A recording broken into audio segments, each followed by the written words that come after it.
Looking to spruce up your neighborhood? Here's a free way to do so, but you'll have to get your neighbors involved.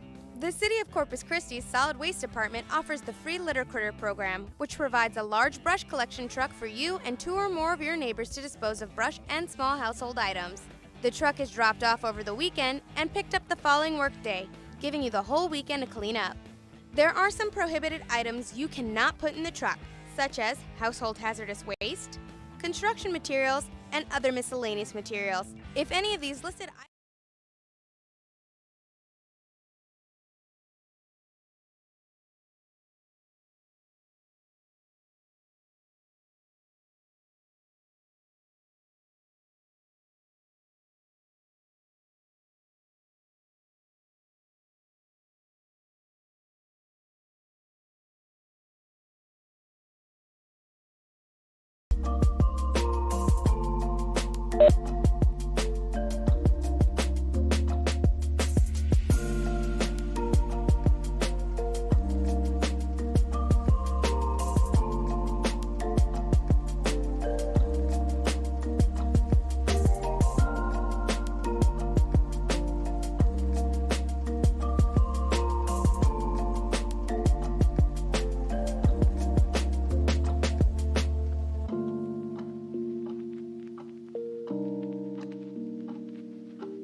Hello? Can you hear me? Yeah? Okay. Good morning, everyone. I'd like to call this meeting to order. Today, our invocation will be given by our where is he? There he is. Our very own Councilman, Roland Barrera. In the name of the Father, Son, and the Holy Spirit, bow your heads with me. Father God, we come to you today asking for your guidance, wisdom, and support as we begin this meeting. Help us engage in meaningful discussion, allow us to grow closer as a group, and nurture the bonds of our community. Fill us with your grace, Lord God, as we make decisions that might affect the community, our employees, the visitors of our community, and all our friends around the coastal bend. And continue to remind us all that what we do here today, all that we accomplish, is for the pursuit of truth, for the greater glory of you, and for the service of humanity. We ask these things in your name. Amen. Amen. Thank you, Councilman. And our Pledge of Allegiance to the United States flag and to the Texas flag will be led by Daniel Gardner, who is a W.B. Ray High School student, as a senior at Ray High School, and he is an Eagle Scout and accomplished young man. So thank you for being with us. If everyone could please join me in the Pledge of Allegiance. I pledge allegiance to the flag of the United States of America and to the republic for which it stands, one nation, under God, indivisible, with liberty and justice for all. Now the Texas flag. Honor the Texas flag. I pledge allegiance to thee, Texas, one state under God, one and indivisible. Thank you. He was also the recent state champion in the Congress tournament statewide.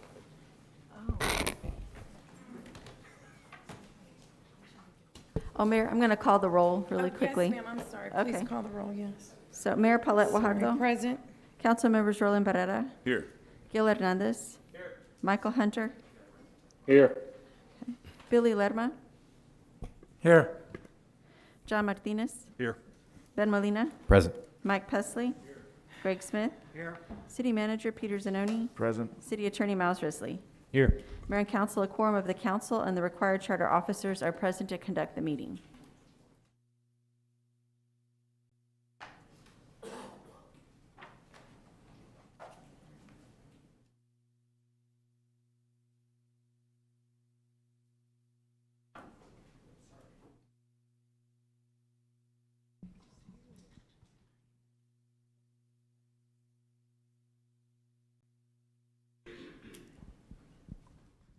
So good morning, everyone.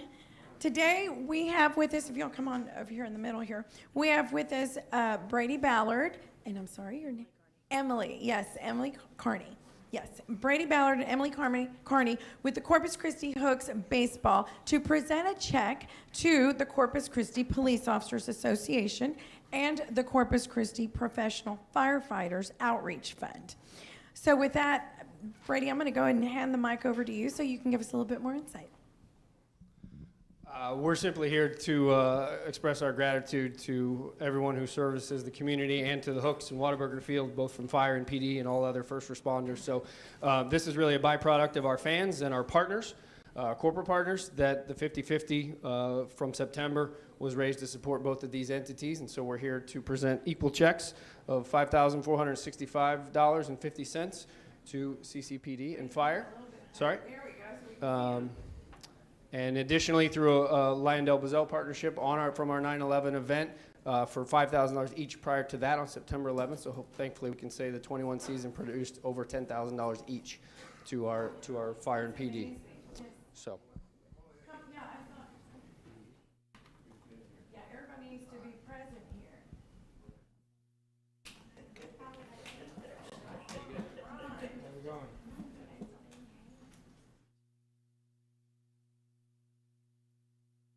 Okay, great.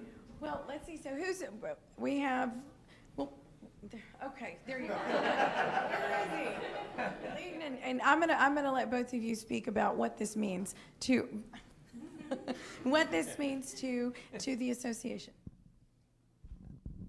Okay, we'll start with police first. Thank you so much, Mayor. My name is Scott Leeton. I'm president of the Corpus Christi Police Officers Association. I want to first start off by saying thank you to the Corpus Christi Hooks. It's businesses, organizations, and even citizens here in Corpus Christi, and the chief can vouch for this, that the support that the police department and the fire department have here in Corpus Christi is unbelievable and second to none. I was watching a video a little while ago about 5 officers that were shot in New York City. Thankfully, we don't have those problems here like they're having struggles up there. So again, thank y'all. What y'all do through your facility within the community and then your patrons on top of that does not go unnoticed. So again, I cannot say thank you enough. We appreciate this.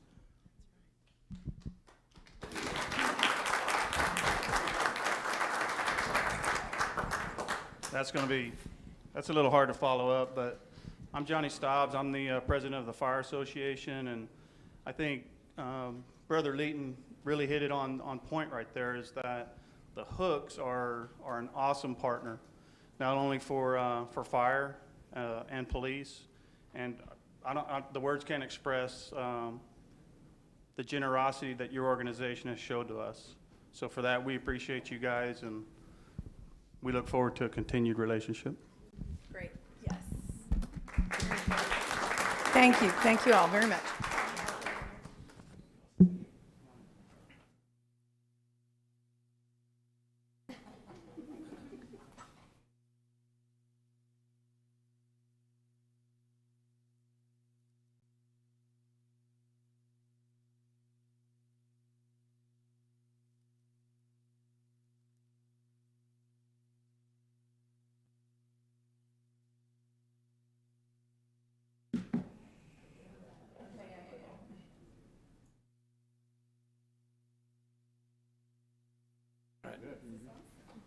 Good job. Thank you all so much. Thank you. Thank you. Good seeing you. Yes, sir. You've been hiding out lately. Yeah, I've been working. I mean, somebody's got to do it. Yeah. How are you, sir?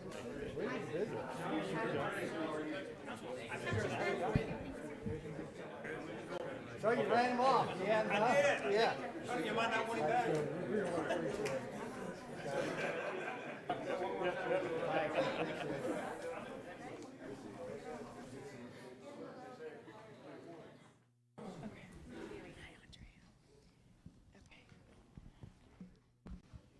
Come on in.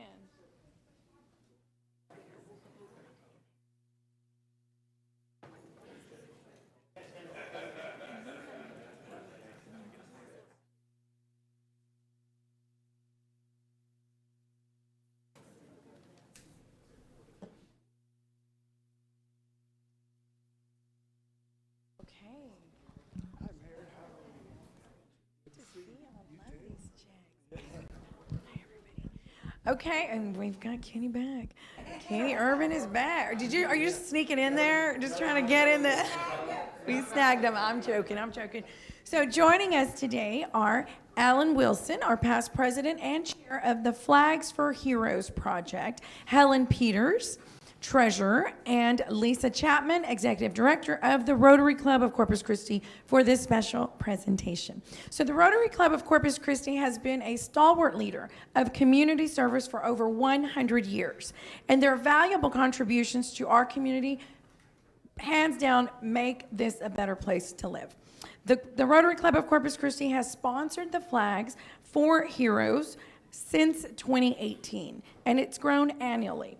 We all recall seeing these beautiful display of flags along our beautiful bayfront from November the 6th through the 14th of this past year. And we just absolutely love it. We love what it brings to this community. It is just such a sense of pride. And I don't know who started I guess it's part of it, the honking, right? During whatever the hour was. But I was out there because I had 2 for my dad and my brother, and people were just honking and honking the whole time we were out there. So with that, I'm going to give the microphone over to you, Alan.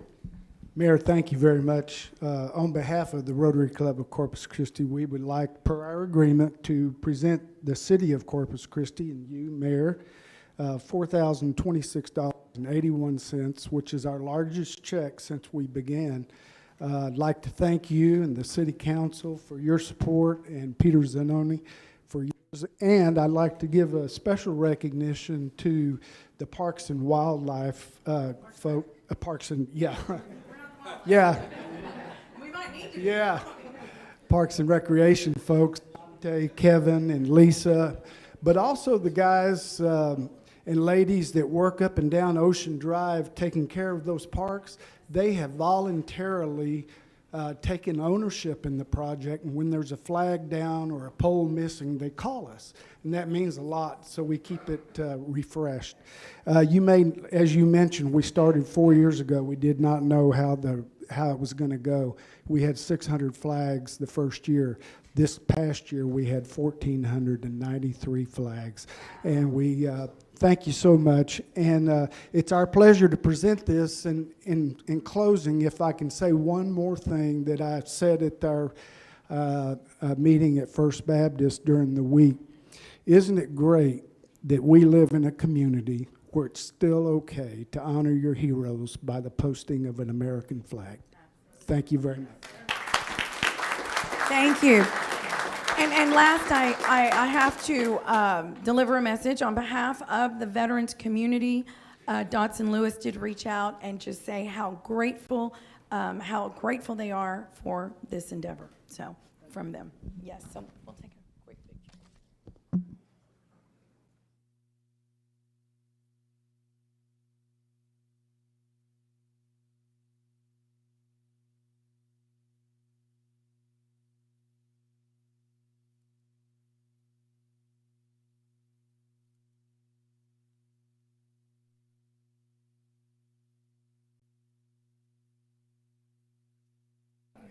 Thank y'all so much. Thank you so much for what you did. What a great job. Thank you. Thank you. Y'all train the hell out of it. Yeah. And at this time, I'd like to ask those individuals in the audience who are here to be sworn in to a city board, commission, committee, or corporation to please join me in the well. Wait, we're doing DMV.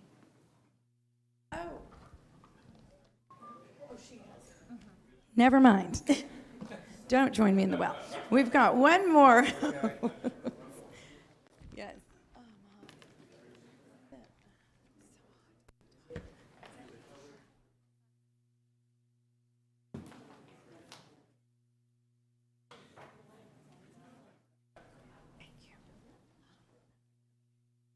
So sorry.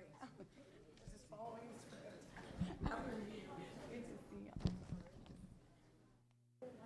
Y'all scoot on down. Let's right there. Oh, you're.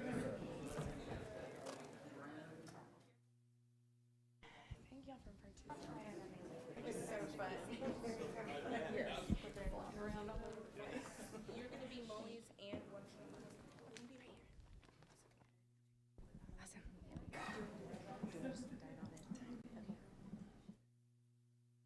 Good morning, everyone. I'm Alyssa Bedetta Mason with the Executive Director of the Downtown Management District. Today we are here to present the awards for Mayor Pollock Guajardo's Merriest Downtown Competition presented by NEC Co-op Energy. This is our fourth year hosting the Mayor's Merriest Downtown Decoration Competition, and we had a record number of participants this year, with these 7 businesses here with us really taking the competition seriously and creating some really wonderful displays for the community to enjoy. If you missed it, you can catch it on our YouTube channel or on our Facebook album to really see some of the moments and some of the wonderful creations that were made this year by our downtown businesses. So thank you and congratulations to all of the winners here. Without further ado, I'd like to hand it over to the mayor to announce the winners. Okay, great. And thank you all. Like she said, it really what you're doing is, it isn't just about a contest. It is about creating an ambiance downtown. So thank you very, very much. It was the funnest thing to go and grade you all for all the wonderful lights that you put up and the decorations, and it just really put a sparkle in downtown. So I want to personally thank you. So, best use of lights winner was when I call your establishment, please step forward. The Goldfish. Here's where we clap. Okay, congratulations, Goldfish. Best window paint, which that was hard. They were beautiful. The Executive Surf Club.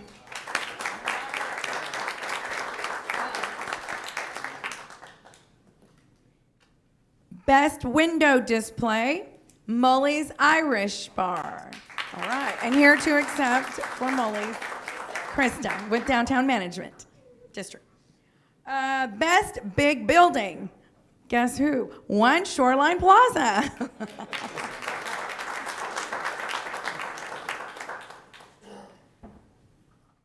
Best interior design.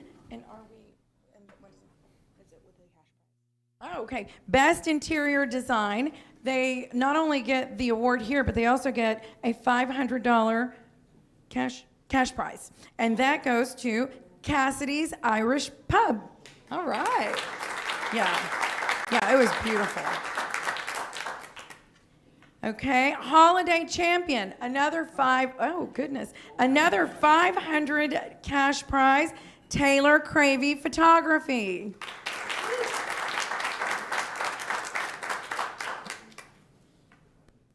And last, we have the People's Choice, which comes with a $700 cash prize. Do we have a drum roll? Or can y'all guess who it is? Okay, House of Rock. Congratulations.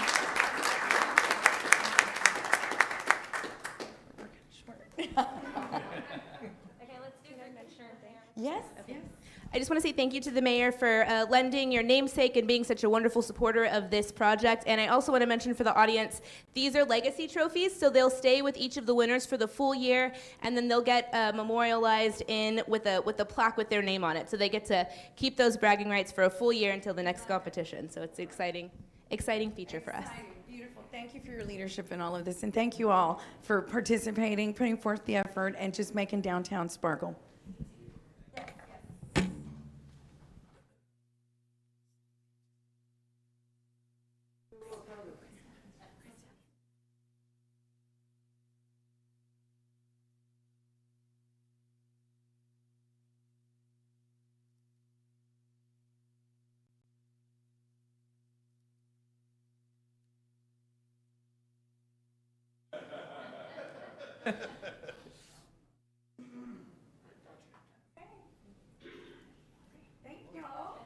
Good job. Appreciate it. Congratulations. Thank you all. Good job. Thank you. Okay, so now at this time, I would like to ask those individuals who are here to be sworn in, who will serve on a city board, commission, committee, or corporation to join me in the well.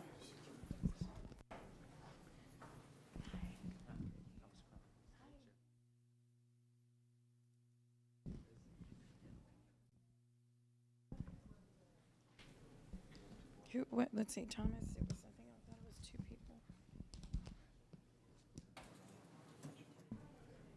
Joseph Kramer. Shirley, do you know if Joe's coming? Kramer? I'm surprised he's not.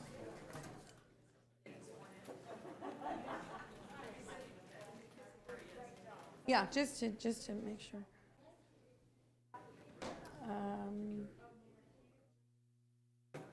You didn't?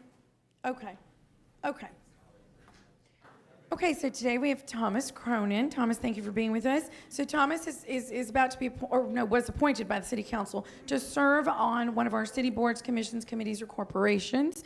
Yours is Parks and Recreation. Wildlife, apparently. Yes, you're right. Parks and Recreation and Wildlife. Yeah. So we appreciate your willingness to serve, and we thank you in advance for the service and the hours that you're going to give, which are much, much appreciated and valued by the council. So Thomas Cronin, Parks and Recreation Advisory Committee. Please raise your right hand, state your name after I say the word "I," and repeat after me. I so solemnly swear that I will faithfully execute the duties of a member of the board to which I have been appointed and upon which I am about to enter, and will do the best of my ability preserve, protect, and defend the Constitution and laws of the United States and of this state and of this city. So help me God. Congratulations.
sidewalks on both sides and 20.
Okay, thank you all for your patience.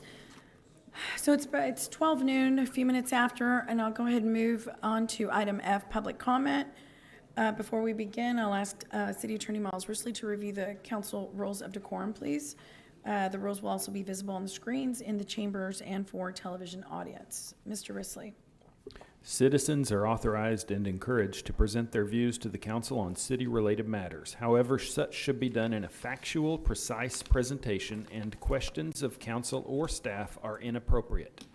Loud, boisterous, profane, or obscene language or behavior is not allowed. Okay, thank you, Mr. Risley.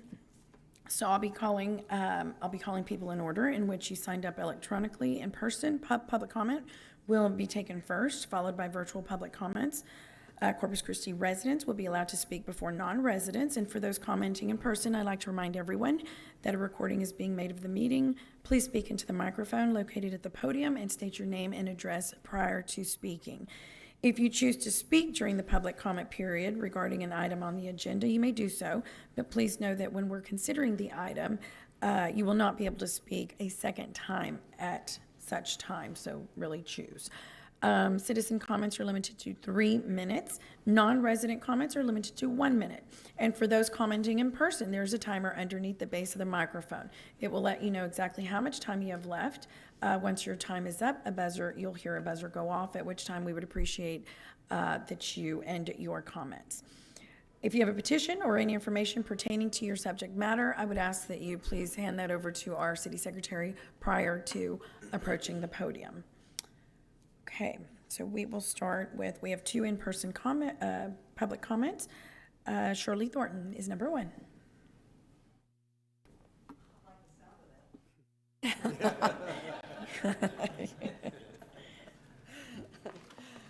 First of all, great prayer. What a beautiful prayer.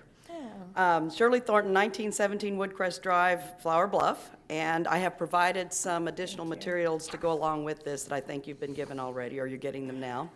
Good afternoon, Honorable Mayor and Council. I'm here today to address agenda item number 20, the rezoning of 4042 Sweet Bay Drive. It's going from Farm Rural District RS to RS 4.5 and RS 6. That's what you're considering. Mainly, I'm here, though, to defend the Flower Bluff Area Development Plan, something I had the great honor and privilege of working on for over a year. I was joined by many others who intimately know and genuinely care about the unique qualities of the Encinal Peninsula and its people. So I was a little surprised when it seemed that our future land use map in that plan was not referenced on November the 10th when this particular item came before the Planning Commission. It's found on page 15, easy to find. And I think in your document, it says, your agenda memorandum, it says that this is generally consistent with the adopted comprehensive plan, which is Plan CC, but it is clearly not consistent with the more specific Flower Bluff Area Development Plan. This guiding document was unanimously accepted by the committee and the Planning Commission. It was adopted by this council in June 2021. Still, just 5 months after its adoption, this rezoning case went before the Planning Commission on the consent agenda, which resulted in fairly limited discussion. One commissioner asked about utilities since water, wastewater, and gas lines were not visible on the map provided. He asked if septic systems would be needed. When city staff explained that these small lots would have to tie into city sewer, the commissioner asked if a lift station would need to be built. City staff said that was a discussion for a later date, and the commissioner then went quiet, though he seemed to have other questions, as did I. And here are the questions I have, not for you to answer, just for me to ponder. Did anyone reference the Flower Bluff ADP to see what the creators of the document wanted for the future of Flower Bluff? Did anyone drive Sweet Bay and put eyes on the narrow road riddled with potholes and cursed with poor drainage, collapsed culverts, and intermittent storm ditches? Did anyone consider how development that will turn 50% of its land into an impervious surface affect the surrounding properties and the new residents? I have seen cars floating in a subdivision where this was ignored by a developer long ago. Why weren't the property owners on Sweet Bay given an opportunity to weigh in since they will be adversely affected? Some were, most weren't. Why didn't anyone look to historical evidence of what happens when developments such as this one are built with inadequate infrastructure? I can point you to my own home for this one. We never flooded until Cornerstone Phase 2 went in with minimal improvements for drainage on Don Patricio. Has anyone thought about requiring that the developers pay to improve the infrastructure prior to building so that their developments become assets to the community, to the city, and not problems for the city to clean up? I have just one last thing, if you don't mind. I'm just going to ask you, please vote no until the homework is done and everything is in place. I would appreciate that. I thank you for your time and your service, and I want you to know I believe you're a good council. You're really one of the best I've seen, and I know you're going to do the right thing. I appreciate it. Thank you. Thank you, Ms. Thornton. Wendy Herman.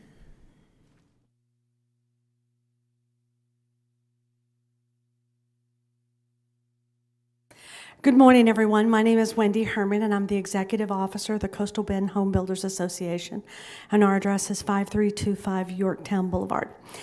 I'm here today to talk to you guys about item 30. It's a presentation that is coming to you, a briefing from Engineering Department. Back in September, it was kind of sprung on us that they were going to redesign this manual, and it was while all of the budgeting shenanigans were going on, and so we asked the Engineering Department if they could put that off for a little while until we had an opportunity to do input, and they were gracious enough to do that. So after the budget stuff was over, we set a meeting and we met with Ms. Ratna via Zoom, and we had one meeting with her, and I wrote an email and listed out a dozen issues that we had with the manual as it existed.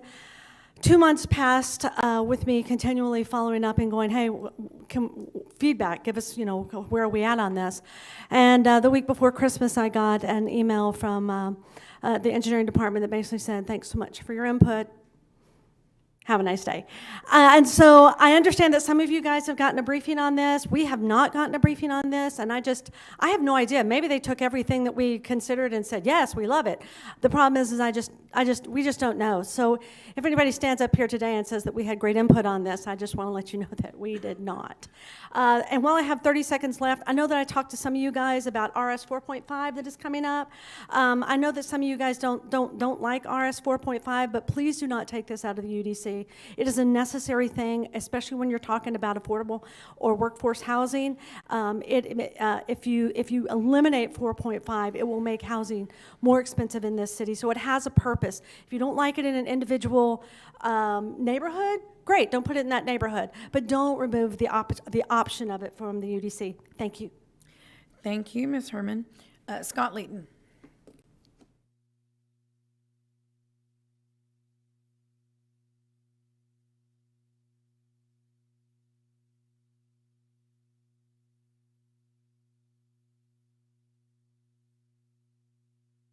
Scott Leeton, 3122 Leopard. I just wanted to take a quick moment and follow up with what I was talking about earlier when the Hooks were here. I mentioned the community support and the citizens themselves, and not to take away from that moment, I wanted to have an opportunity to recognize y'all as well, starting with the mayor and the council. Kind of alluding to what Shirley Thornton said, I don't believe that we've seen the support for both police and fire than what the mayor and the council have done. So I would be remiss not to thank y'all for what you have done. And I know it's always about finances, and you're continuing to move forward. So I wanted to say thank you. I also want to recognize Peter. We've had some candid conversations, and whether it's me with the council or myself with Peter and other staff members, we always we may not always agree, but the beauty of it is we continue our communication, and whether it's the higher staff of the city or other departments. And so I want to say thank you to everybody. We appreciate that. Just having the open door to be able to communicate makes a huge, huge difference. So I can't say enough to Corpus Christi. Y'all are unbelievable with the support that we have here. So thank you again. Appreciate it. Thank you, Mr. Leeton. Okay, at this time, I think we're going to go to WebEx. Yes, ma'am. So this is our first council meeting using virtual public comment. So as always, when there's a new process, there's a learning curve for everyone, correct? So we do have a learning curve we're going to be dealing with today. And first of all, I do have Yvette King as the first speaker on WebEx, but she has not logged in. And the instructions were to log in before 11:30. However, since we have a learning curve today, Ms. King, if you're listening, please log in. I may not be able to take you now, but if I hear from IT that you're logged in, we'll take you at the end. So Melissa Zamora, the same thing. We don't show you as logged in right now. If you're able to log in now during this period using the link, we can take you. Christopher Phelan, the same thing. We don't have you logged in. So now we do have Errol Summerlin, who is logged in by phone. Mr. Summerlin, are you on the line? Yes, I am. Am I limited to 1 minute? I see two addresses on here. If he lives in I live in Corpus Port. Christi. Okay, so yes, sir, you would be limited to 1 minute. And actually, you would speak at the end as well. Okay, so are you calling on me or not? I'm not calling on you. I'm sorry, learning curve. So we'll go ahead and put you at the end. But thank you for confirming that you're present. Okay, so the next caller would be Catherine Oler. Miss Oler?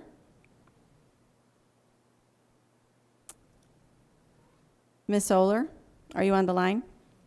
Yes, I am. Okay, great.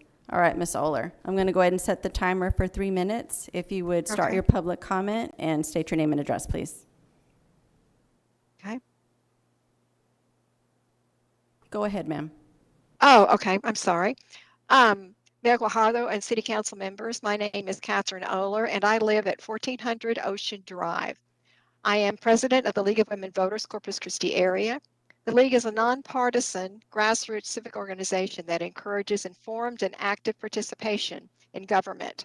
Our mission, empowering voters and defending democracy, supports our vision of a democracy where every person has the desire, the right, the knowledge, and the confidence to participate.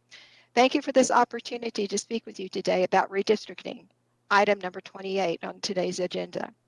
Redistricting itself should be representative of the city and its citizens.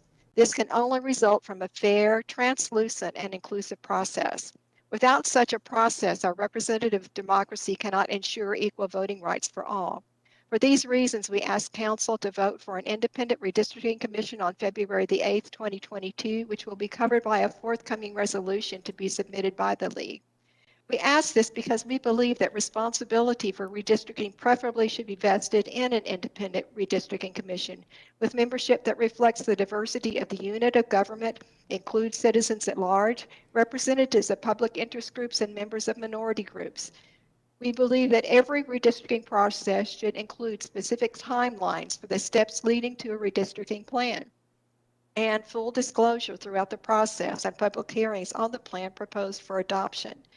Redistricting at all levels of government must be accomplished in an open, unbiased manner with citizen participation and access at all levels and steps of the process. It should be subject to open meeting laws. A provision that any redistricting plan should be adopted by the redistricting authority with more than a simple majority vote. The standards on which a redistricting plan is based on which any plan should be judged must be enforceable in court, and require substantially equal population, geographic contiguity, and effective representation of racial and linguistic minorities. They must provide for, to the extent possible, promotion of partisan fairness, preservation and protection of communities of interest, and respect for boundaries of municipalities and counties. Compactness and competitiveness may also be considered as criteria so long as they do not conflict with the above criteria. These standards must explicitly reject protection of incumbents through such devices as considering an incumbent's address and preferential treatment for a political party through such devices as considering party affiliation, voting history, and candidate residence. Thank you for this opportunity to comment. We especially thank you, Mayor Guajardo, for the extra effort you took to provide virtual public comment.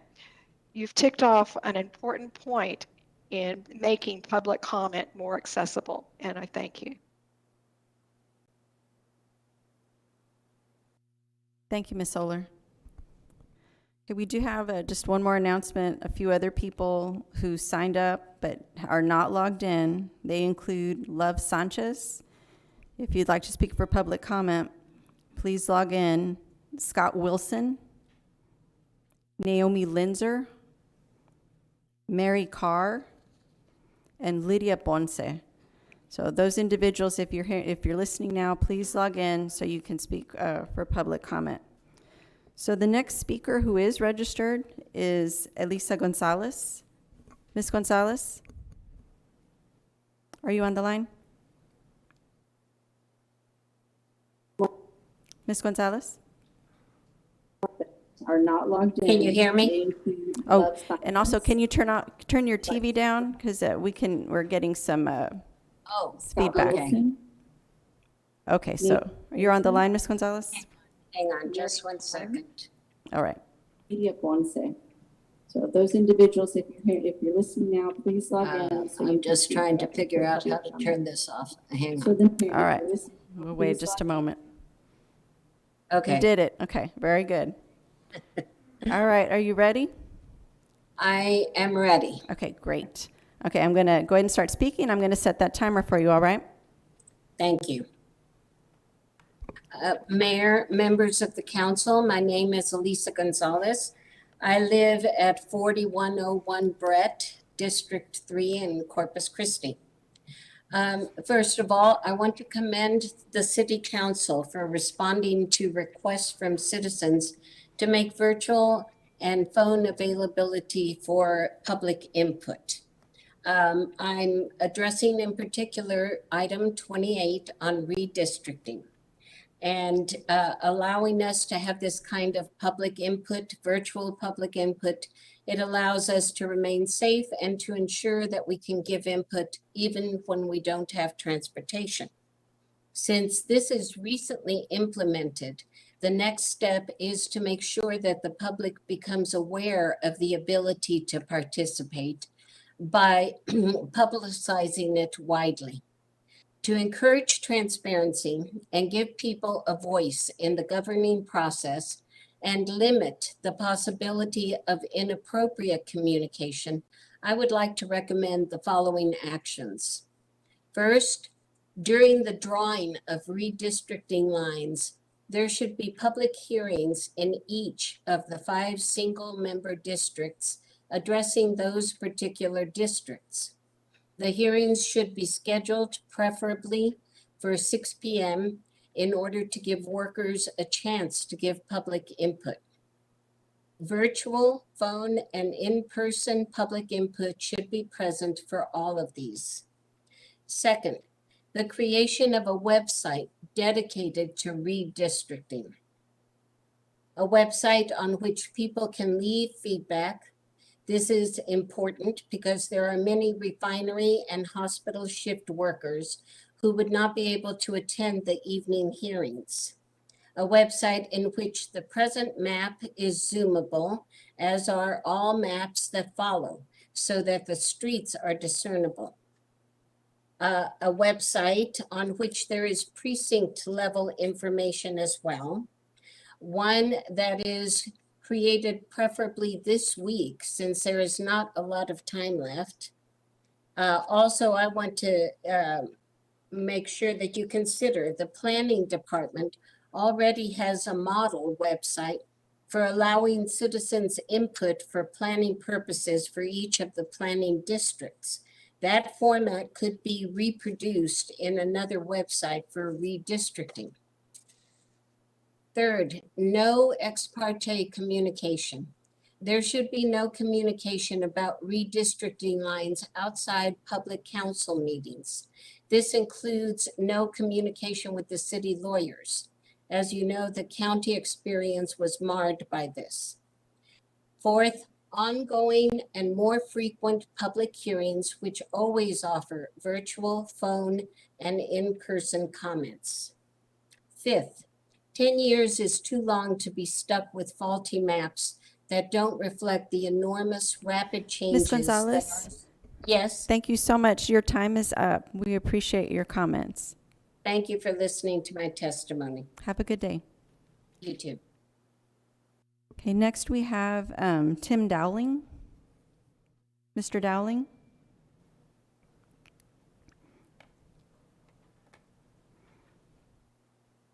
Mr. Dowling?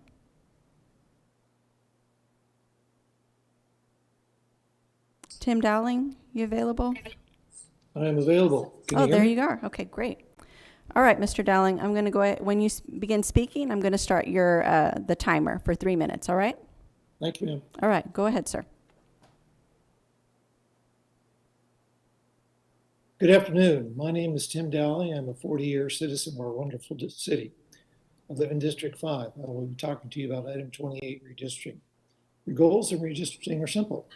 The map must be legal. It must allow all significant voices in our community to be meaningfully heard. And the process used to adopt the map must engender public trust because of the transparent way it was adopted. How do you achieve these goals? You do not do what the Texas legislature did in 2021 and adopt maps that do not achieve any of these goals. The redistricting process the Texas legislature used is basically the same one you're being asked to use. A map is dropped on the public based on undisclosed communications from people with personal conflicts of interest influencing the map's lines, and the public comment for redistricting is just for show. So how should you draw the lines? Do what many states in Dallas, Austin, and El Paso County have done, and draw the lines with an independent redistricting commission. On January 27, I emailed to each of you and the city's lawyers a memo approved by the League of Women Voters in Corpus Christi with details about an IRC and timeline for its implementation. These are the main points of what the League proposes. There will be a 9-member IRC. 3 people will be appointed by the council to select a pool of qualified applicants based on designated criteria. The council can strike 3 people from the pool. 3 people are then randomly chosen from the remaining pool. Those 3 choose the remaining 6 members of the IRC from the pool. All members are unpaid. Public hearing is held in each single member district at 6 p.m. with in-person video and phone participation. But not all interested people will be able to attend, so a specific city redistricting website will be set up so that public written comments, including alternatives maps, may be given there. The current and all proposed maps are posted on the website and are zoomable. The maps that will be considered are 2 proposed by the city's redistricting council and any other maps designated by at least 3 IRC members. Before a final vote is held, any of the map candidates may be revised in real time, as was done to the county, at a final IRC meeting. At this meeting, the IRC will approve a map by majority vote. This will happen by May 18, which is more than 2 months before the candidate filing deadline. 3 minutes, I can't address all of the details of the January 17 memorandum that I sent you, but the most important one is the one that Ms. Gonzalez mentioned a moment ago. There would be no communications among council members about how they want the lines drawn, other than a public council meeting, and this includes no communications with council for the city, either the city's lawyer employees or the Bickerstaff law firm. There should be no hidden communications about redistricting. That may have happened when Nueces County recently redistricted, and that resulted in otherwise avoidable acrimony among its members. The League of Women Voters most strongly request that you redistrict with an IRC, because that is the best way to meet the council's goals. Therefore, at your February 8 meeting, the council will ask you to adopt a resolution. Mr. Dowling? Do that rather than any other alternative redistricting resolution. Thank you for listening to my comments. Thank you, sir. Appreciate it. All right, Mr. Summerlin? Mr. Summerlin? Yes, ma'am. All right, sir. I'm going to put you on now. And yes, you do have 1 minute, sir. Madam Secretary, Mayor, and members of the council, 1 minute is outrageous. You manage my water supply, and I have a vested interest in the subject being considered on the agenda today. Reserving my objection to this limitation, I will try and be brief.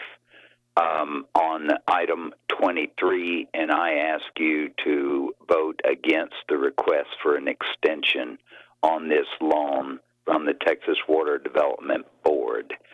This is just the first indication of the delays and the many pitfalls the city will face in building this facility before it will produce any drop of water. It's going to take at least 5 years. It's time to abandon this project and look at alternatives, not simply alternatives on whether it should be a P3 project, but real alternatives such as groundwater.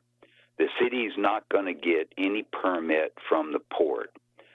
With the involvement of Exxon, the Lind Corporation, the National Renewable Energy Laboratory, and the enormous profits to be made by the port and industry in hydrogen and carbon capture, the port will never give you its permit. As the owner-operator now, it will apply for its own loan from the board, and in the next 6 months, they will submit a grant request to the DOE to become one of the 4 energy hubs in the U.S. Mr. Summerlin? You need to abandon this now and go with groundwater Mr. at Summerlin. a fraction of the cost of desal. Thank Mr. you, and that 1 minute is just outrageous. Thank you, Mr. Summerlin. Okay, so we're going to go back to the individuals who did not log in. Just to explain why we ask that you log in. If you don't log in prior to 11:30, then we're not able to identify you and call you up in order. So it's important that you sign in before 11:30. Somewhere between 11 and 11:30 is what we're asking citizens to do, and this will make this go much smoothly. So right now, this is going to be a little more disorganized than we would have liked, but it's okay. We're all learning.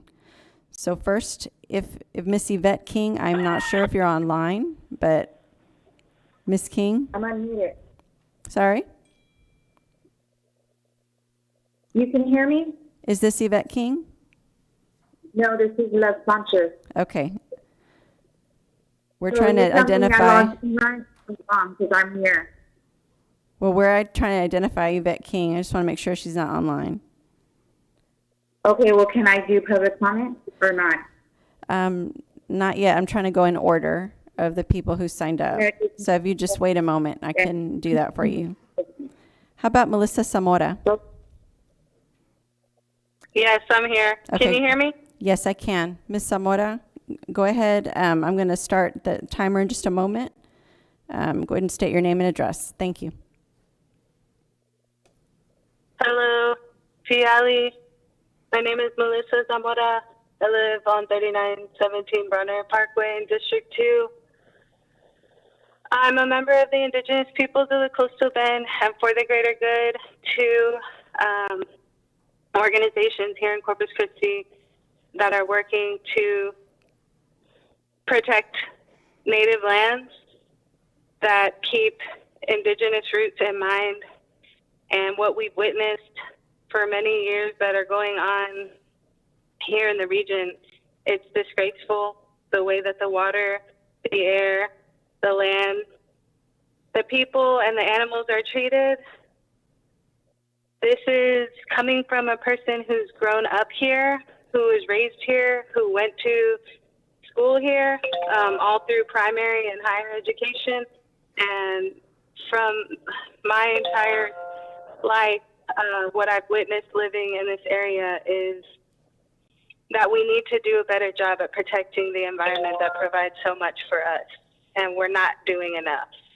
We see a lot of propaganda and things that are coming from the media, from the city, from the water utilities, from all of these different corporations and industries that are utilizing precious resources and making it seem like they care when it's obvious that you don't, and you're trying to cover up what's going on.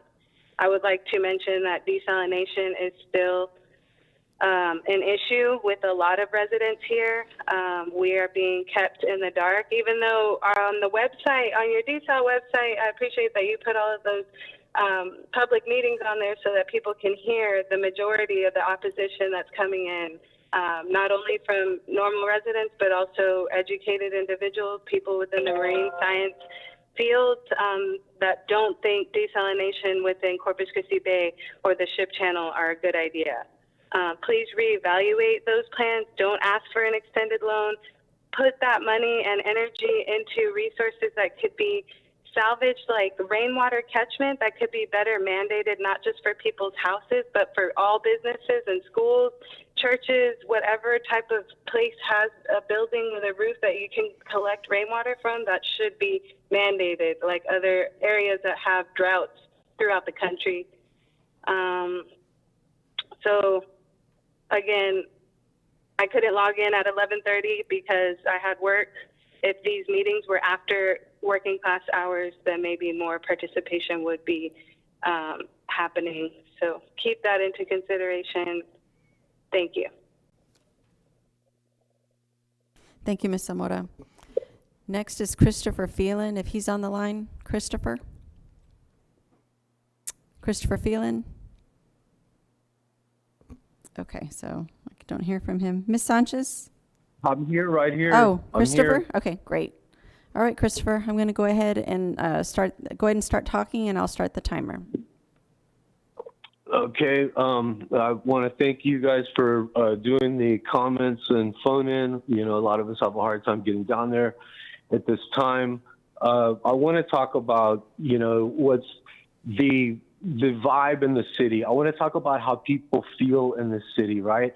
Because people don't trust the infrastructure in our city. They don't trust that the power is going to stay on when it gets cold or when it gets hot.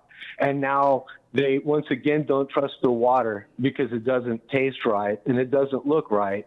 And that's how a lot of you guys met me. And that's how you got to know the greater good. That's the only reason we exist. We do not exist as a political organization. We're not interested in your jobs. Nobody even wants to run against y'all. We have absolutely no interest in that. The only interest we have is in keeping our families safe and in the industry in the city paying their fair share. So, you know, since the last time I talked to you guys, there was a public press release, and y'all are getting $4 million from SWIFT.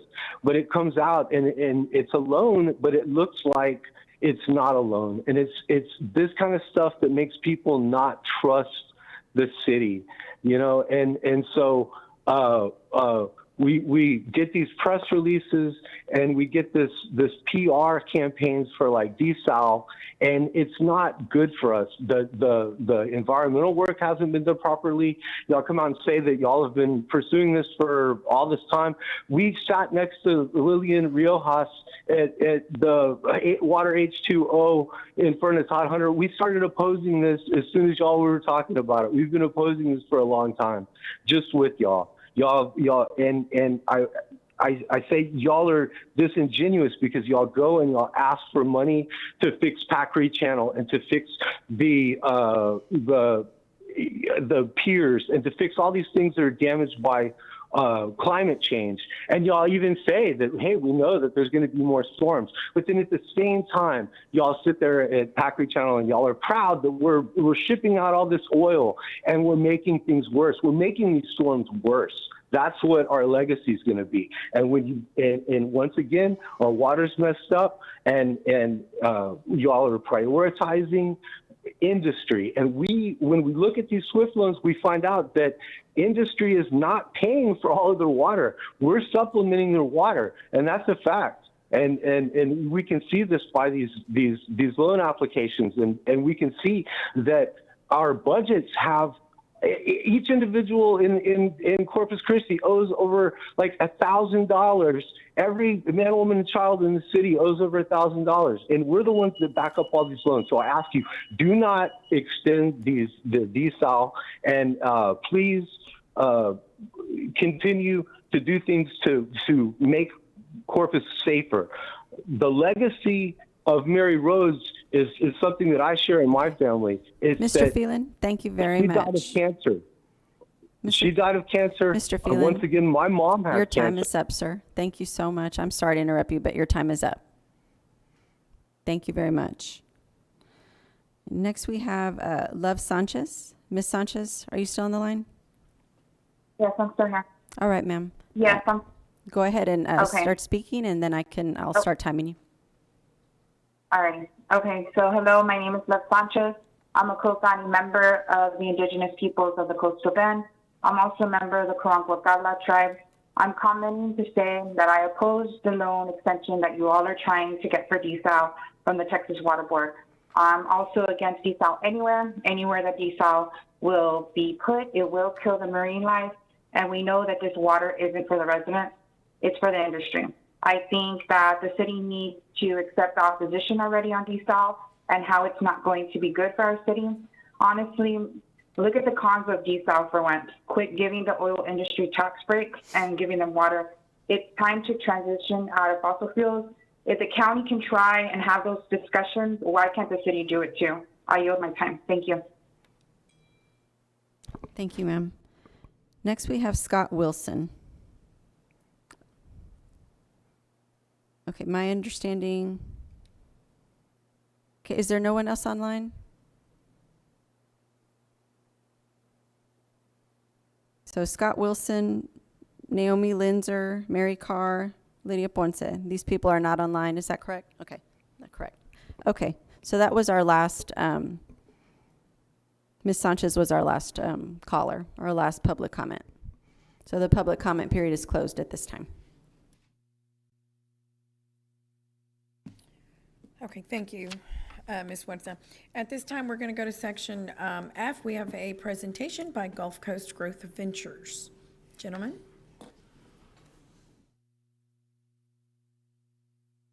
Good afternoon, Mayor, Council. Thank you very much for having us here. My name is Paul Fritsch. I'm the President and Site Manager for Gulf Coast Growth Ventures over in San Patricio County. I think I've got a presentation that should be, all right, you guys are good. This just happens. Big news for us. Last week we came out with a press release that we're up and operational as a facility. All of our plants are now running. Our olefins ethylene plant is up and running, and that plant is feeding our two derivative units, our monoethylene glycol plant and our polyethylene plant. On the next page, you can see a few of those uses. I'm talking a lot of chemistry here, but I can guarantee you that you touch both of these products every day.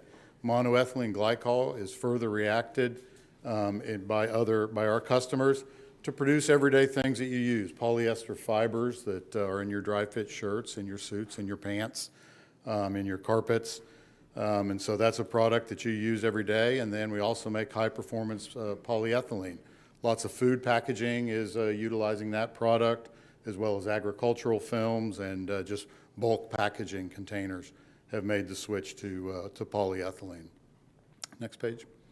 Our workforce, people always ask, where are we these days? We were up close to about 5,000 people at peak. We're just a little bit north of 1,000 people on site right now. That includes my full-time workforce of 600 manufacturing personnel and about 500 people that are demobilizing and kind of just preparing the site, the final roads and stop signs and things like that. About a third of that workforce, every time I go out and ask where people live, about a third of that workforce lives right over here in Corpus Christi. And so that's one of the reasons why I wanted to come give you an update, is many of my employees are your constituents. Okay. I just wanted to say thank you. Keys to our success for this project, you can read the list there, but I can tell you great community partnerships was very key to this project's success. From the early days back in 2016 when we started to think about locating a facility down here, all the way through construction and now into operation. Having those community partnerships, whether they're with councils and governments or whether they're with local businesses and nonprofits, those are very key to our success, and I just wanted to say thank you for your support along the way. I'd be remiss if I didn't say how proud we are to be part of the Coastal Bend. This is ExxonMobil and SABIC's first venture down here in the Coastal Bend. Many of you remember ExxonMobil's predecessor, Exxon, down here 20 plus years ago with a pretty big presence, and we're very happy to be back. And you can see the engagement of my workforce with a lot of work hours in the community, and very proud to say that even during a tough year with COVID, my workforce gave over $200,000 to the United Way of the Coastal Bend, and very pleased and proud of their involvement and engagement in the community. And the last page, we continue with our Good Neighbor program. We spend a lot of time with Del Mar and do a number of things with them, things with local communities. And most recently, we've embarked on a sponsorship with the Corpus Christi Symphony, so something a little bit new for us, and something we enjoyed over the Christmas holidays, getting to see them, and very impressed by that organization. I'd be happy to answer any questions you may have. Thank you for that new partnership. We love the symphony. It's wonderful. Thank Brandon. Brandon. Brandon did all the work on that one. I just sat back and listened. Councilman Smith. Thank you, Paul.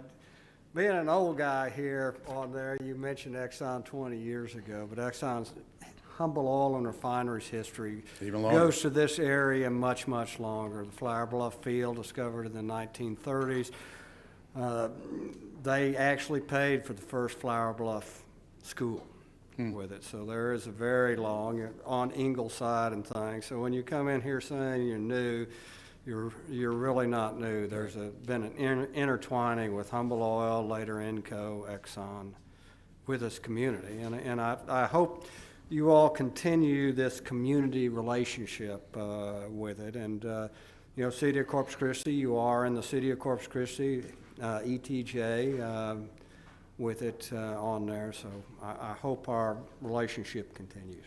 Most certainly, and we look forward to it. Councilman Pusley. Yes, thank you, Mayor. I just wanted to echo Councilman Smith's remarks.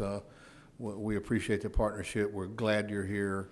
I began my professional career with Exxon, and Exxon always does a great job at whatever they do. They're always first class and top notch, and we appreciate that endeavor here in our community. So thank you for being here, and we look forward to a long relationship. Most certainly.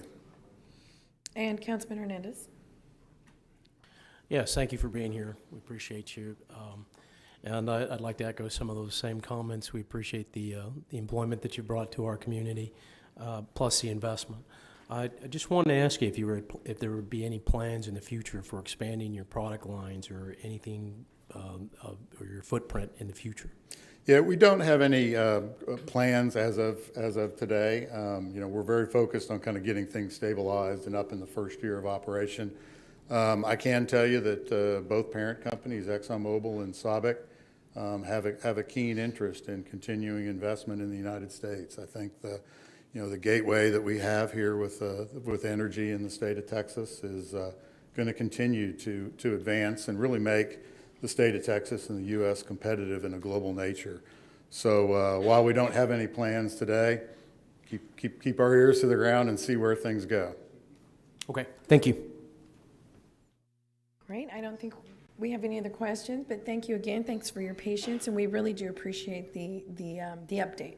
It's very important to us as partners with you. Well, thank you very much. As always, we want to be transparent. I know we've welcomed a number of you out to our site to see the site, and look forward to welcoming anyone who wants to come out and take a look. Please let Brandon or myself know. Thank you, Paul. Brandon, thank you very much. Thank you for being here.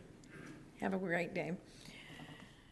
Okay, that puts us over to section H, City Manager's comments and update on city operations. Mr. Zanoni. Okay, great. Thank you, Mayor and members of the council. Today we have 3 items in addition to an update on COVID-19, but the 3 items focus on infrastructure. So we're going to give you an update on some of our water line replacement initiatives that we're doing. talk to you about the new stormwater fee and the implementation on how that's going. Bills went out this month. Give you an update on our pothole program, the Saving Our Streets Initiative, SOS, and then Annette via remote WebEx will give us an update on COVID-19. So our first item deals with our water line distribution system, and two of our key lead members, Gabriel and Wes from our Water Utilities Department, asked that they be able to tell the council and the community their story or this story. And so they're going to present. I just want to frame it that not too long ago, 3-4 years ago, the city was only investing about $3 million annually in water line replacement. We know we have a lot of aged water lines in our city. Today, in today's budget, this city council approved over $30 million for water line replacement in this one fiscal year.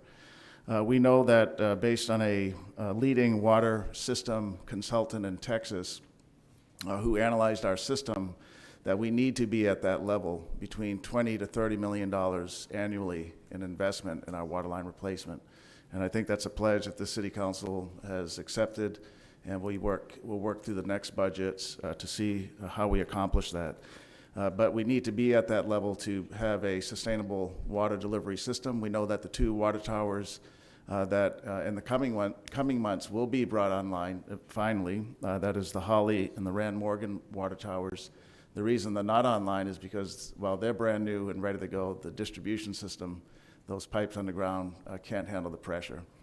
So that $20 to $30 million investment annually is something this city has to commit to have a sustainable water delivery system. So with that, we're going to have Gabriel come up and Wes as well and talk to us a little bit about what they're doing. And I know some of the council members may have some comments on the water issue where the earthy tones are clearing out now, but the staff will be here to answer questions on that through this item as well. Gabriel? All right, good afternoon, Mayor and Council. Gabriel Ramirez, Interim Director of Water Utilities. With me, I have Wesley Nebgen, Utilities Assistant Director of Infrastructure. And like City Manager was saying, this is a good news story that we're here to discuss with you all.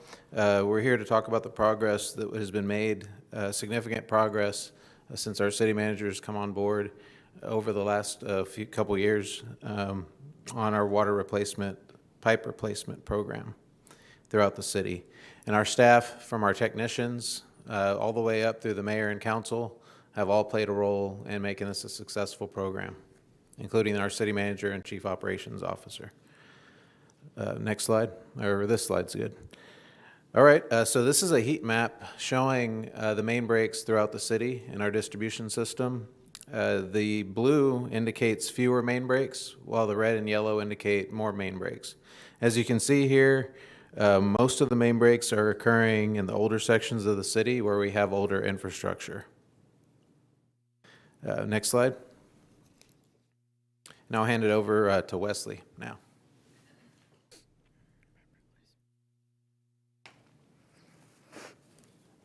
Good afternoon, Mayor and Council. Wesley Nebgen, Assistant Director, Utilities Infrastructure. As Gabe mentioned, this is definitely a good news story that reflects the hard work of not only the utility staff, the COO, our engineers, but also the work that council and the city manager have put in on this.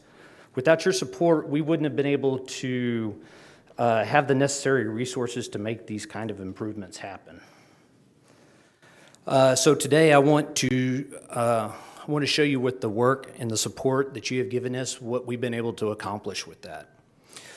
Over the last 5 years, in this slide, you can see an increase in our budget that we've been pushing for based on our aged infrastructure. But most importantly, you can see how from 2018 to 2019, we doubled the amount that we were investing in the system, and we continue to significantly increase this up to this day. Next slide, please.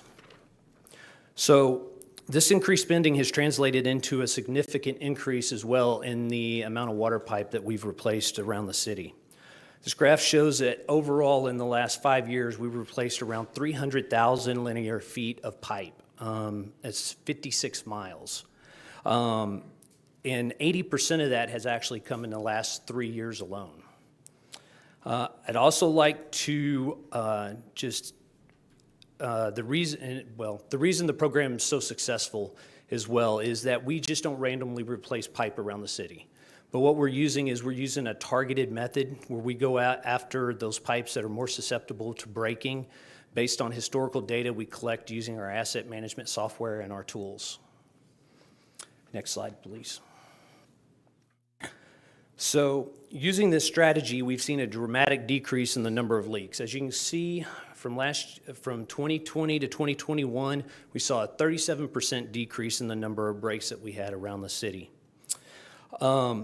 So how does this translate to our customers? Well, first and foremost, it's fewer service interruptions that we're going to see with those customers. But it also translates into savings. These savings is not just through restoration of damaged roads, sidewalks, property that occurs during these main breaks, but it also is savings realized through our personnel that we send out to these events to make these repairs. So with that, with these savings, with the personnel even, we can now redirect those resources to be more proactive, even further improving our system. We do a better job on our preventative maintenance, our fire hydrant preventative maintenance program, our valve preventative maintenance program. We've also been able to increase the number of construction projects we do internally with our internal crews. And once again, this is almost like compounding interest. It continually improves. Every little bit we do keeps improving the system a little more. So with that said, I'm going to go ahead and turn it back over to Gabe to go through the remainder of this. Thank you.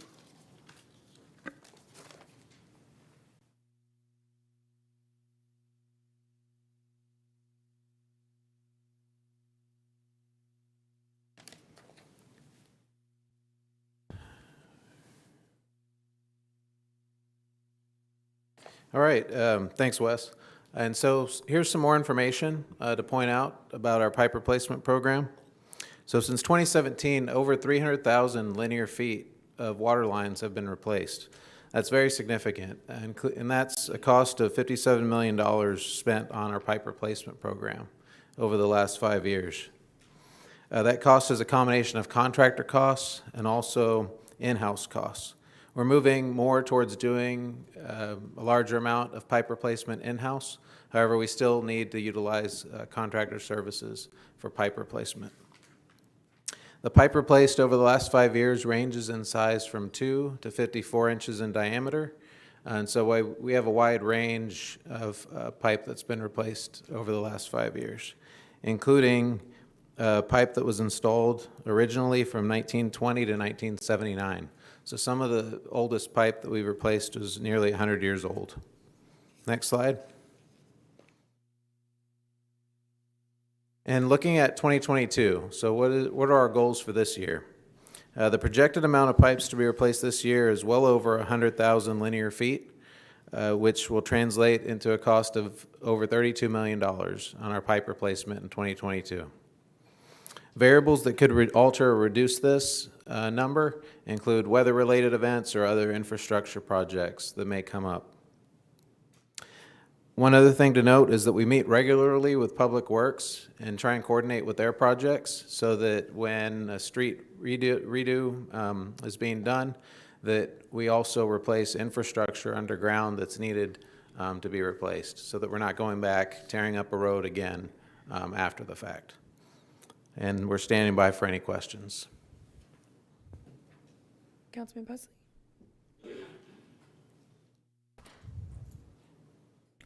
Yeah, thank you, Mayor. First of all, Gabriel, I'd like to receive a copy of this, please, of your presentation. If you would, please, just email to me, please. All right. Yeah, I appreciate what you're doing with respect to the water line replacement, and obviously we have made, this council has voted to make a significant investment in continuing that process. What I wanted to speak to this morning with respect to our water supplies is what Peter alluded to, and that is why are we having these issues with our water being discolored and tasting bad and smelling bad, and why is that going on, and why does it continue to go on, and why can't we fix that when it happens at the water treatment plant before it gets distributed all across the city of Corpus Christi? I don't understand why we're having such difficulty with that, and it continues to happen here in this city. Before I came to this council, it happened numerous times, and we get a significant black eye as a city when this happens. The drinking water supply of this city is vital to the importance of a lot of people's lives, and there's something that is inherently not going correctly with respect to the way we're doing our water treatment, and we need to understand what that is. Sure, yes, sir. And so for this event that happened last week, I'll start from the beginning. So part of our raw water procedures is looking at our water sources, and in terms of planning, before every year, we plan out each month what we're going to draw from each of the sources, being Colorado River, Lake Texana, and then the Nueces River, which has our two reservoirs, Lake Corpus Christi, Choke Canyon. So last Monday, we actually increased the feed from the Colorado River, and that happens by a request to LCRA, the Lower Colorado River Authority. That, again, is in Bay City, 141 miles away. That request goes in, and then they let us know that the water is available to take. And so that occurred. Monday, we started pulling from Mary Roads Phase 2, Bay City. That water moves 41 miles down to Edna, where we have Lake Texana, and the raw water is mixed there and then sent through the Mary Roads pipeline the remainder of the way, 101 miles to Owen Stevens Water Treatment Plant. Now, when the water got to Owen Stevens Water Treatment Plant on Thursday, there was nothing noticeable that was different from that. And now, when it gets to Owen Stevens, it further mixes in a pre-sedimentation basin with water from the Nueces River, which each Monday we put in a diversion request with Wesley Seal Dam, who then puts in the water to the Nueces River and makes its way to Owen Stevens. Now, it's about a 3-day process from Mary Roads up in Bay City to get to Owen Stevens on Thursday. Whenever it's there, again, it blends in the pre-sedimentation basin with all the sources in there. No noticeable change was noticed on Thursday. Now, on Friday morning, 10 a.m., our operator did notice a smell coming from the basin. Why does the water smell different? Basically, it was what he was asking. We looked at the variables. One of the variables that was changed, again, is the increase in the Colorado River water. The other variable is the temperature was below 40 degrees Celsius, 40 degrees Fahrenheit, right? We deal in Celsius a lot. I almost slipped up there. Yeah. But below 40 degrees. So sodium permanganate is one of the optional chemicals that we add to the treatment of the water to optimize the process.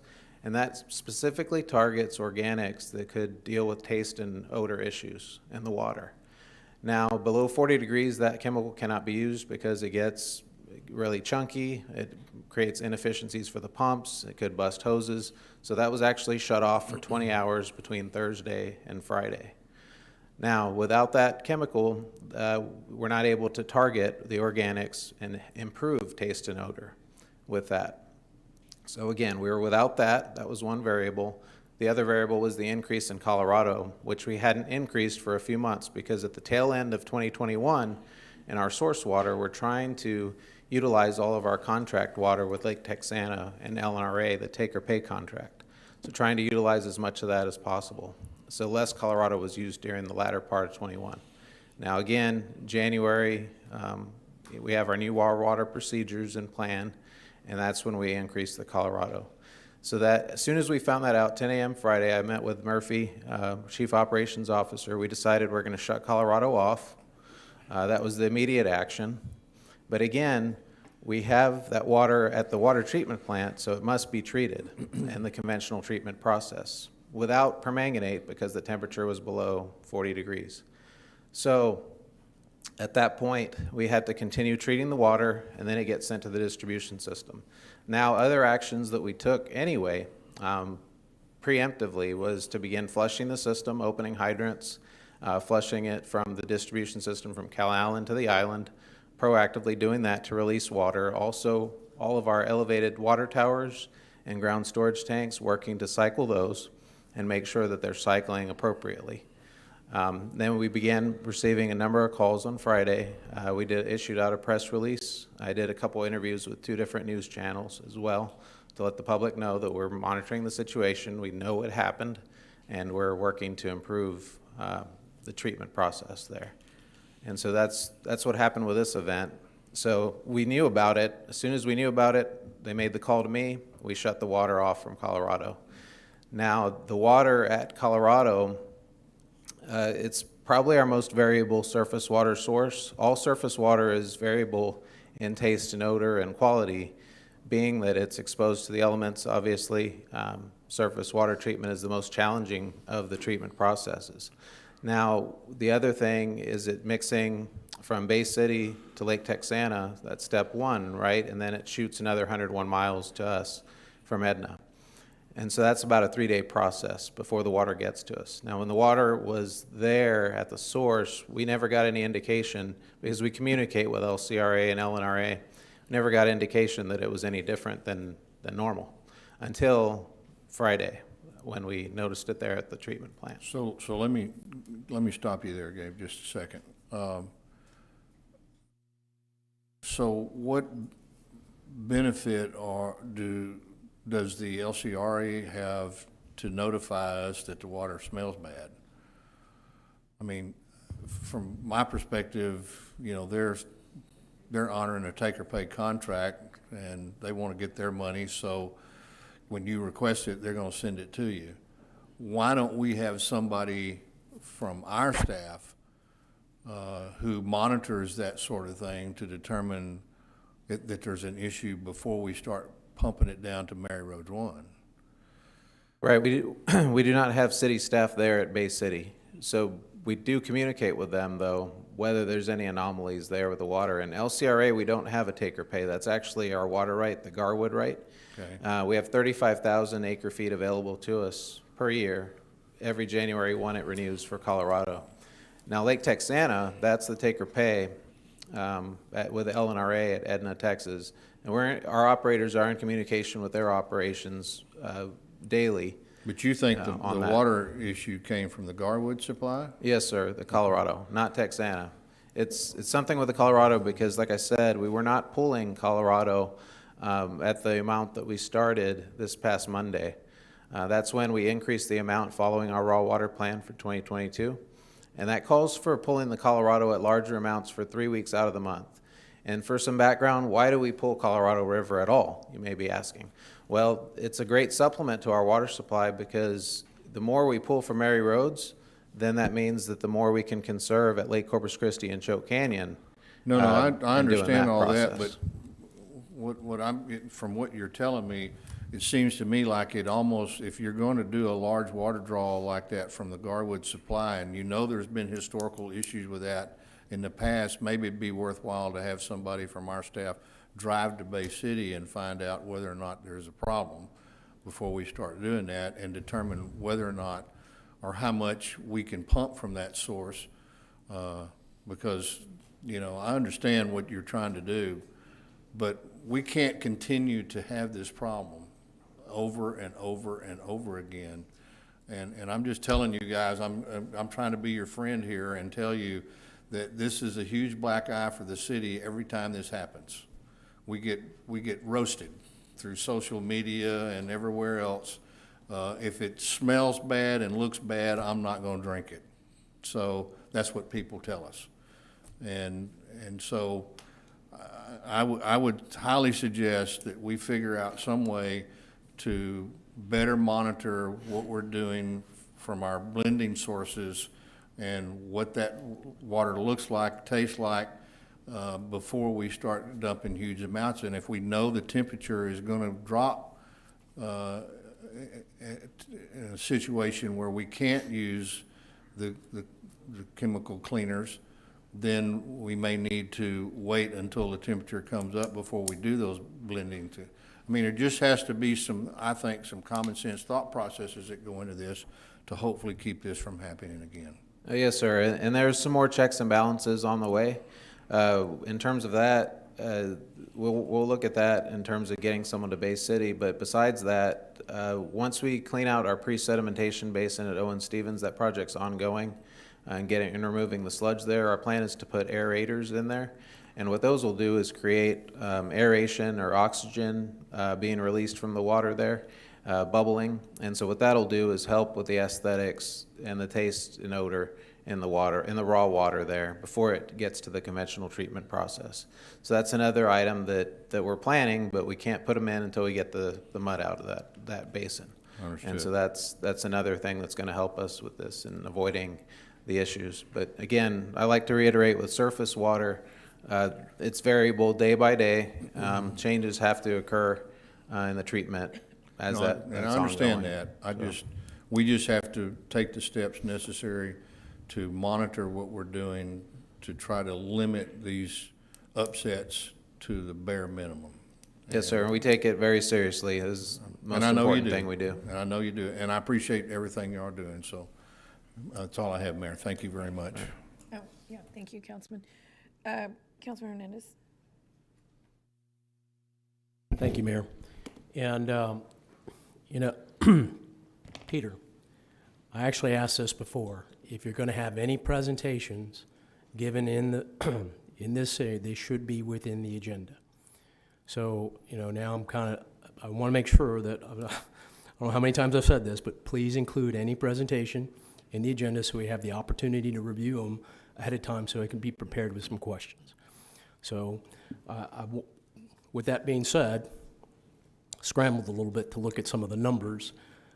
You had mentioned that we had spent $30 million on pipe replacement.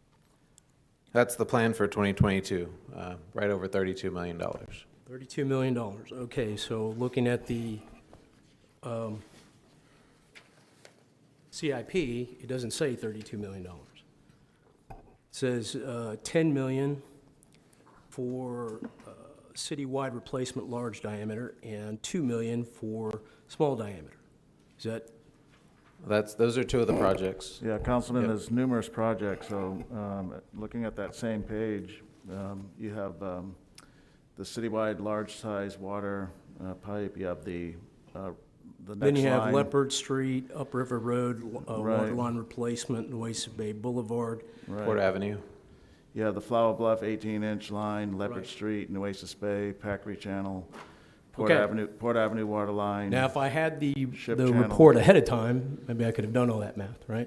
Well, we just did. So, then, not to mention that, I thought we also had additional funding through the American Rescue Plan that we were going to add to this, that we were going to spend $50 million. So what happened with that? So the ARPA funding is also able to be utilized on planned projects that have already been in place. They don't have to be a brand-new project. And so basically what that'll do is we can use the ARPA funding for projects that are happening now, like the Port Avenue, Port Water Line that went in December for approval. That's being used with the ARPA funding. Nueces Bay is another line that's going to be used for ARPA funding as well, going toward that. And prior to this year, we spent $1.1 million on equipment for line replacement as well this year. Yeah, Councilman, Last year. on that same page you and I were looking at, there's 13.8 of that in this fiscal year, and then another 12.2 in this 2023 fiscal year. It's on the bottom of that page in that table. And it shows you the American Rescue Plan Act. In terms of funding, right? Yes, sir. So the American Rescue Plan Act, so $13 million in funding. So like I said, I thought it was in addition to what we were already doing, so. No, it's on top of or inclusive of. So you're just using it to pay for what we already had planned, you're not doing No. anything additional? No, we're doing additional. We're able to do additional, and we continue to do what was planned. Okay, like I said, if you would have had this ahead of time, it would have been easier to track, and I wouldn't be here. Okay, no worries. We'll try to Understood. get that for you the next time. Okay, last question. Is this going to affect our water rating? The whole situation with the bad taste and earth color in our water supply? Is it going to affect our our superior water rating? No, sir. It will not affect our superior water rating. And Our water, why wouldn't it affect our superior? so our water quality has remained strong the whole time. All of our water quality parameters are testing out and exceeding or meeting all federal and state standards. And so that's what determines the superior water rating, in addition to some other regulations that we're definitely within the regulations for everything. Okay, to echo what our Councilman Pusley mentioned, it's very hard for us to look at people in the straight face and say we have a superior water rating when it tastes like dirt. So I want to make sure that, you know, that this does have impact for us, and I've gotten several calls on it. So it must be, you know, you got to be aware of it. Yes, sir. And we had a large number of calls on Friday, and they've steadily decreased since then. And they will continue to decrease. And Okay. Thank you. Gabriel, can I add that the main issue is taste and earthy odor, but was discoloration a situation this time? So there was only a few calls that had discoloration. Mostly it was, again, taste and odor. There was a few that had discoloration, and those were in older parts of town where we have cast iron piping. And that's the only locations that had some discoloration. Right, so there was, by and large, it was not a color issue, it was No, taste, sir. It was right? mainly aesthetics, the taste and odor issue. And again, some people are more sensitive than others in terms of being able to sense that change. Some people have called me and told me, hey, I didn't notice anything. I don't know what they're talking about. So some notice it, some don't. And with surface water, again, the quality and the aesthetics is variable day by day. And then the treatment process should alleviate most of that. Thank you, Gabe. Councilman Lerma? Thank you, Mayor. You know, Gabe, I'm going to agree with my fellow councilman, Mr. Pusley. As far as the black eye, you know, before you guys get the black eye, we get both of them first on our side. Mike Murphy, I know he's behind you, I think. I sent Mike a Facebook page that had my big old picture on it. And it said comments about water. They don't care about our water and they're elected, blah, blah, blah, whatever. I mean, Mike got it. And I asked Mike, I said, I need some help for some answers on this. But we're the ones that face the people each and every day. You know, we have to figure out a way to stop this. It's got to just stop. With the technology that we have, is there technology out there that we need to purchase to help you guys run a better facility? I mean, if that's the case, you guys need to bring it up to us. I don't think this council will say no if it says, if we have to spend 50 million, 100 million to get new technology to stop this before it even gets into our pipe system. You know, that's a concern. You know, I mean, we can send people to the moon, and we can send them to space, and we can send things to Mars, but yet we can't solve a water issue. You know, when it was brought to my attention, I went straight, the first call I got, I said, well, okay, while I'm talking to the customer on the phone, or the person on the phone, let me go. I went over there to my water faucet, turned it on, and got a glass and looked at it. It was clear to me. I smelled it, tasted, nothing tasted to me different. So I don't know how it's just certain parts of the city it happens to, and other parts it doesn't. I live out in the Antelope, Carolina. We're going to get it first before anybody else gets it. Yes, sir. Yep. So, you know, but I don't know how to answer to some of these questions these people ask. It's tough, you know, and we're always going to get hit first out in the Antelope, Carolina area with the water issues. I don't know what else to say. I mean, it really bothers me that we don't have answers for our voters, you know, but we've got to figure out a way just to stop the process. Yes, what is it that we need to do? There's got to be some kind of filtration system out there that will stop this, or something that will tell us bad water's coming in, this is what you have to do. The computer system, something, I don't know. I'm not the professional, you guys are. You know, that's why I bring it up to you, but we've got to resolve this problem, and quickly. Agreed. We agree 100% with what council has been telling us today. We know it's a problem.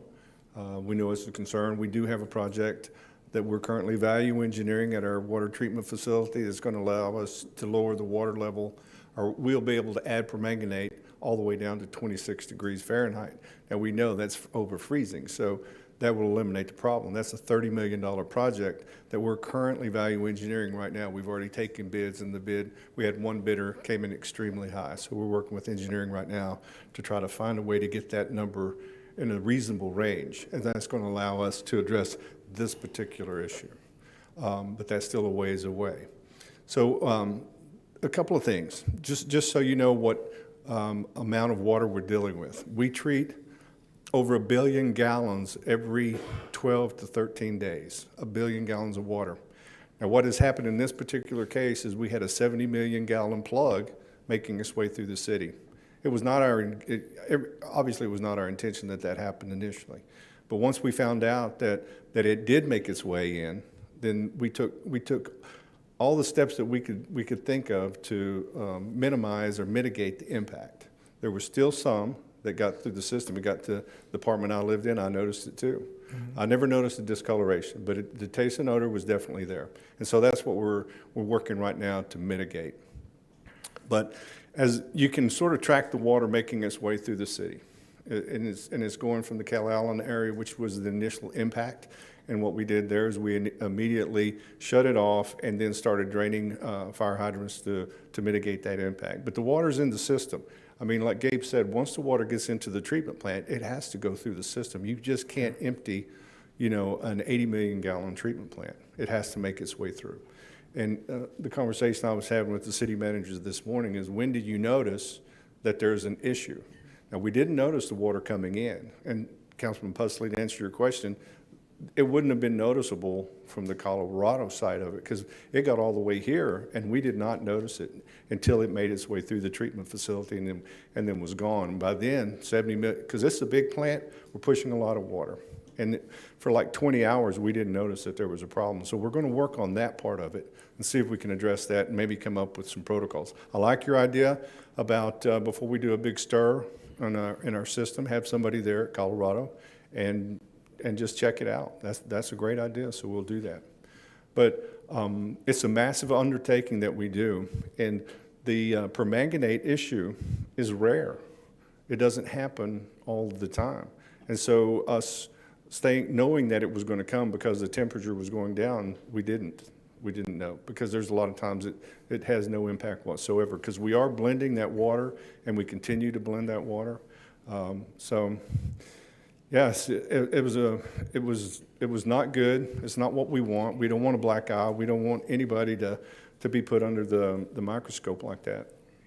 So we're taking all the precautions that we can think of to do this. But it is a technology issue that we've got to work on, because the plant is 70 years old now, something like that. So we do have issues at the plant, but we're not blaming. That's not the thing.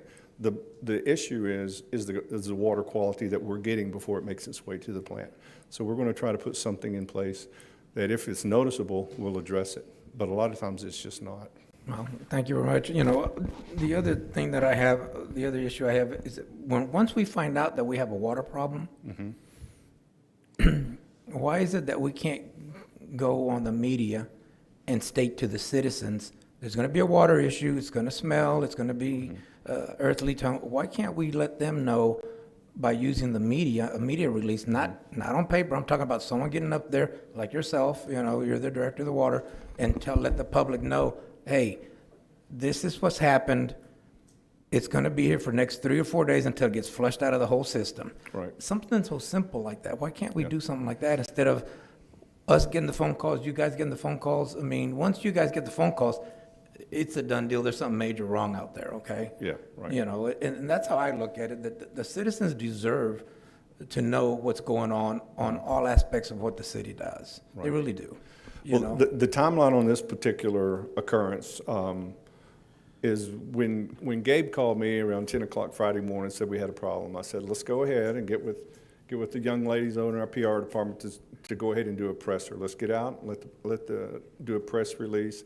And then we set up interviews where Gabe got on TV. We did all of this on Friday, and it made it happen very fast. And in the middle of that, the city manager calls me and says, "Can we get a press release out?" Or called Gabe, and can we get a press release out? So the process has already started. But so we tried to, as soon as we heard about it, we stopped the water flow coming from Colorado. But like Gabe said, that's 100 miles of pipeline, 140 miles of pipeline that's still coming. It ain't going, I mean, that water's coming, right? So it's going to get here. So we did try to get the word out as soon as we could. You know, and sometimes those things take just a little bit longer. Well, I greatly appreciate it, but I think that's the best way to resolve it with the citizens, and please keep looking at the technology side of it. I mean, there's got to be some great technology out there that we don't have yet, you know, and I know everything costs, you know, nothing's free. Yeah. You know, but if we have to go that route, well, let's get together and figure that out, and let's go that route. Yes, sir. You know? And we think we've got a good solution. I mean, like I said earlier, that we've got a $30 million project that council approved that we've already bid it out. And unfortunately, we only had one bid, which is kind of becoming more normal than having several bidders bid on a $30 million project. But the low bid was $58 million, just to let you know. The low bid was $58 million on a $30 million. So obviously, we're doing some value engineering and rechecking. But that will address a lot of these issues. That's the headworks at our water treatment facility, and that's to upgrade the old technology. That's what this is all about. Thank you. Greatly, really appreciate it. Thank you so much. You bet. Thank you very much. Thank you. Councilman Smith. Thank you. Maybe a little bit more for you, Gabe, but you mentioned Mary Rose 2, the mixing between the discharge and the intake of 1. What's that distance? What was your question, sir? On Mary Rose 2, so you mixing that takes place, so. Oh, yeah, so it mixes from Bay City, lower Colorado is pulled, and it gets sent 41 miles to Edna, and then it mixes there with Lake Texana in the holding tank. In the holding tank? Yes, sir. There. And before it goes on. So you have another cut at it at that point in time? Yes, before it goes on through the next 101 miles of pipeline to Owen Stevens. Well, I think at least for me and probably everybody here, it's the after action and, like you mentioned, Mike, the protocols. So we know this happened. We know we had a freezing event. We think it may have been the lower Colorado, but I think we need to be looking at this very hard. And you say the plant's 70 years old, but we continually spend tens of millions of dollars to keep that plant a current plant, a superior plant with it. So I don't, just because something's old doesn't mean we're stupid. I'm speaking for myself, people. But, yeah. With it. But I think really this is the important thing. We know we had an issue. We know permanganate may have been involved with it. We know we have a temperature thing. We had a different quality. What are we going to do? What protocols are we going to put in effect on there so this doesn't happen again? And this particular issue, and now going on 6 years on council, this is the first time that we've had this type. We have other issues with water, but this particular water quality issue on there with our disinfectant and coagulants. So, thank you. And thanks, Councilman, for that. So what we're doing, and Gabe and I have already put this protocol in place. In winter months, if we do go to change sources, like in this particular case, we go to the Colorado River, we're going to do a presser before we do that change. I mean, we got to continue to use the resources available to us. I think we all agree to that. And so in this particular case, now that a lesson learned on this, we'll be announcing that prior week or two before, letting council know, putting it on our website, and getting that word out. So that's I think the information is key and critical in this particular thing, so people will know what's coming up. Thank you. Councilman Molina. Thank you, Mayor. Mr. Murphy, I appreciate you and your team's diligence in trying to get this issue resolved and meeting it head on. Can you talk about the testing process? Where is the water tested once it's treated? Okay. And how often is it treated? All right, so the testing process, we have real-time monitoring of our whole distribution system that takes place minute by minute.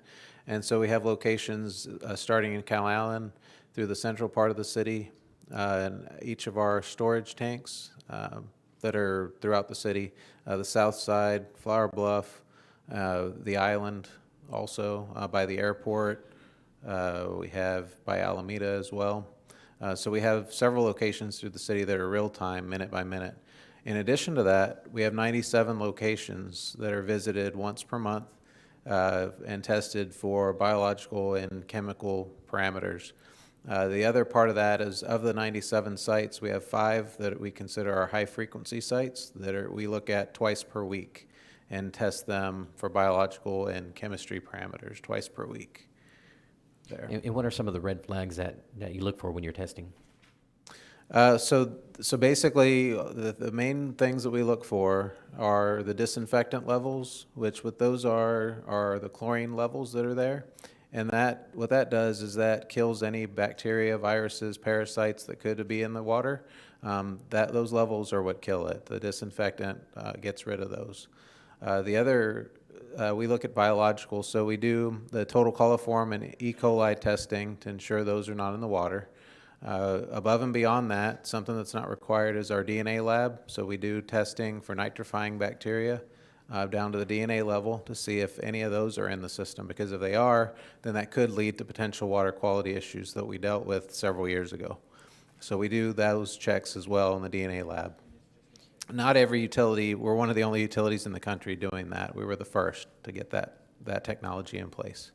The other is the chemistry testing that's done at each of the locations. So those also deal with what's called nitrification. It's a big word for poor drinking water quality. Basically, we look at all the chemistry to ensure that it's in the right ranges for that as well.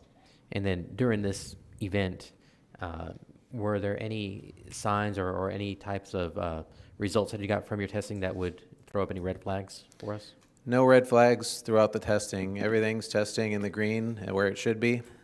There's no indication of poor water quality, and the water's been safe the whole time.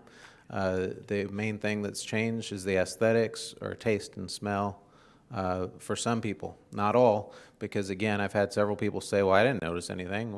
What's the big deal? But again, we still take any complaint seriously, and it's a big issue that we need to get fixed. I appreciate it. Thank you. Okay. Councilman Pesley, is that an old lighter? Okay. Thank you, Mayor. And I'll be brief. I know we have a long agenda here today. So Gabe, let me be sure I understand this.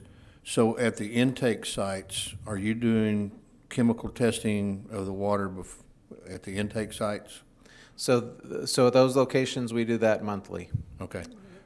On a monthly basis? Yes. Do you do any pre-filtration at the intake sites? No pre-filtration, no, sir. Okay. Would it behoove us at some future point to put in some type of pre-filtration process at the Garwood water supply that would knock out, I mean, the fact that you're getting taste, odor, and color means that that water carries a high sediment load, I would assume. Right. Yes, sir. It's something to look at for sure. That's some of the technology we're going to look at, as well as the aeration that I mentioned before at Owen Stevens, but also at the source water. Maybe we have to do something significant up there in terms of that technology. Okay. Okay. Thank you. And again, I want to reiterate, I appreciate everything you guys are doing. I know this is a tough deal, but you know, the old plumber's saying it runs downhill. And when we get landed upon, we have to turn around and make sure that we're doing things correctly. So Yes, thank you again. We appreciate it. Thanks. Rating. Right, thank you. Okay, thank you very much. And to sum up, because I think you've said it several times, technology, we need to look into, upgraded technology, and 2, the capital improvements, which is going to be awarded here very soon. And those 2 things should take care of this. Okay. Yes, ma'am. Thank you. Right. Okay, great. Okay, Mayor, just a few other things on our city manager report. Just a quick update on potholes, and we want to show you a video. Councilman Pusley asked to see it on the jet patching technology that we're using.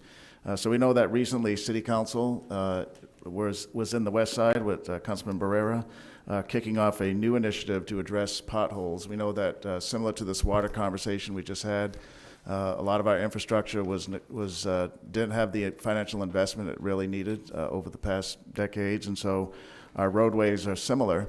And with the extensive rains we had this summer and issues with supply chain issues and labor challenges, the potholes have gotten a little bit away from us, and so there's a backlog of potholes that has accumulated. Recently, City Council authorized $1.4 million in additional spending to get all of the backlog of pothole requests addressed within the next 30 to 45 days.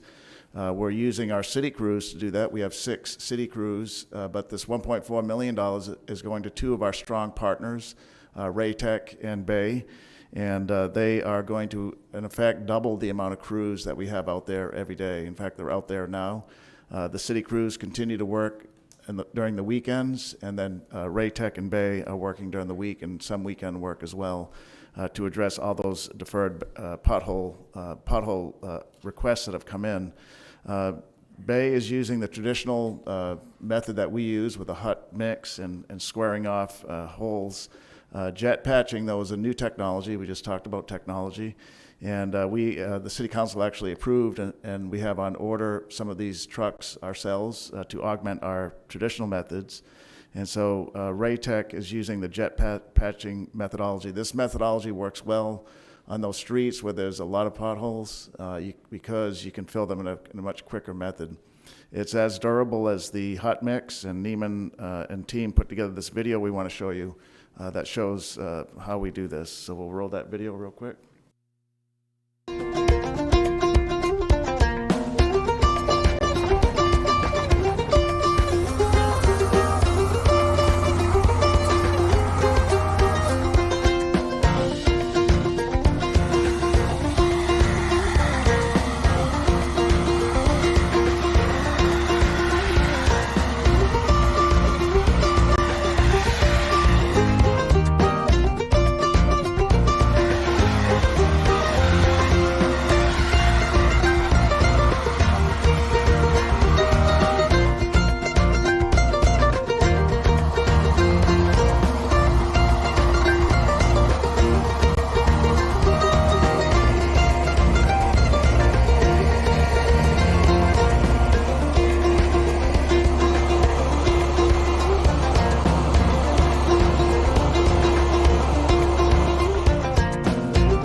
Okay, I think Neiman picked that Texas music, but I like it. right.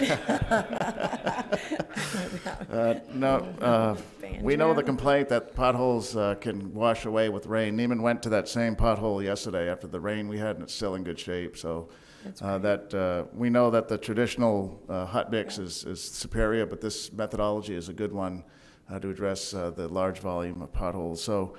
Since the program began about 2 weeks ago, the city team and the contract team have fixed 8,000 potholes. Wow. So 20% of the backlog is addressed. We'll keep you informed as we go along because we're going to get 100% compliance within 30 to 45 days. Yes, we are. Okay. Yes. Peter, if the weather will quick- cooperate. Yeah, exactly. Yeah. Quick question. So Sure. that truck, the sprayer, Right. who's using, both teams are using that? Just the one team, just the private firm, Raytech, is using that one. Okay. Yeah, so they're only using that one, and then Bay is using the traditional method. The traditional, that's right. Right, Okay. as is the city. Now, Right. the city in this budget and city council approved the ordering of a spray or jet patcher for us to use, for city crews to use.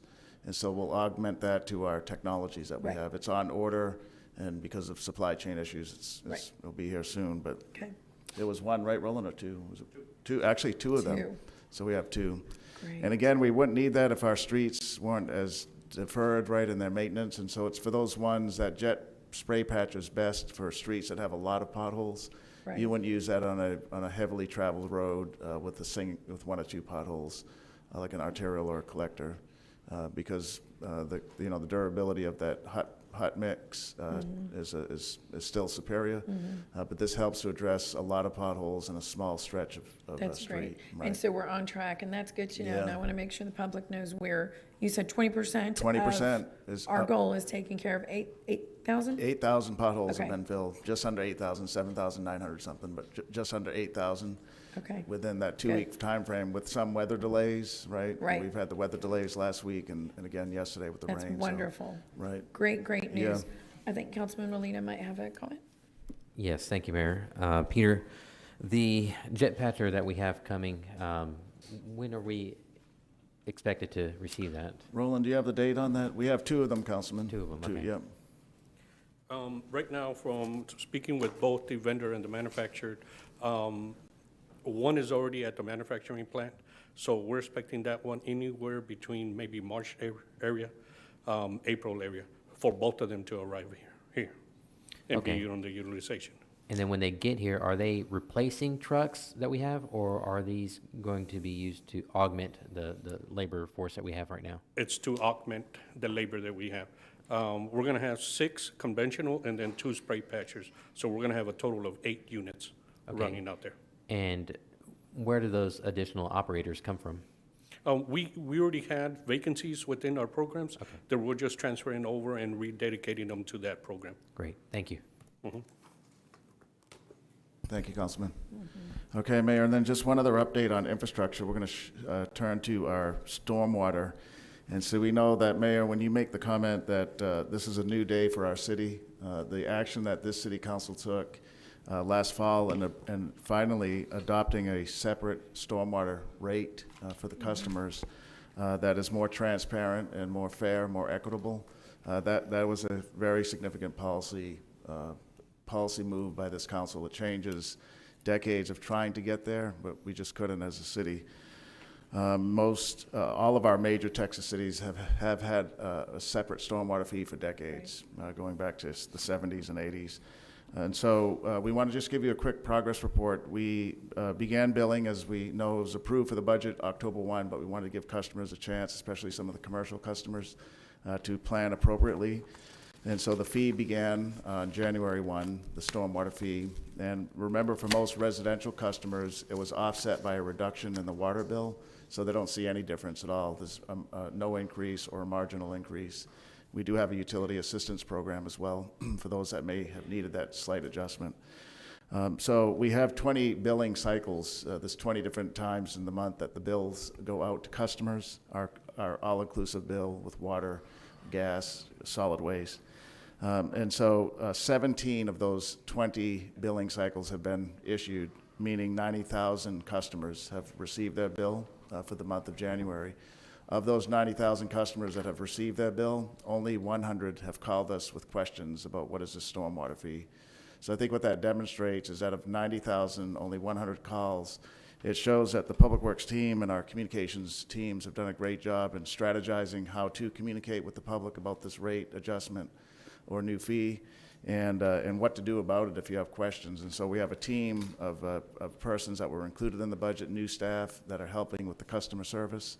And we've done a lot with social media, with news media, radio and television, and putting inserts into the bill envelopes that are sent out. And so I think we're doing a good job. There's been a lot of tests that included our IT department. Peter Collins helped on pre-testing and testing and spot checking before bills get sent out. I think 20% of the bills were reviewed manually just to make sure there was no issue. And so with that kind of pretext or context, we want to have Roland talk a little bit more about it, and that'll close out this item.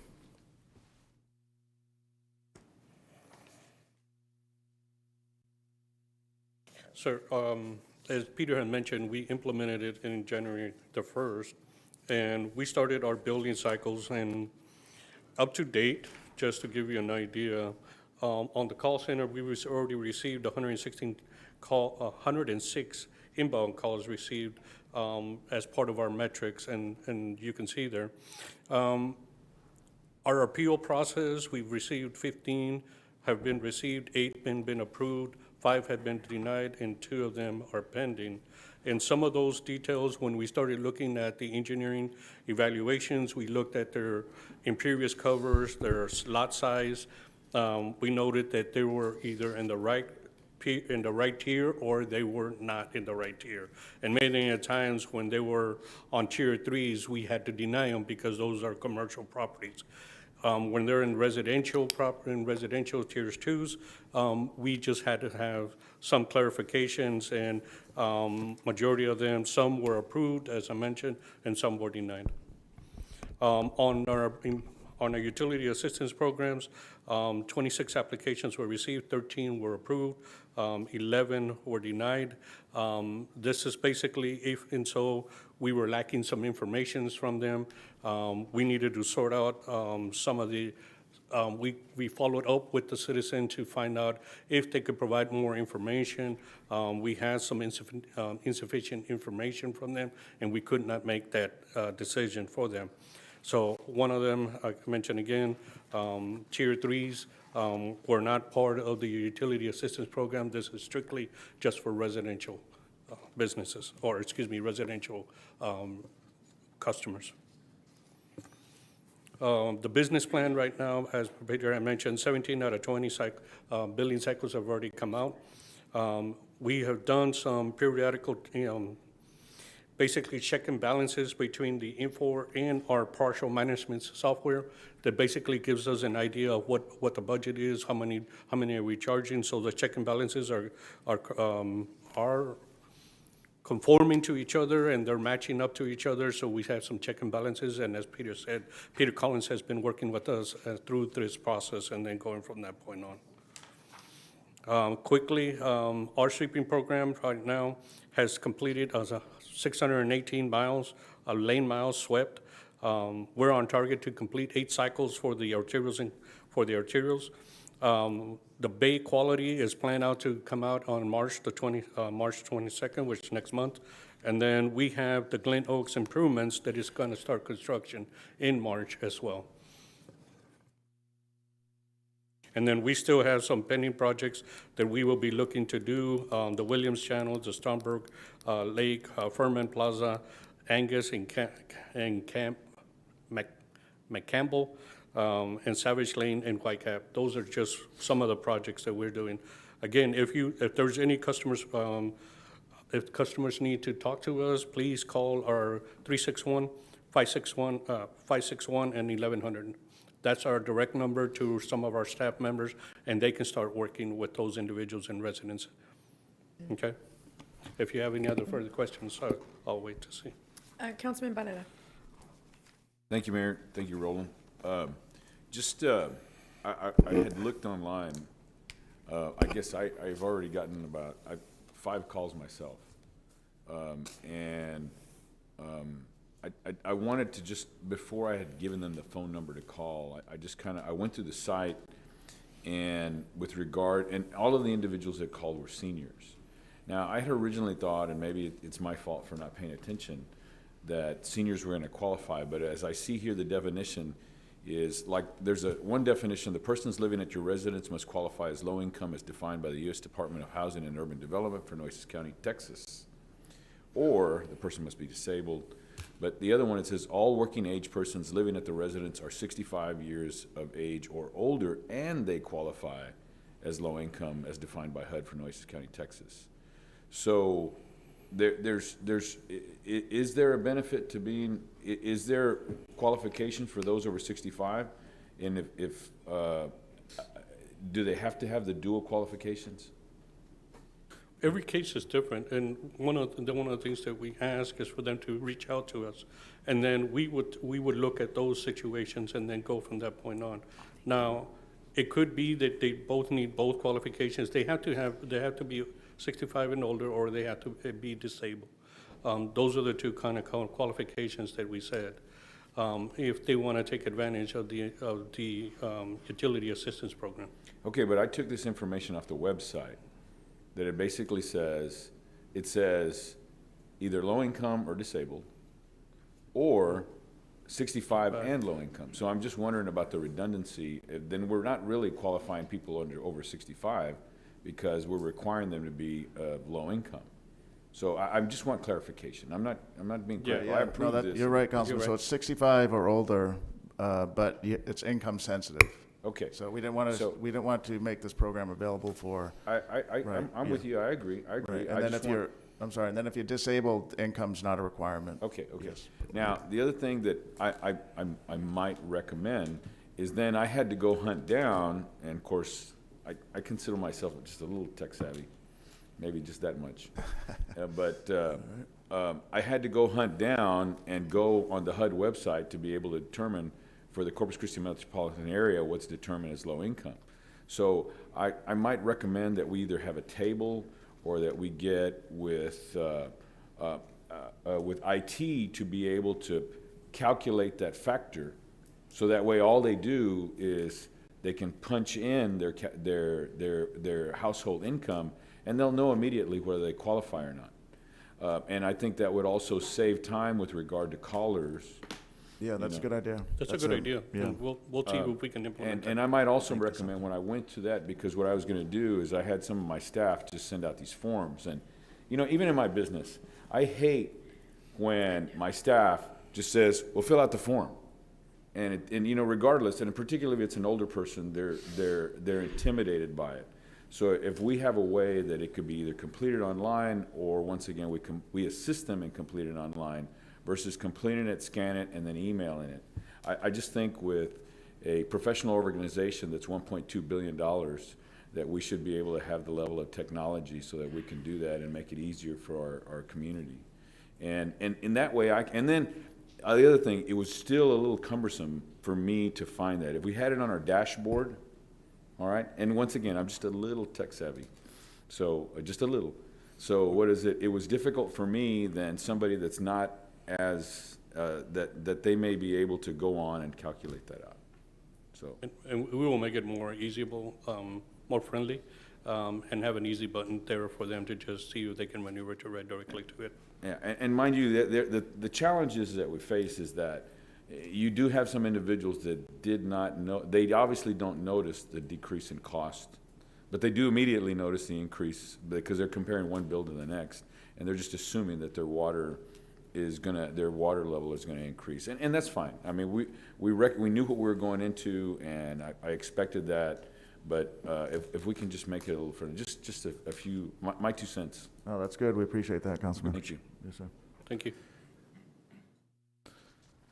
Councilman Pusley. Yes, thank you, Mayor.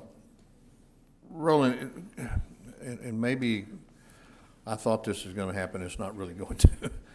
Were we not going to have a company come back in and prove up our impervious calculations? So I know all of us council members, I think all of us did, we received at least one email saying, well, you've miscalculated my impervious area as compared to non-impervious area. Did we just make those assumptions based on our own internal calculations, or? We took the information off the Nueces County CAT and then figured the impervious cover through that point. Okay. And then we calculated every resident based on their lot size, impervious cover. Okay. What would that charge be? Okay. That's neat. And sir, let me speak on that. We did originally utilize the Nueces CAD to try to calculate the impervious area, but we realized that the Nueces County CAD did not jibe with the city's GIS system. Right. So city's GIS system is the program record, so we wanted to make sure that we were able to validate our impervious cover. So the answer is yes, we did actually put it out through a third-party consultation firm named Raftelis, who spent countless amounts of hours actually validating each parcel that's contained in the city's GIS system to ensure that our impervious covers were accurately being calculated in the water bill. Right. And then, as Roland has stated, when we receive phone calls with individuals that are contesting their impervious cover, there is an appeals process in place for their particular parcel to be reviewed. And again, we still maintain a contractual relationship with that consulting firm to be able to verify and validate that either their impervious coverage is what's reflected in the GIS, or if we need to correct our records. Okay. Well, that's what I thought I remembered, that we had used a consultant to help us calculate. Yes, sir. those Yeah, you're right, impervious areas. Councilman. We brought that contract to council. You're right, for Yes. approval. Yes, sir. And we even we even purchased the software as well. Okay. The same software they're using so that we could use it as well. And I guess the thing that, and Peter alluded to this, is, and so did Councilman Barrera, is sort of getting lost in the background here is, this was all being done because people's stormwater charges were being based on their water usage. Yes, sir. And so I've told several people, you know, look at your water bill. You should, in most cases, we said a large percentage of the cases of residential customers here in the city of Corpus Christi would see a reduction in their water Right. rate. You're right, Councilman. Charges. Yeah, right. Yeah, large volume water users are seeing a decrease because the stormwater fee was based on water consumption. So the more water they use, the more stormwater fee they paid, which it's not tied. It's two totally different things. That's why most of Texas has switched decades ago to a separate fee based on impervious cover. I wonder if, is there a way we can tell people after maybe 3 or 4 months of using this, over that period of time, how much they have saved on their water bill? Yep. And put that little note into their bill when they receive it and say, you know, because of the new stormwater fee calculations, you have saved X amount of money on your water bill. Yeah, we can do that. That's a good idea. So we can certainly follow up with that. That's a great Okay. idea. All right, very good. Thank you. Thank you, Councilman. Okay, Mayor, thank you, Roland. One more thing on health, public health. So Annette Rodriguez is going to give us an update on the COVID pandemic and the Omicron. We did see a little bit fewer cases yesterday, under 500. It's better than over 1,000 that we had seen. But Annette, are you there? Yes, I'm here. Okay, great. Okay. Okay, so I'm going to go ahead and get started. Thank you for having me here, Mayor, Council, Annette Rodriguez, Health Director. So I'm going to start with slide, please. A little bit of an update on the Omicron variant of concern. And basically, the first Nueces County Omicron case was collected on December the 14th. We know that now. The vaccines, especially the boosters, continue to offer protection. There was a recent study that was done in the MMWR, the Morbidity Mortality Weekly Report, that showed that individuals with boosters showed 94% vaccine effectiveness against ER visits and 82% vaccine effectiveness against having to go to an urgent care center. So again, it's a testimony to that boosters do work. Omicron is significantly more contagious than the Delta variant, and also that Omicron right now is 100% of all the cases in the United States are currently Omicron. So in January the 20th, we had 1,581 cases of COVID-19 in one day. That was our highest number of cases in one day. And so we believe that that was around the time that we started to peak. And we believe that now we're starting to come down, like City Manager Zanoni said, you know, less than 500 cases yesterday. So we believe that we're on the right side of this peak at this time. December of last year, the average number of COVID cases was around 65 COVID cases per day. In January of this year, 824 COVID cases per day on average, more than 12 times higher than the average number of daily cases in December. So that's really, you know, where all the concern has been. Next slide. On this slide, you know, it shows very clearly, it depicts the waves that we've had, the fourth waves. The first wave, we were at nearly 10,000 cases on that first peak. The second wave didn't have a lot of cases, 5,500 seems relatively low at this point. The third wave, the Delta peak, almost had 12,000 cases, right under 12,000 cases in that 1 month. And now in the month of January, if you look at our current peak with the Omicron, we nearly have 20,000 COVID cases in 25 days that we've been in January. So a lot of cases, again, because of the transmissibility of the variant. Next slide. So this just shows the ages. It shows you for the month of January for Nueces County, it shows you all the different age groups. What's really important here to us is looking at the number of cases in the pediatric population, the 0 to 19. More than 25% of the cases in just this month have been attributed to that age group. So that is, again, our biggest concern. Next slide. So these are the deaths, and we had been seeing like a downward trend. So in December, you see 15 deaths in December, which was really low for COVID cases for 1 month. And now in January, you know, that's more than double. So we're seeing that increase in the number of deaths still attributed to the Omicron. The total number of deaths from the beginning in March of 2020 are 1,346 that are directly attributed to COVID-19. Next slide. The hospitalization number. So I think the number that I remember clearly was Christmas Eve. We had 25 patients with COVID-19 that were hospitalized. And now you can see December 27th, the 43 individuals hospitalized. But you can definitely see the upward trend, 200 now currently, you know, 199 current patients hospitalized with COVID-19. And then you can see the ICUs are staying lower, which is really a good news item, because while we see it's more transmissible, we don't see that the severity is any different. So the concern that I have with the hospitalizations currently is that 8 of these individuals in the hospital are at Driscoll Children's Hospital. And so half of those are in the ICU, so they're needing that intensive care, you know, treatment for COVID-19, and one of these individuals on a ventilator. So that's really what our concern is. And at the end of a pandemic, we normally see that the kids become affected, and so that's what we're looking at this point. Next slide. The health department has administered over 203,740 vaccines to date, and we continue to make every effort to vaccinate those individuals that would like to be vaccinated. Next slide. This is the concerning slide as well, because the number of people that have received their boosters is only 28,992 individuals. So, and according to CDC, adults who are unvaccinated had 5 times higher risk of infections than those that were fully vaccinated with their boosters. And so we're really trying to move this number of people with boosters to encourage more people to come back and get their boosters. Next slide. The number of people, the vaccination rates in Nueces County. So 55.3% of the population is fully vaccinated in Nueces County.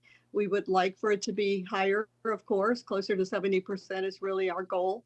But if you look at for the more vulnerable population, 65 years and older, and these are the ones that we started with the vaccines early on, they're closer to 81% fully vaccinated.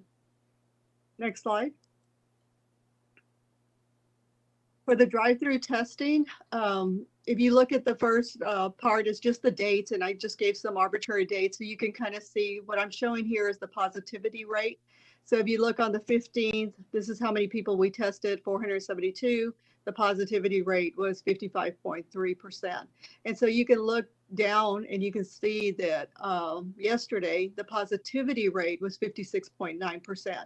So in early January, we were looking at higher numbers, and then around, it seemed to stay steady around 55%. This is one of the reasons why we do our drive-through clinic at the Old Memorial Hospital. We do that because it allows us to see not just the positives, but also the negatives as well, so we can come up with a positivity rate. So January 20th, 657 tested at our drive-throughs. This was actually a combined testing that was performed for both Port A and at Old Memorial Hospital, and the positivity rate combined was 47%. But what was interesting was when we separated those groups, that Port A's positivity rate was much lower. It was a 41% positivity rate. So we'll be in Port A this week again on Friday, and so we'll continue to look at that positivity rate to see if they're behind us on the curve, or they're in front of us and coming down the way faster, or they're still about to get to their peak. And the other thing that's important with this slide is that in December, we were doing about 20 people in the drive-through per day, and we were doing testing twice a day. Now we're doing testing 6 times a week instead of twice a week. I said twice a day instead of twice a week, and that's just because we're trying to meet the demand. Next slide. So this slide basically just shows you that if you test positive, yes, you do have to isolate. That's a given. So everybody isolates for 5 days, and so you must isolate for 5 days. On day 6 through 10, if you're not sick on day 5 with a fever, then you can actually resume normal activities. But you do have to wear a mask. CDC's guidelines say 10 days of mask wearing, properly fitting mask, even at home. So if you have individuals at home that are not vaccinated, you must continue to wear a mask during those 10-day period. So if you've been exposed, and we're still having a lot of questions from people at work that if you're exposed to somebody with COVID-19, what do you have to do? So you do not have to quarantine if you are fully vaccinated or if you've received your booster or you're up to date. And I kind of want to explain this fully vaccinated because people get confused. They say, I haven't had my booster, do I need to or not? So if you're fully vaccinated, that means for the mRNAs or for the J&J, you've had the 2 vaccines or you've had the 1 J&J, and it's not time to get your booster yet. So it's only been 2 months, and you know that you don't get your booster till 5 months. You're considered fully vaccinated and you're considered up to date. And so you would fall into the category of not having to quarantine, but you still do have to wear a mask for 10 days, and you do still have to monitor your symptoms to make sure that you're not getting sick. And if you do feel sick, we recommend that you do test. So if you're not boosted or you're unvaccinated, or you haven't had COVID-19 in the last 90 days, then you do have to quarantine. So those are the difference. Next slide. Monoclonal antibodies. So we all know that for Regeneron, it's not effective against Omicron variant, but we know that the sotrovimab is effective. It's a monoclonal that is very effective, proven to be able to fight the Omicron variant. The problem is that supplies are still very limited here. And so, we're trying to make sure that, like, for individuals that are pregnant, that are high risk for complications, that we have some of the sotrovimab for those individuals. And then Merck and Pfizer, the COVID-19 pills that were authorized recently, you can still get those medications. It should be within the first 5 days of testing positive, but you do have to go see your provider, your physician, or call them and ask if they can call in a script for you for those treatments. Next slide. So this is basically who gets the booster. That's the other question that we get asked quite a bit. And so it's for anybody 12 years and up, you can receive a booster. Okay, those are the individuals that are allowed to get a booster. If you're 5 to 11, you can get your vaccine, your COVID-19 vaccine, and you can even get a 3rd shot. But that is because you are immunocompromised. That's not considered a booster. Boosters have not been approved for that age group 5 to 11. And of course, vaccines are still not approved for under the age of 5 at this time.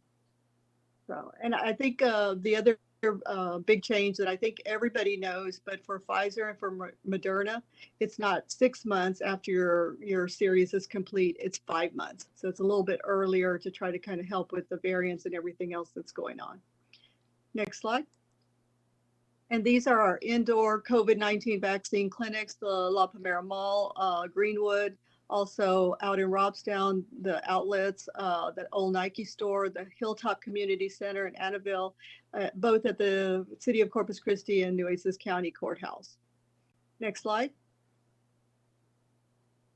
And these are our outdoor clinics. We have the QSR Legacy, as well as the Fias parking lot, as well as the Goodwill store parking lot. So we're there as well, and those are the dates. Next slide. We continue to be at the schools, and so this week, this is the different schools that we're at, and as more schools call us, we do send out our strike teams to these additional schools to try to get as many people that are wanting to get vaccinated as possible. Next slide. And this is the free COVID testing that we offer. We're at Old Memorial Hospital Monday through Saturday. Porter Aransas this week on Friday, and Amistad also is doing testing by appointment, and there's their information as well. So, and next slide. If there are any questions, I'm available.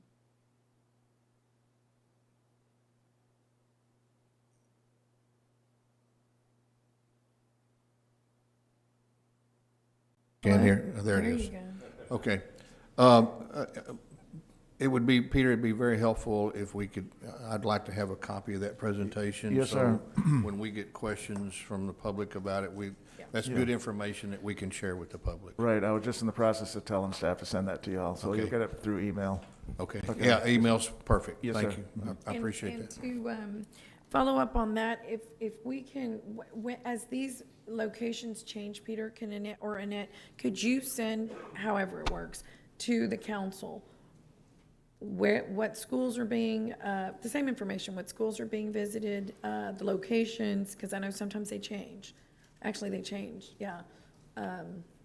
Right, yeah, Annette, we can do that, right, we'll notify the, maybe through me to the council, Sure. change in location for testing and vaccine locations. Perfect. Yes, ma'am, thank you. Councilman Hernandez? Thank you. Real quick. Annette, last time you gave us a presentation, there was some information on breakthrough cases.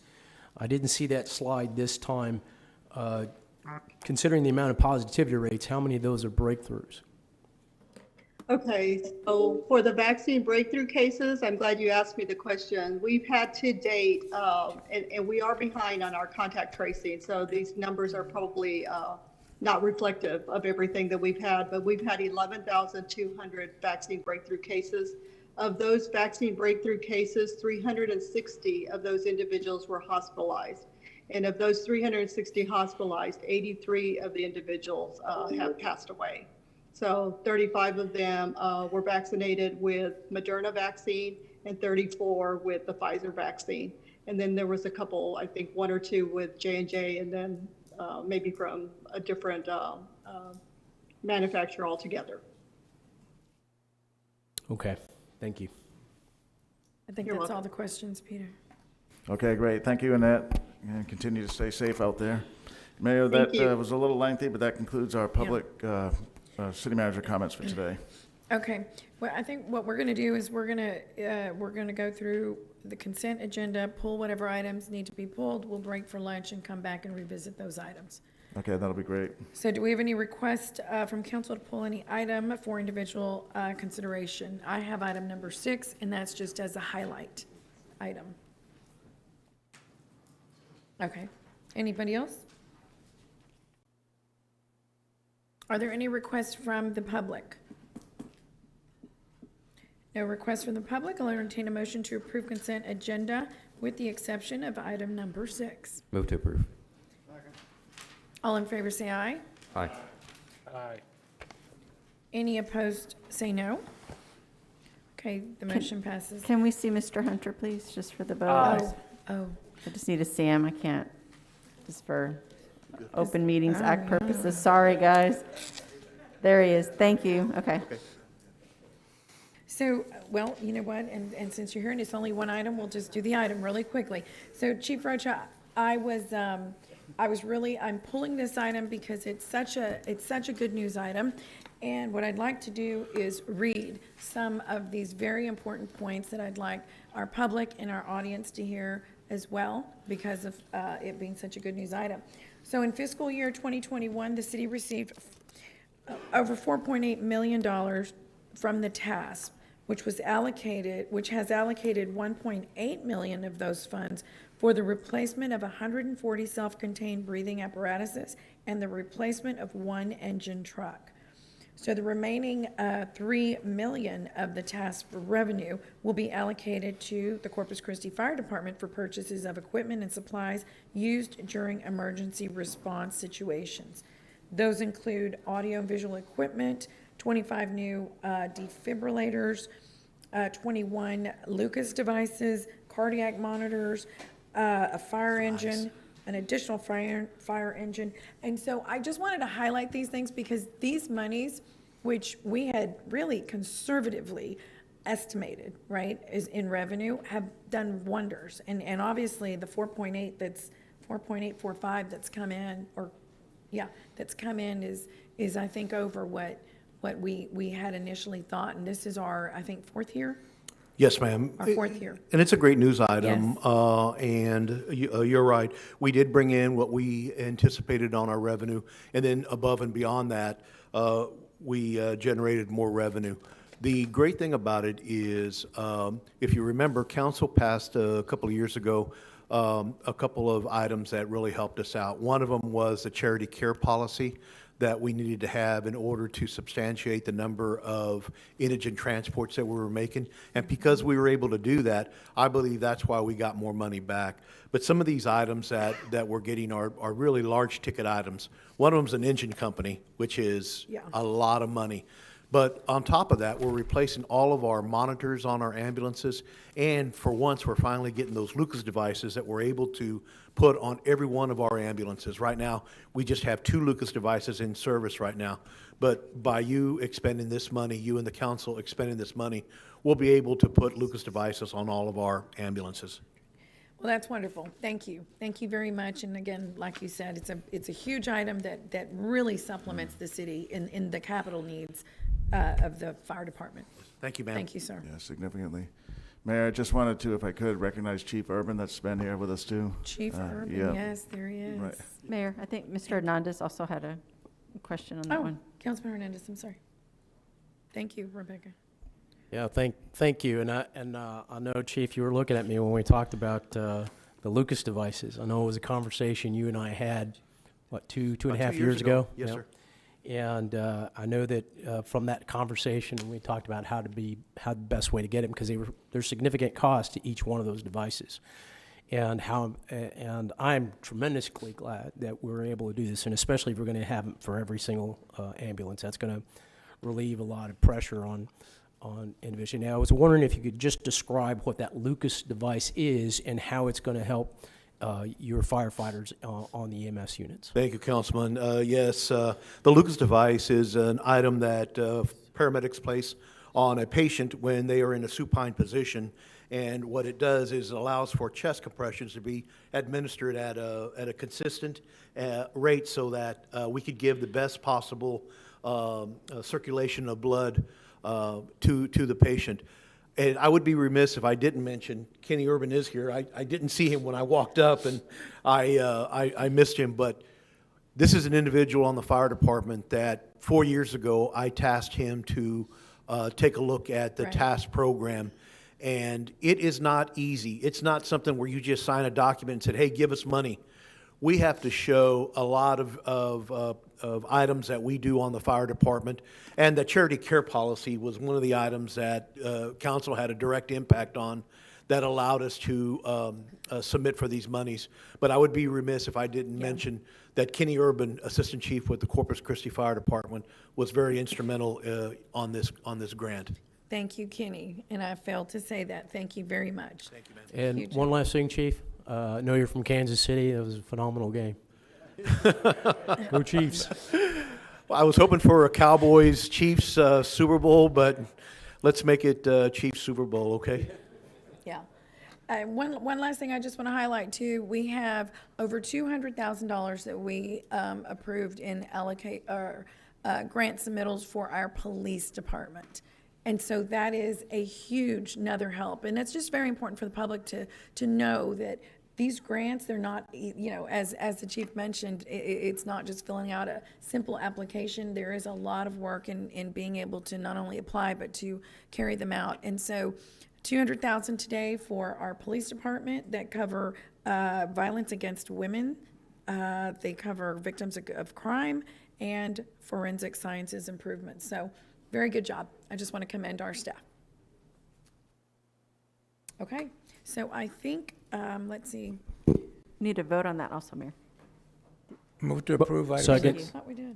No, ma'am. Okay, Move to approve item 6. okay, who? Second. Second. Okay, we have a motion and a second. All in favor, say aye. Aye. Aye. Thank you. Any opposed, say no. The motion carries. Thank you. Okay. Yes, we are. We've got an e-session, so, let's see here. The council will go into executive session on item, number 31, per Texas Government Code Sections 551.071. We will return shortly.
I'll go ahead and reconvene our meeting. Madam Mayor, I would like to make a motion to endorse continued staff negotiations with Nueces County toward an amended cooperative agreement for a city-operated Corpus Christi, Nueces County Public Health District. Second. Okay, we have a motion and a second. Any further discussion? Okay, all in favor say aye. Aye. Any opposed say no. The motion carries. We will go ahead and move on to M, Section M, Public Hearings, item number 20.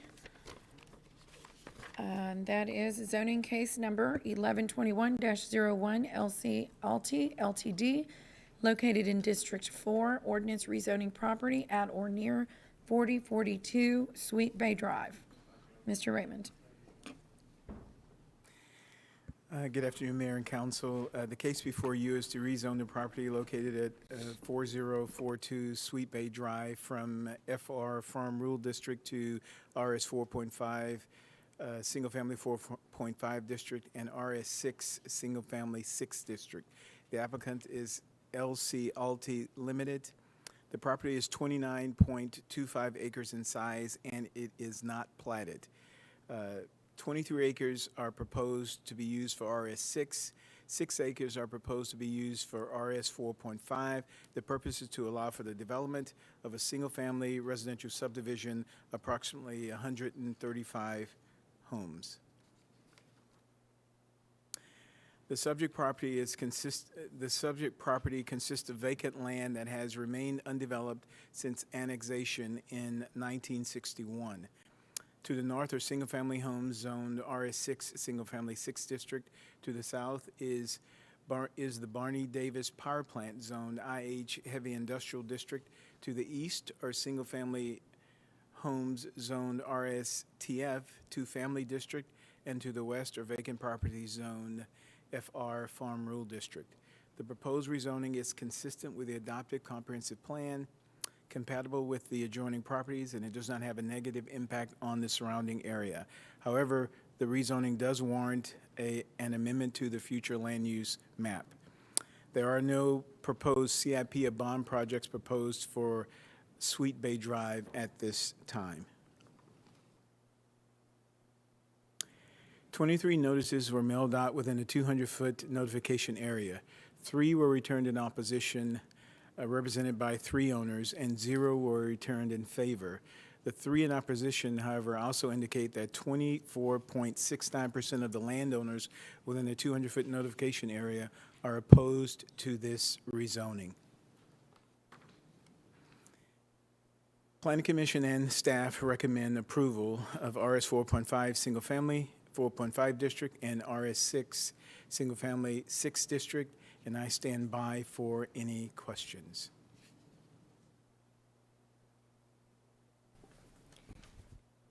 Thank you, Mr. Raymond. So if over 20% of the landowners object, what does that mean? It means that it's controversial and it was require a 3/4 vote for approval of the Planning Commission and the city's recommendation. Okay. You didn't bring it up, but I'm reading the Planning Commission final report. Is that on the slides? It's 353 in our packet. Okay, I have it here in front of me. Can we bring it up, or? I don't know. It's not loaded. I don't think so. Okay. Well, everybody, you have it in your packet. And I just want to, number one, that the access to this property is by Sweet Bay Drive. There's 27 homes located on Sweet Bay. It's zoned R6, and there are about 70 people that live there.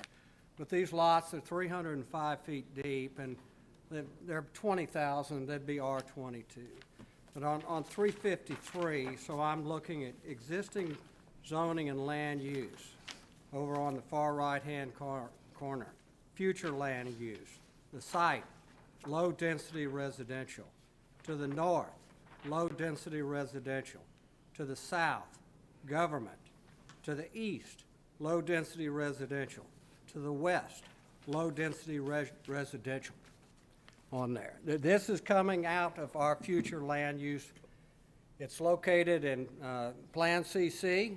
You can go to page 63. You can see the map on page 63 on our comprehensive plan, or you can look at it in the area development plan. And in both cases, it is low-density residential.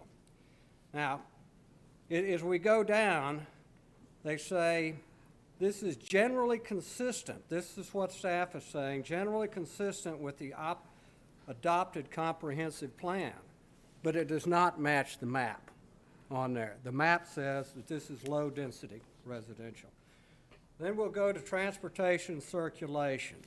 The subject property has approximately 50 feet of street frontage on Sweet Bay Drive with it. It has no frontage on Sweet Bay Drive. Sweet Bay, can you bring up a map, Al? It's in there. Could the room, control room bring up the presentation again, please?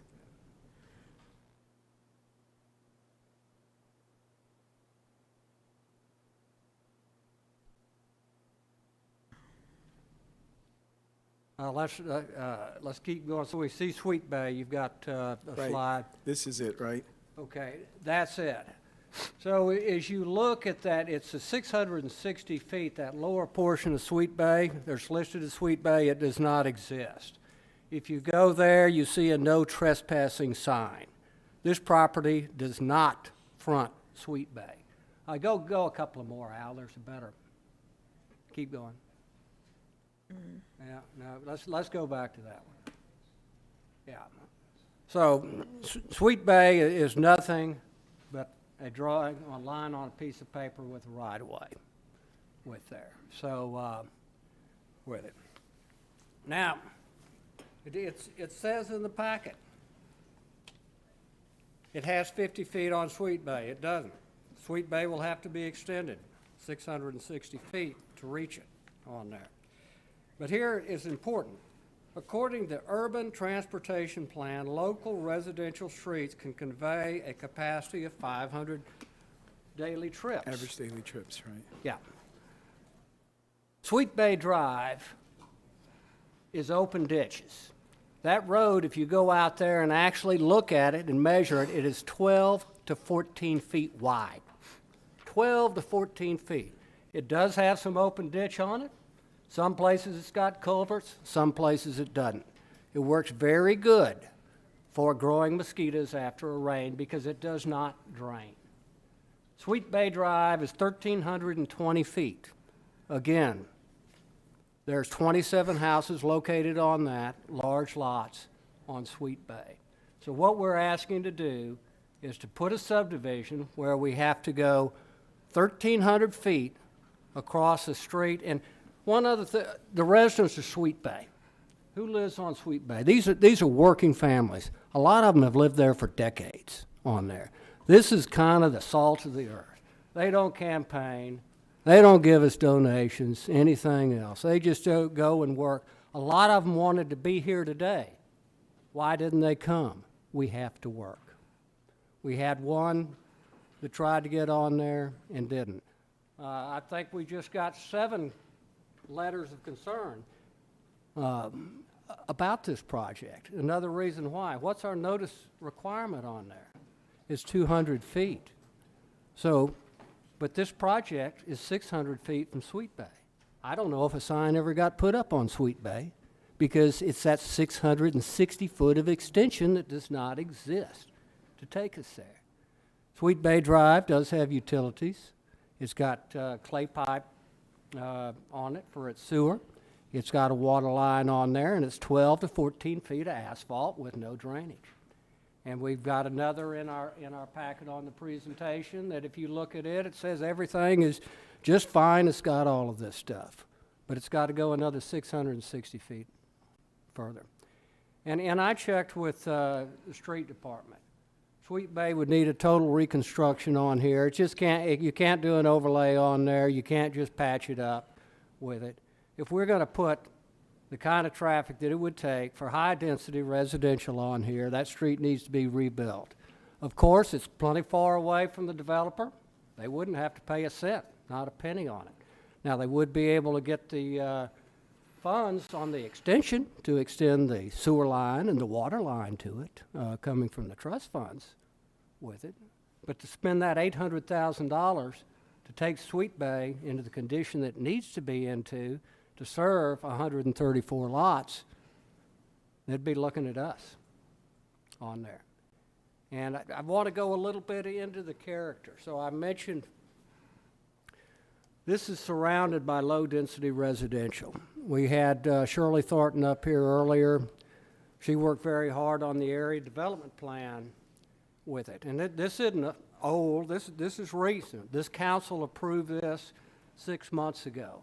And I'm reading, this is page 10 out of the plan that we approved. The Plan CC Comprehensive Plan, adopted in 2016, identified future land uses for the entire city and provided guidelines for development.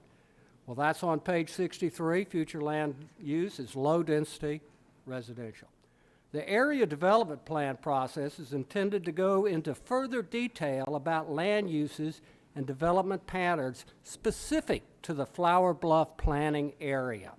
The future land use designation for Flower Bluff have been revised to reflect community input, anticipated development, and best practices.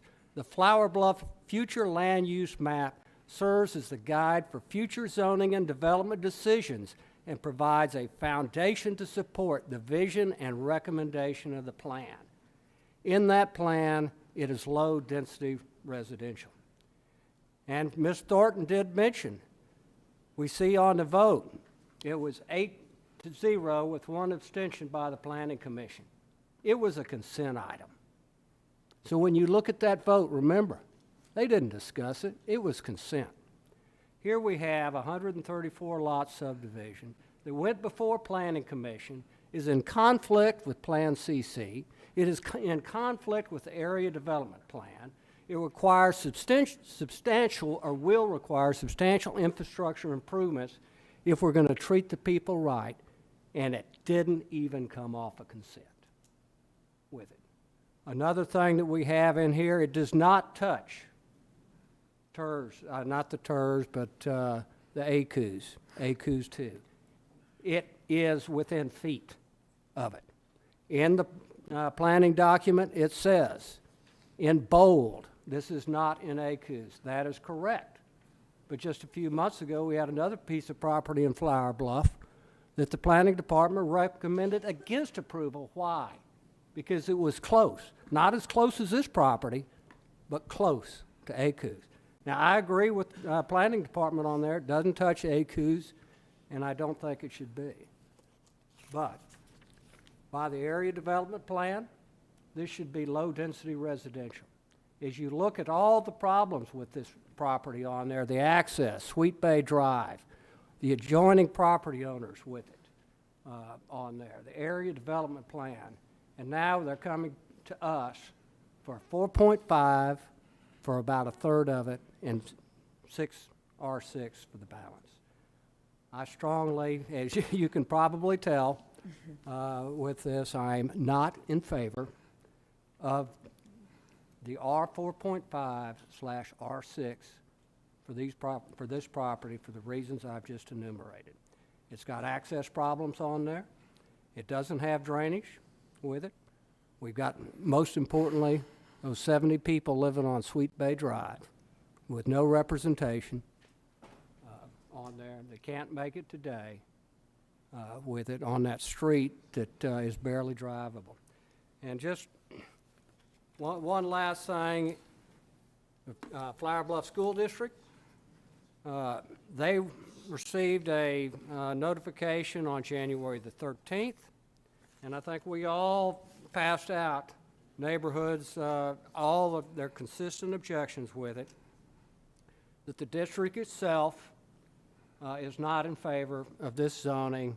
Their concerns are safety concerns with it, and with the Velma, the school district superintendent, because of the condition of Sweet Bay, The Flower Bluff School District does do bus runs. They know it's a difficult property to get into with it. And they have expressed their objection to this. And then one last thing, and a bit of context on there. This property is adjacent to Barney Davis, which is next to the King Ranch. And this is the southern portion of the Flower Bluff that is that more rural of character on there. And when I say low-density residential, I'm not talking about we don't allow it. That's R15 or greater, right? With that, and a tract this size could accommodate 60 lots with it on there. I'm not advocating we shouldn't do something because you have private property rights. But in that area, and why it is on Plan CC, and it's also on the Flower Bluff plan on there, with that proximity to the King Ranch, the bluff, that nature of the bluff, that community side with it, it's important to the community that we maintain that and not go in with this high-density residential. So I've said my spiel. Thank you. Thank you, Councilman. Councilman, I'd like to respond to that. Councilman Smith, that was very detailed, lucid response to this zoning case. You brought up several points, and I'd like to, if I could, just shed some light on some of the things that you've said. The area development plan does say low density. In our mind, low density are really in the UDC, that's 3 dwelling units or less per acre. But as you see on the document that's in front of you, in 1961, it was rezoned for RS6, and so that was already there before the area development plan was recently updated.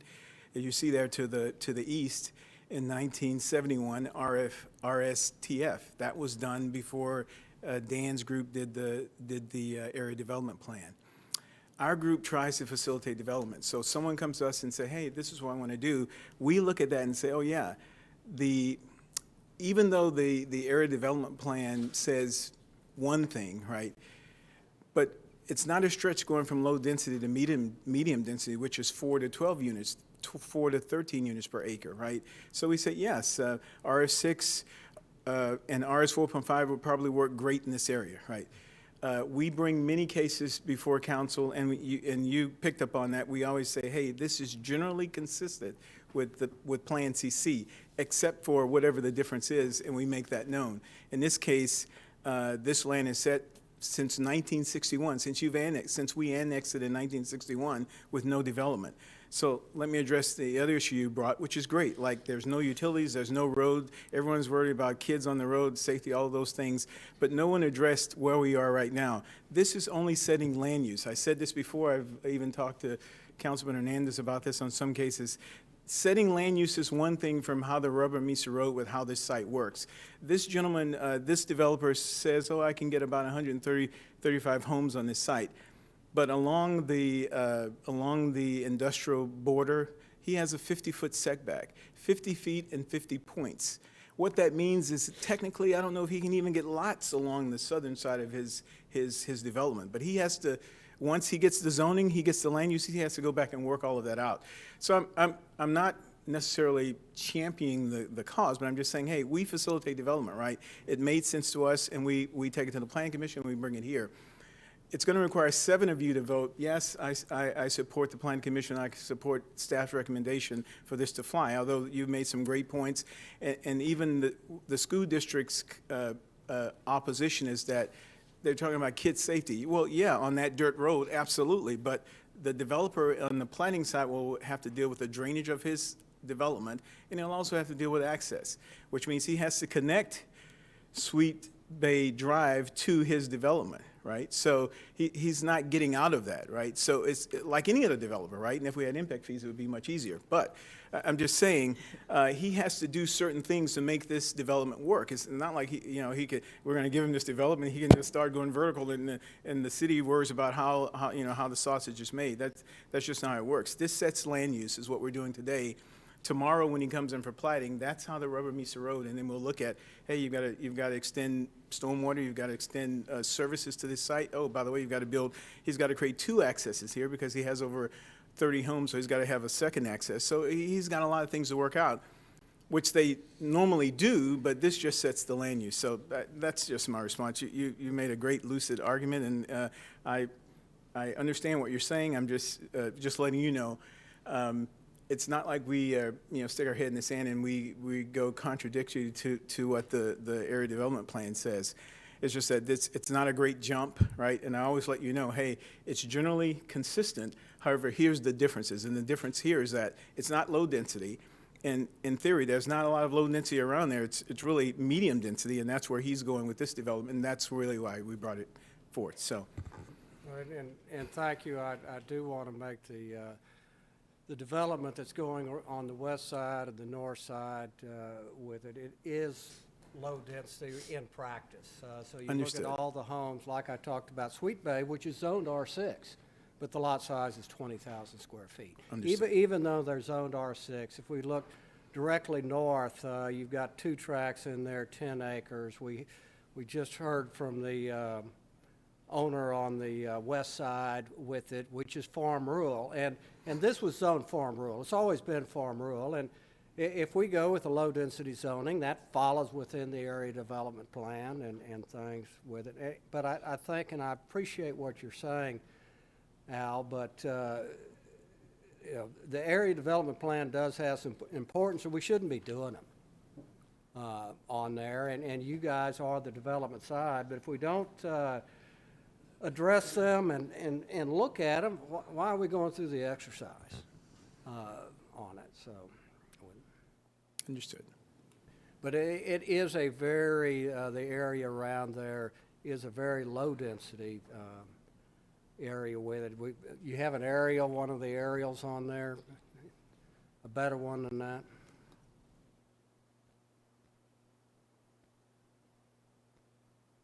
Well, yeah, okay, you can back up there. You can just see from the lot size, you look to the west, farm rural, look at the big lot sizes due north on there. Those range 6 to 8 acres, and to put it into scale, if you go straight up where Sweet Bay is, you see those long, narrow lots. Those lots are actually a half acre each. That's the size of those lots. So that is the character of that area. That's where it's going on it. Okay. Councilman Hernandez. Thank you, Mayor. I did look at the area development plan, and on page 12, it does say low-density residential, but I had some questions. I mean, this seems to be kind of closed off, and the only access is Sweet Bay Drive? Right. Is there an easement between the facility there, that plant, and this property? No. Between the subject property and the power plant Yes. to the south? No, sir. So there's no easement along that, on the back side of that? No, sir. So there's no way that would have access to Waldron Road? No. The second road will come from the RSTF to the east, right? He'll have to tie in, to the east there into his property, if you will. And I think that's Easy Street, is that correct? yes, Easy Street, yes.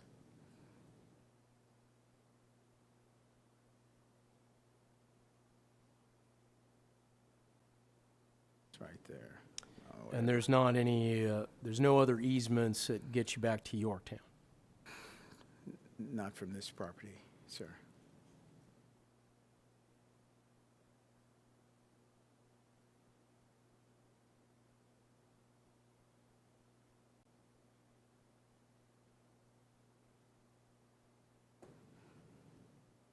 Yeah, connects to Easy.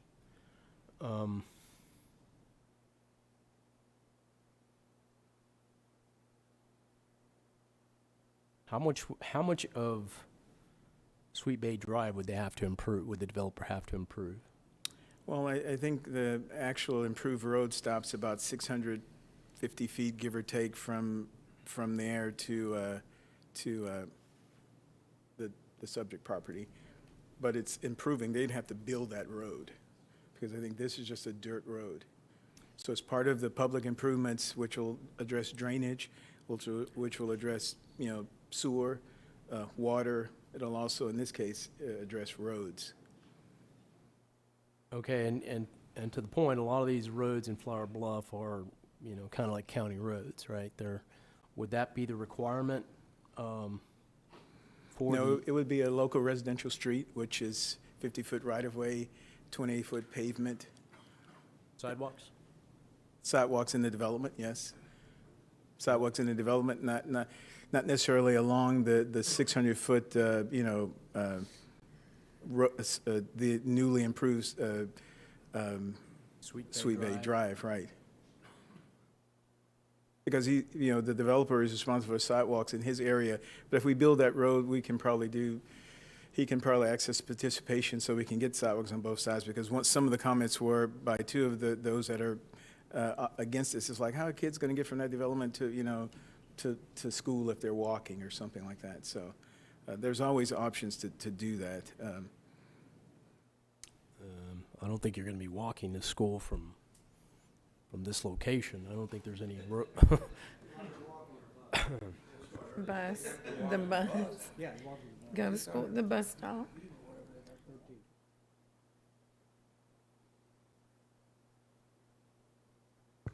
Okay, that's all the questions I have. Thank you. Okay. Councilman Martinez. Thank you. When this property was originally zoned for low density, or when that was an issue, at that time, that was within the zone from the flights, right? I mean, that. Yes, sir. And that's no longer the case, is it? Correct. However, as Councilman Smith eloquently put it, the 2020 ACUs has been updated, right? But those are just lines in space in theory. So if you're against APZ2, you still have to be concerned about APZ2, even though the lines in space don't overlay this property, so to speak. Right. So you still have noise, you still have overhead flights, you have to be concerned about those things, even though the new ACUs doesn't, clearly misses this property. But as the councilman said, it's within, feet of. Yeah, and recently, even in Flower Bluff, we've done a development that has much higher density than this that falls within one of those. Of course, zones. right. Yeah. On this property, directly to the north, adjacent to it, that's RS6 currently? Right. Okay. But remember, as the councilman made the point, it is RS6, but if you go out there, there's one home on, 2,500, But they could develop that.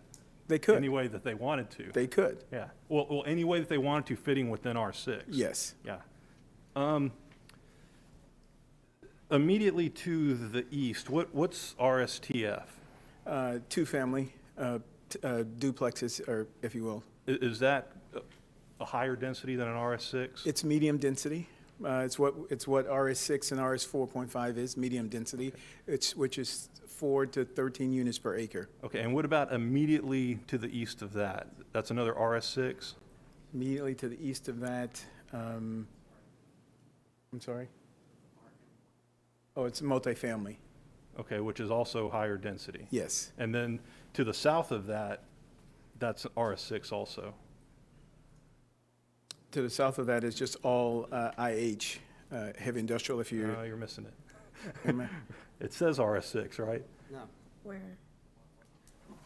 Oh, yeah, further down, under the RM1. The south. Oh, yes, I'm sorry, yes, South. you're right. Yeah, Okay. we're looking south. Right.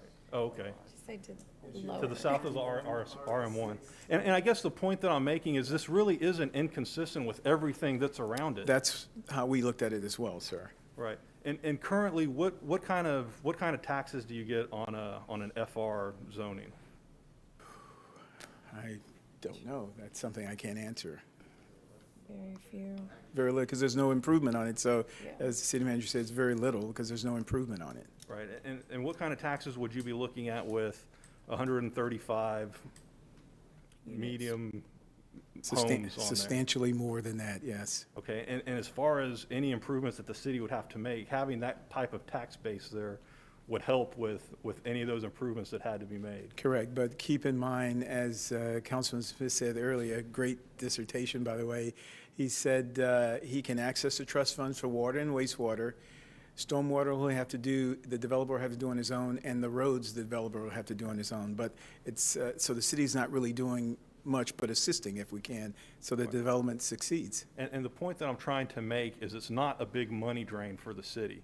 I mean, this is how we increase our tax base, by doing things like this. That is correct. Okay. And there is a need for this type of development and this type of housing in our city. That is correct.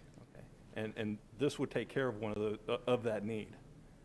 That is correct. And I'm guessing that the further you move on the other side of Yorktown, land becomes more expensive. And if you want to do more affordable projects, this is the type of area that you need to develop. You should do it, right, exactly. Right. Okay. Okay. That's all the questions that I have. Thank you. Thank you. Councilman Lerma. Thank you, Madam Mayor. Al, the only the concern I have, I'm not a big advocate of 4.5, as everyone knows. I mean, and it's more for safety issues than anything else, in my opinion, as far as, you know, cars getting in and out, vehicles getting in and out of the streets, properties, the setbacks, definitely. I see that on the RS6, they'll have a 25-foot setback, but the RS 4.5, he's got a 20-foot setback. Okay, if you have a pickup and you put a pickup on that 20-foot setback, you're not going to be able to fit it in there. It's going to be on the sidewalk, a little bit of it. Encroaching. And code enforcement has the right to come in and ticket you. Yes. If they do their job. Right. They could probably go through this whole city and probably get a couple $1 million just on tickets, to be quite Possibly. honest with you. You know, safety's the concern. Okay. Now, we're talking about Sweet Bay Drive. The dark section there means that that's a dirt road, is what you said? Yes, sir. Right now, currently, it's a dirt road. Who's going to develop that all the way through to The connect? to developer Sweet Bay? has to get access to his property, so it's on him to do that. To put a street? To build a street, yes. And, With sidewalks? A local residential street, 50-foot wide right-of-way, 28 wide pavement section, and we talked about sidewalks, right? He's responsible for sidewalks in his development, but sidewalks along Sweet Bay Drive, making that connection is something we can certainly talk about. Okay.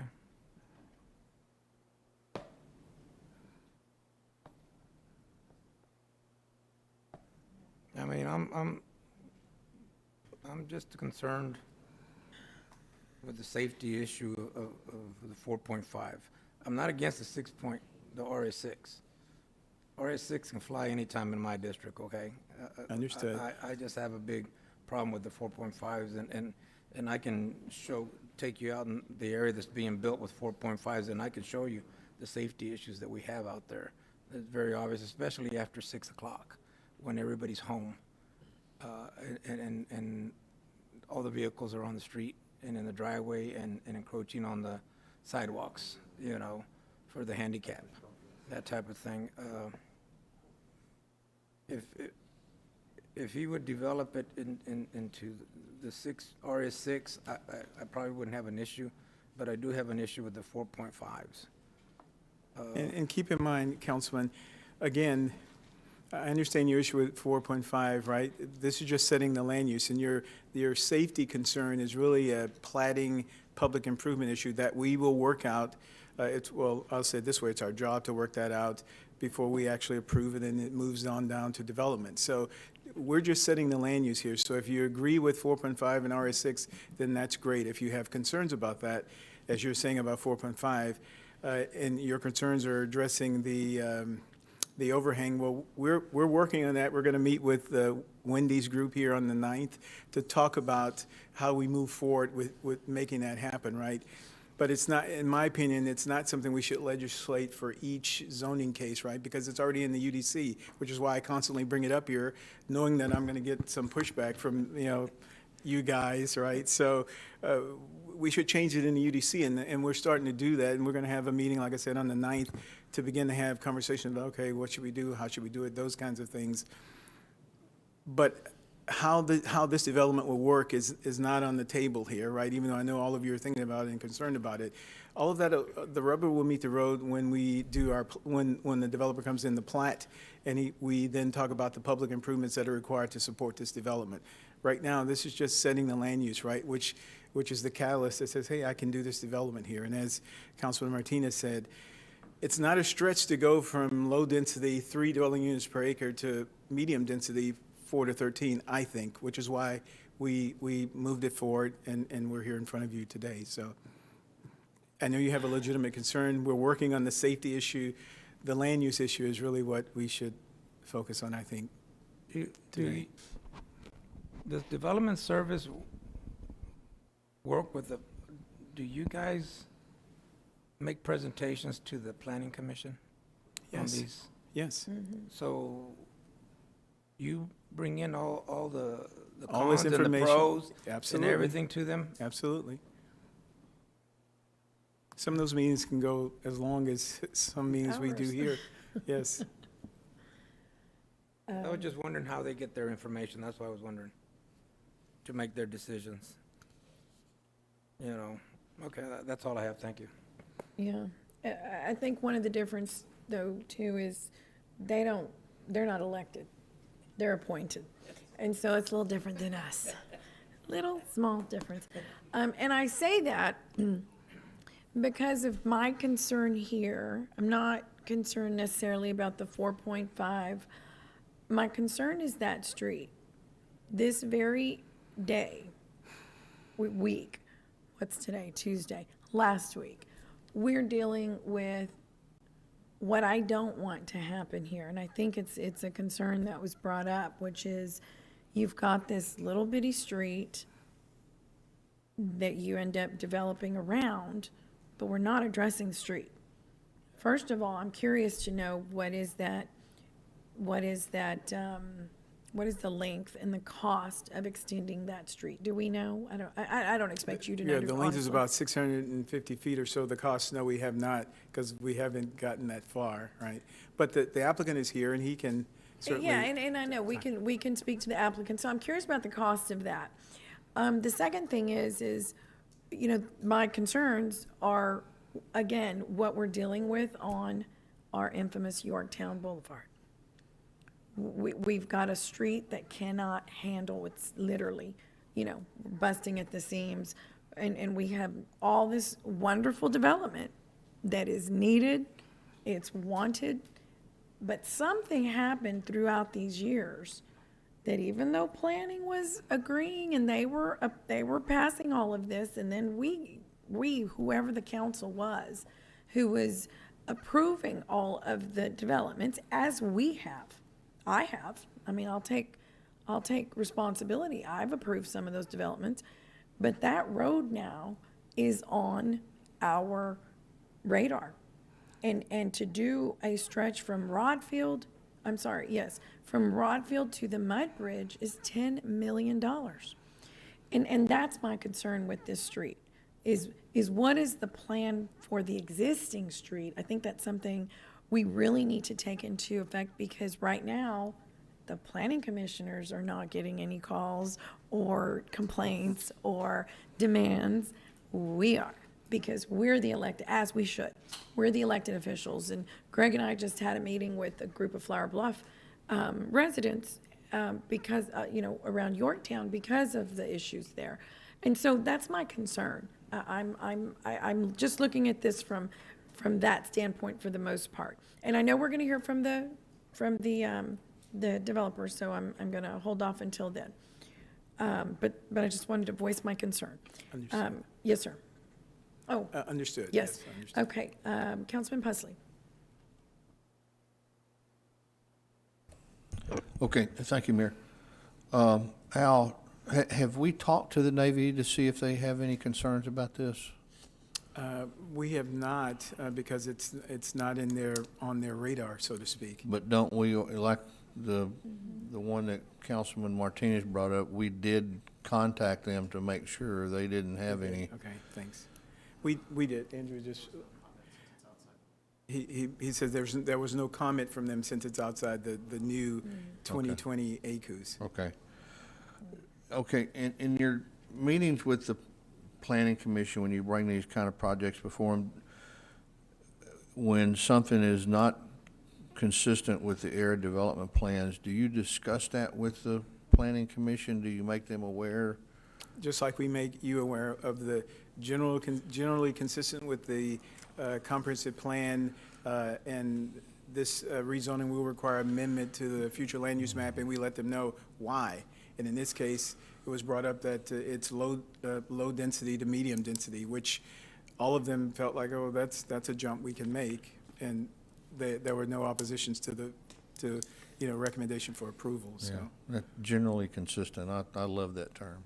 It's kind of like you're a little bit pregnant, yeah. Councilman, I'll make you aware that in most rezoning cases, most always have that statement, right? I know, I was on the Planning Commission for 6 years. I heard it enough times that I could memorize it. Listen, for the Sweet Bay Drive, so if you fix the part where it's now dirt road to handle this additional traffic and connect this new development, what about the existing part of Sweet Bay? Is that street designed to handle that additional traffic? I can't answer that now, but I can say. Probably not. Probably not. And the developer would be just responsible for the connectivity, right? That's correct. In the new world that we're hoping to bring about, and it's not me championing impact fees, but if we had impact fees would take care of that street from the development all the way to Yorktown. Right. Right, and what we're trying to do with our new UDC update is to require traffic impact analysis to see if the 135 homes has an impact not only on Sweet Bay Drive, but what is its impact on Yorktown, right? Right. So we're trying to bring that forward, right? It's and those are some of the things we'll be talking about. Is that going to require a light at Yorktown, or But the impact fee analysis would tell us that, right? yeah. Which we it's not a requirement now, so we're just kind of guessing. So to answer your question, the developer would be required for the connectivity, but if the part of Sweet Bay Drive that's already existing has to be updated, that would be on the city. Yeah. I just think it's a little unfair to the people who live there now to put the additional traffic on their little street that I've been sitting here looking at Google Earth and zooming in, and it doesn't look like it's in the best of shape to begin with.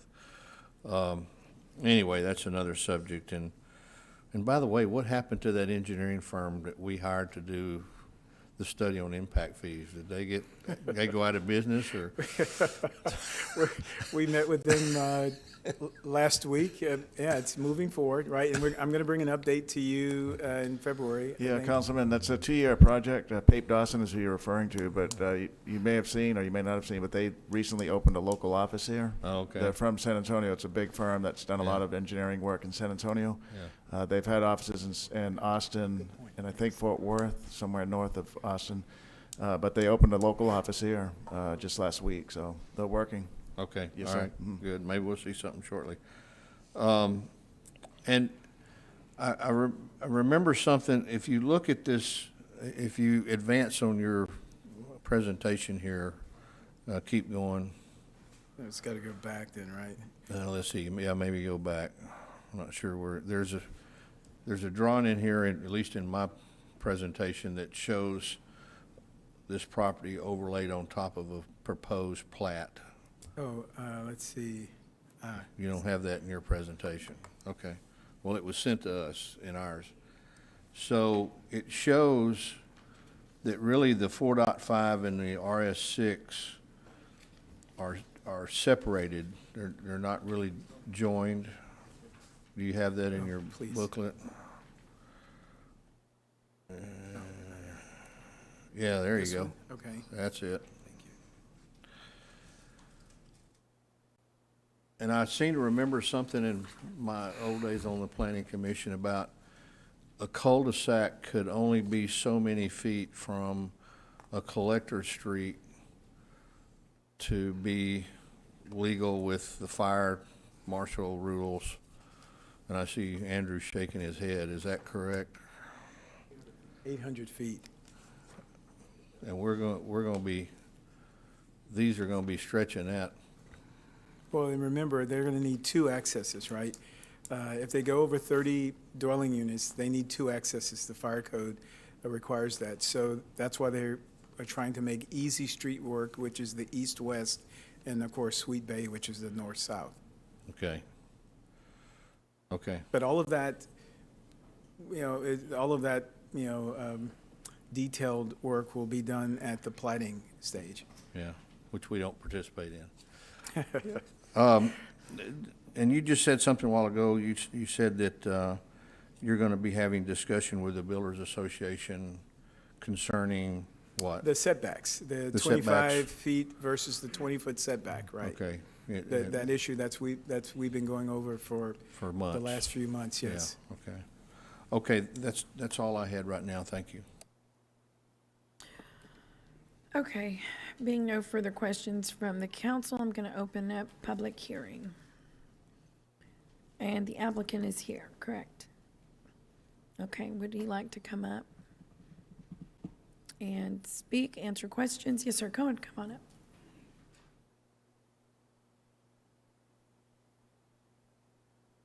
Okay, the stormwater on the paper here says stormwater. Can you speak in the microphone, sir? Yeah. Yes, thank you. Stormwater ditches on Sweet Bay Drive, is that where the stormwater's gonna be? Stormwater's gonna run off on Sweet Bay?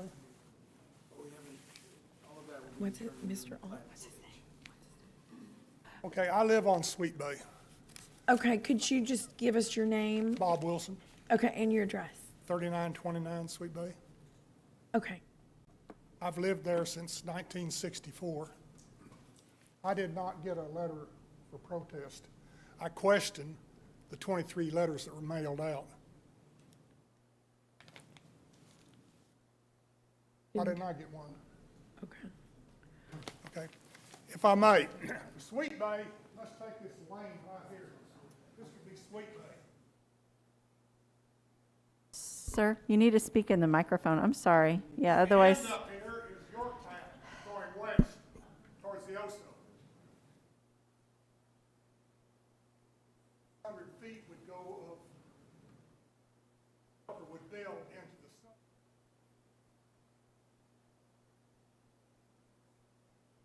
And it's going to build a sidewalk. You'll build a sidewalk to nowhere. To get to Sweet Bay. Sweet Bay is so narrow, 2 cars can't pass each other right now. There are ditches on each side. There is really no room for sidewalks on either side. The school buses pick up kids down here on Yorktown. There are maybe 4 kids at the most that live on Sweet Bay at one time. When they walk down Sweet Bay Street, they walk in the middle of the street. There's not that much traffic right now.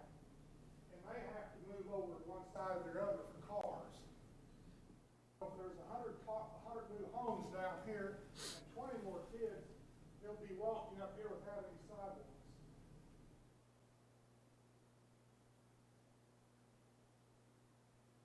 I think this is a terrible idea. Okay. That's all I have to say.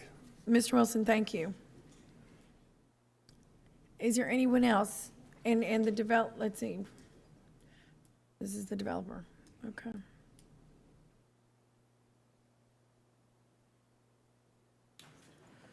Good afternoon. My name is Mohammed Mutaki, and I have 2 pieces of property on Easy Street, which is very close to this property. I really think this property is such a unique property, and it's really needed for that area. By looking at this, I really don't think there's going to be that much safety issue as we're talking about. You know, I travel through that Easy Street all the time. I don't see any issue with safety. So I really think it's a great project, and I think it's going to bring a lot of tax dollars to our community. I think we should do this. Thank you. Thank you. Is there anyone else coming forward? This is the developer? Okay.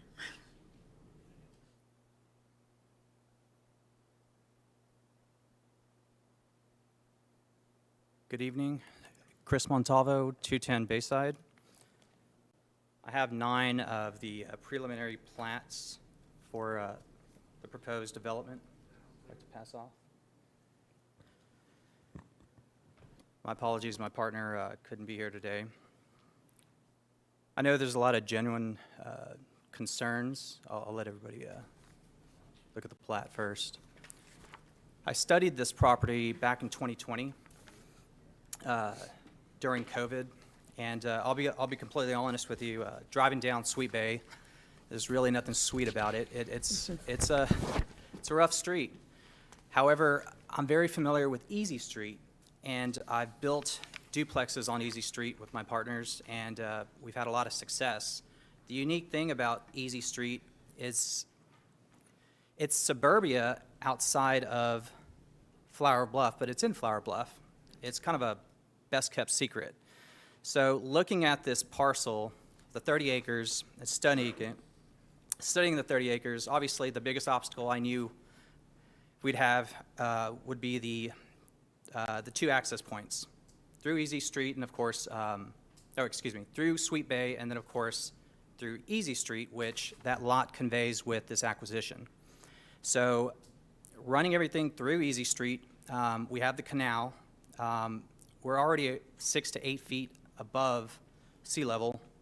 The elevations are extremely high, and we had every intentions of obviously building up the roads, and I've already had my investors start the acquisitions on Sweet Bay, excuse me. We've already been successful with 4 properties. There's not that many properties on Sweet Bay. I plan on purchasing everything on Sweet Bay as I possibly can get my hands on, and actually making the street, less scary. The neighbor at the very end has a no trespassing sign. Yes, it's a little scary. Nobody wants to get shot. I think, and obviously with the help of the other broker, we've already started negotiations, and we will come to terms. But that's just more for people to stay off his property. There is that right-of-way that runs through the middle, and it is a Cleachy road. You need a truck to get to it. But the property is just, it's the promised land. It's beautiful, and with the right streets, the right infrastructure, and of course the right development, this is the last parcel in Flower Bluff with city water and city sewer. Yes, you can do RS 22, and everybody's getting away with these half-acre lots and 1-acre lots, but there's still a huge demand for RS 4.5 and RS 6. And being the last parcels in the Flower Bluff district, allowing that, it's a huge disservice to shy a blind eye on it. I'm going to leave the questions for my engineer with respect to the infrastructure. If you have any other questions for me, I'll dismiss myself. Okay. A real quick question. Easy Street is not based on Google Maps, is not a complete street. There's a gap between one section and the other. Yes, sir. Is it your intent to complete Easy Street? Well, Easy Street actually, it 45s into the second part of Easy Street. Those 2 cul-de-sacs are going to be, those 2 large cul-de-sac curves are going to be the access point to the subdivision. One's owned by the city, and one's owned by Mr. Alty. And that's as Easy Street comes in from Whitley, is that right? Yes, you take a right on Easy Street, and then it curves. And then it to the curves, right. and then it goes all the way and then ends, and then there's a big gap, and then it picks up again just north of there, and then it connects to Clarence and Perthshire. Yes, but to the west of Easy Street, the city has their own detention pond, I want to say, for all the drainage from everything up north. Okay, there is a detention pond to the east of Easy Street. Is that the one you're referring to? Correct. That the city owns? I don't know if the city owns that or not. Yeah, the city owns. There's a huge detention pond just there on, I guess, on the north of Easy Circle. Yes, sir. An Okay. Easy Circle dead ends to the city's land. Okay, so, but that connection between the Easy Street that's not complete, are you planning to? Oh, yes, we're going to plow through. So this is, okay, so that's not included in any of this information, right? It is. That's the second access point. Do you see the? Yeah, it's not drawn in, but. But you see the lot. That's the second access point, and that is what makes this subdivision make sense. We can't have a subdivision without two access points. I'm sure, as everybody knows. But that was what saved this deal. We had to get extremely creative, and with the help of such a fantastic engineer, we had great success to this point. Okay, and I see where this kind of connects to Laguna Shores, a little bit further east. Would you have to take Carp off Laguna Shores to get to Easy Street? There's two, I believe there's Thelma. Thelma doesn't. You No, can't- Thelma doesn't. From Yorktown to get to Easy Street? No, it's Carp. Okay, there's Carp, but Well, after Carp goes to Laguna Shores. You could also get to, like I said, Easy Street's not connected, so you would have to go down either Herring to get to Yorktown. Once construction's done on Laguna Shores, there's another access point. I just don't know the street off the top of my head. Yes, sir. Yeah. So your intent is not to just have all the traffic go through? No, not at all. I don't want to scare off any potential developers. I really want the street to, I want to beef up the street, and, those are great lots, as Councilman Smith mentioned, they're half-acre lots, they're deep. I think the value of the lots will go up, and I think the value of the entire neighborhood will inevitably go up, and everybody will be happy. But there's so much uncertainty because it's hard to paint a picture to, the opposing council. Now, the one neighbor that threw in his opposition just acquired his 55 acres middle of May. Doesn't help that his brother is a large commercial broker in town. So I think there are ulterior motives. It doesn't help that his 55 acres eat up 24% of the vote. And I don't think that's fair personally, but then again, I'll keep the judge of character to myself. There's clearly an ulterior motive. I'm just, I'm going to be as sincere as I possibly can. I really want to do right with this.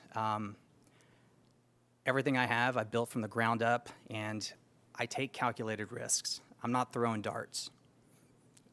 I know this subdivision will thrive. And you can keep that copy. Any other questions? Councilman Pusley.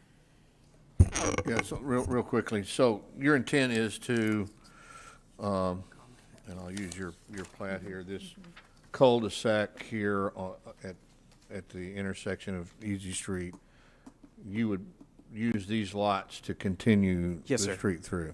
Yes, sir. So there's, looking at Google Earth, there's no houses there now. I assume that's still true? Correct. Okay. Yes, sir. Okay, thank you. That's all I had. I think that's all the questions. Okay, thank you. Okay, is there any, oh, yes, sir.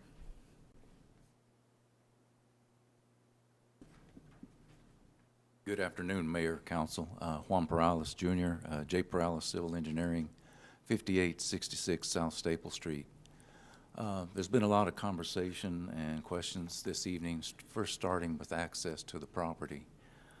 Just to clarify, on the little, very preliminary layout you've been given, the actual ownership of the property includes that long extension up to the existing end of Sweet Bay Drive. So that section is currently being considered without a doubt for construction of the regular residential street with sidewalks. Now, in our recent cooperative workings, I'll emphasize that with Development Services, we've come across this on a similar subdivision where we had to go in and extend off-site street improvements about 600 or 800 feet at the developer's cost to make the secondary connection for safety access to the property.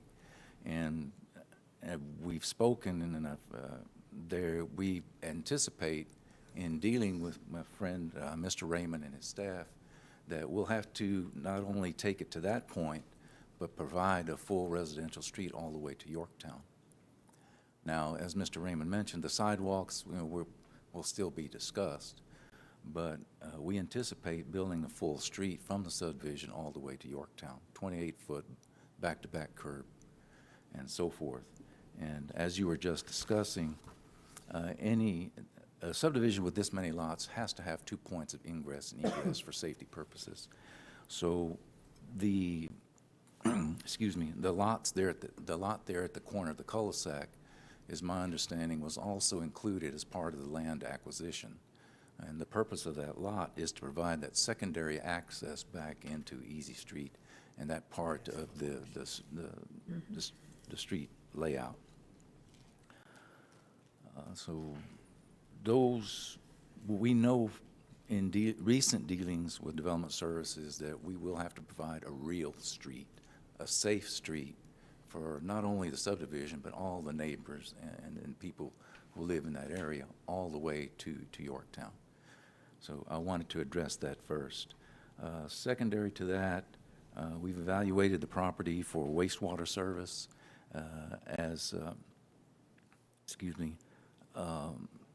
was mentioned a little while ago, this is one of the few remaining land parcels that can be developed in traditional single-family residential fashion.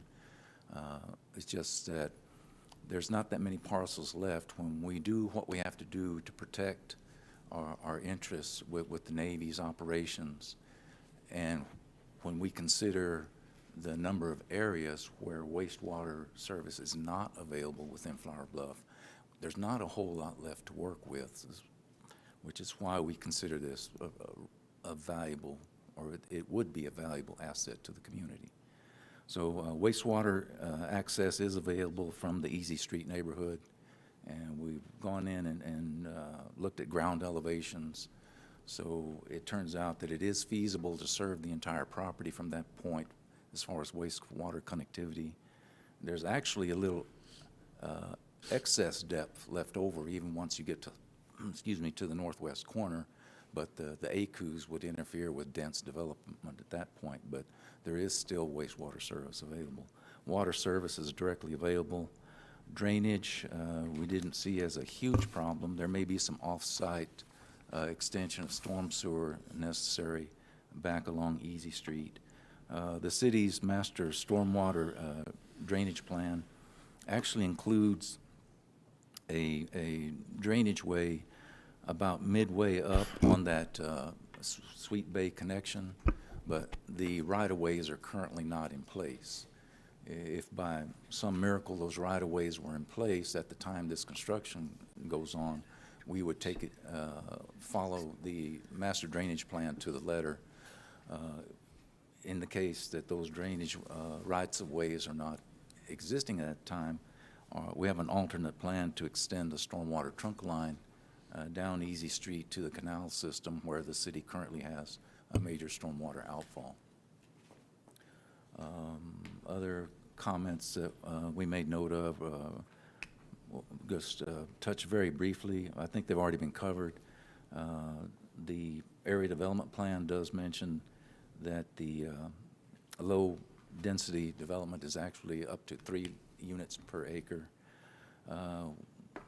The sketch or layout you see in front of you is very preliminary, and our standard practice is to see how much can just by brute force be squeezed into that property, and then we work back from there as we deal with development services and the other entities. So maxed out, we were looking at about 4.5 units per acre, knowing that as we go through the platting process, that's probably going to drop down closer to 4.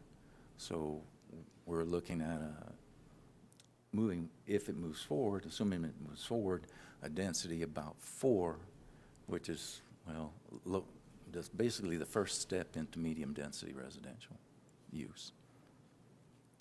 So I've tried to touch on everything very briefly. I've been, well, I'd be glad to answer any questions any of y'all might have at this time. Councilman Smith. Thank you. Johnny, now you mentioned Sweet Bay all the way to Yorktown, that you would improve it all the way to Yorktown. So there's 660 feet that's unimproved, that's just the right-of-way, but you all would improve that 1,320 feet of the existing Sweet Bay? Well, we know to expect it based on recent workings with staff. I mean, we have to provide 2 safe ways in and out of the subdivision that meet all requirements for fire department and safety emergency services. So you are willing to improve the existing 1,320 linear feet of Sweet Bay to that 28-foot wide curb to curb, 2 sidewalks on either side? Replace all the drives. That's what you're telling me. I don't think it would pass development services review unless we can establish that connection for transportation. This is an existing street, and we've gone so many times. Slough Road is a good example. Y'all don't improve existing streets. We've never required it on there. So, Andrew, do you want to comment on that? Are you going to make them improve that quarter mile of existing Sweet Bay?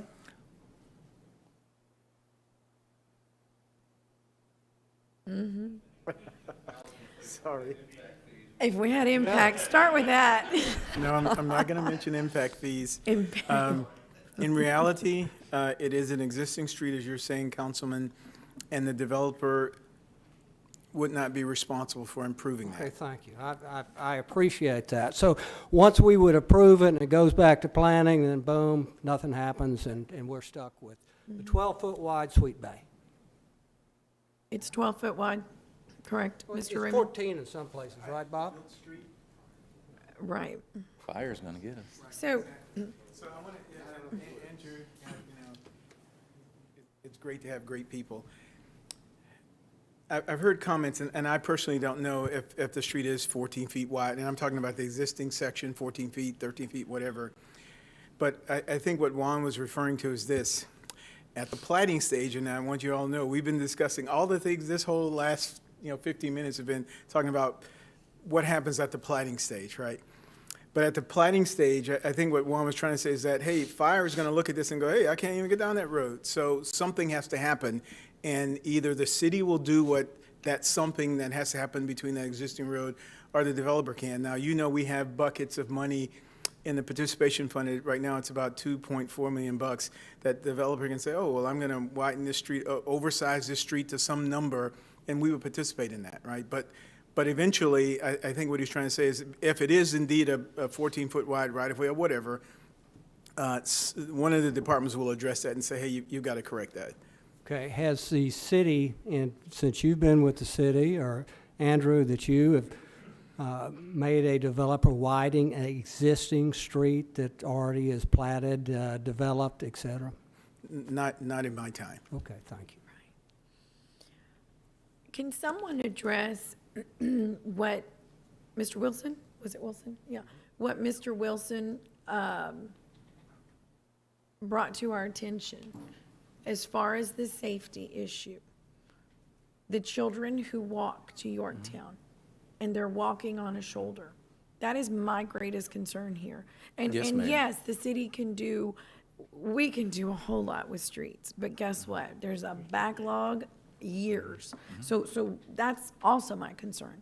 And our constituents say to us, and I hope people can understand where I'm coming from, because if anyone sitting in this audience lives on a street and your child's walking to school on a shoulder, I wish Flower Bluff people were here today because a lot of that happens in Flower Bluff. Yes, we're going to fix streets. Yes, we have buckets of money, but you also have to take a number, because it isn't as easy as you mentioned, whoever mentioned that. And I'm not against, you know, a development, the 4.5 or 4.6. My problem right here is this existing street. Because I understand, you guys are here to build, to develop, and you move on as you should. It was said, it isn't your responsibility to go in to fix a street that has been not maintained for years and years and years. You're gonna go on and tackle what your next development project is, as you should. But we have to look at what's coming our way responsibly. And I know that's maybe the next step, which I've always had a problem with, because you're asking us to make a decision on a decision that hasn't been made, and it's supposed to be made later. And then we have, you know, Yorktown Road that costs $10 million from Rodfield to the Mud Bridge. Understand. And so that is my hesitation. So help me understand, and Mr. Raymond, it's not even you. It's the developers I want to hear from. But allow me to. The safety issue. Right, let me to say this, right? Slaw Road, which was before my time, but watching how we operate under new leadership has taught us something, right? So now, if we look at the Sweet Bay Drive, and it is indeed inadequate, 14 feet wide, 15 feet wide, 13 feet wide, or whatever, this, in conjunction with this, and thank you for the engineer letting us know, yeah, we own that 660 feet of road is ours. So we're gonna build or construct a new local residential street, 50-foot right-of-way, 25-foot paved area, curb to curb, and sidewalks on either side. And then we'll use, which we can use, city participation if the developer requests, to help connect the dots all the way to Yorktown, right? We can do that now, rather than making this connection and saying, and then putting it on a bond project years later, if you will. So it's something that we would address, and as I said before, getting to the point of safety is that two reasons. The fire department will say, and solid waste, who tries to, any major vehicle that tries to get through there and cannot, right? And then we'll find out in the planning stage where they'll say, hey, you've got to at least make this street a minimum local residential street, which is, again, 50-foot right-of-way, 20-foot pavement, curb to curb. So those things will happen, right? And also sidewalks all the way. The gentleman made a comment, well, there's no sidewalks.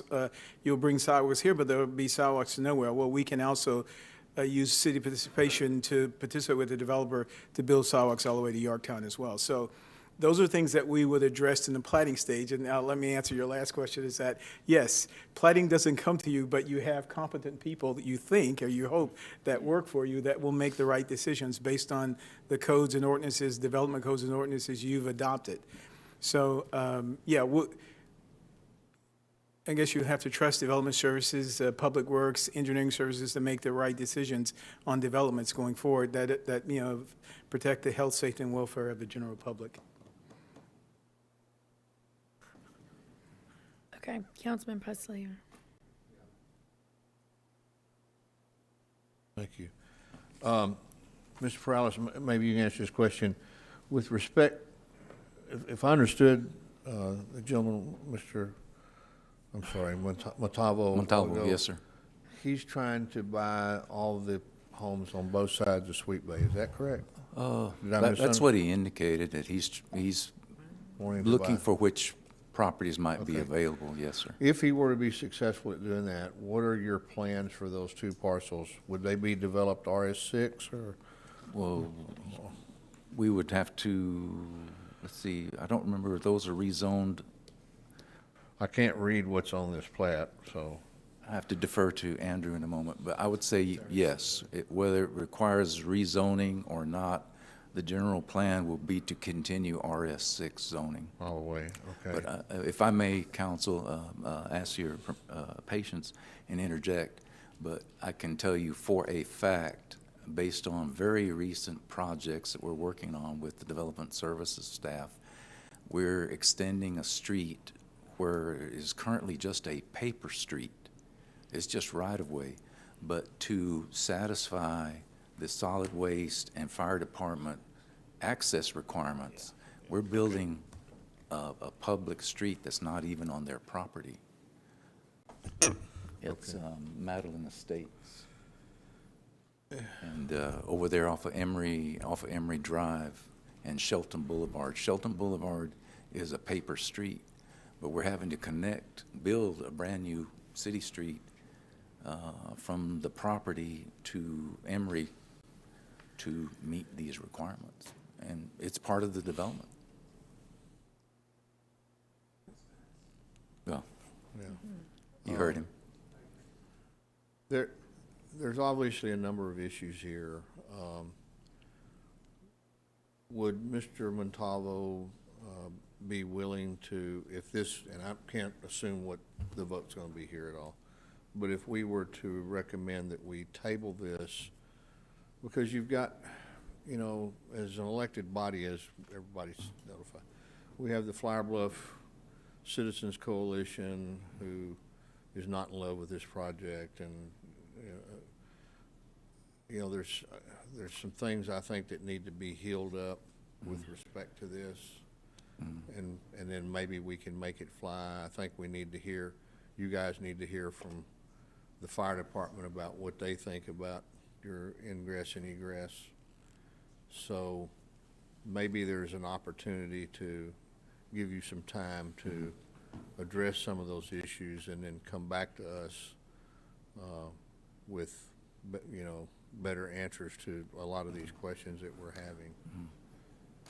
Yeah, Councilman Pusley, may I ask a question of Mr. Raymond? Mr. Raymond, would this be a situation where some type of development agreement might be considered? Since some type of developer agreement or development agreement? For what? Like a PUD? No, it's not a PUD. PUD, I don't know. Correct. We're wanting you to do something. Correct. But you're going to build the road anyway, but we do a development agreement with the existing road, you think?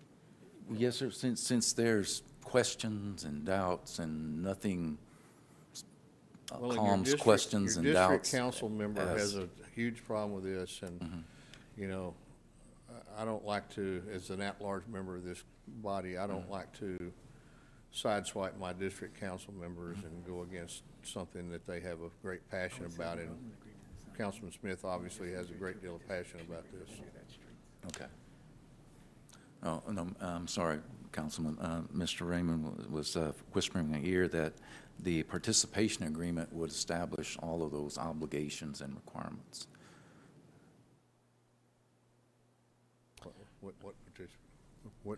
Well, if I may ask a question here, The Mr. participation Raymond. agreement that will be coming before you if this is approved. Who's next? Councilman Barrera. Okay. I'm sorry. Waiting patiently here. Here, I just have a small question for the developer. I guess once all the development is built out, what's the anticipated dollar value of all the development once it's done? I would have to defer to the financial person, the developer himself, Mr. Montalvo. Yeah. Yeah, we deal with pipes and concrete and things like that.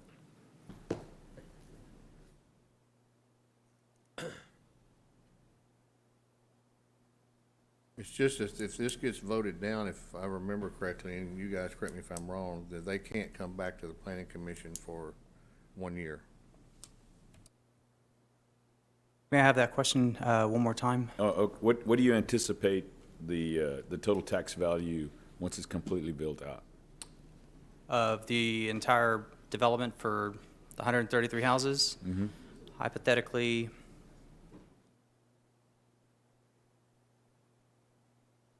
tax revenue wise. No, well, you can do both. Yeah, tax revenue one. Tax revenue wise, 133 houses, median price range.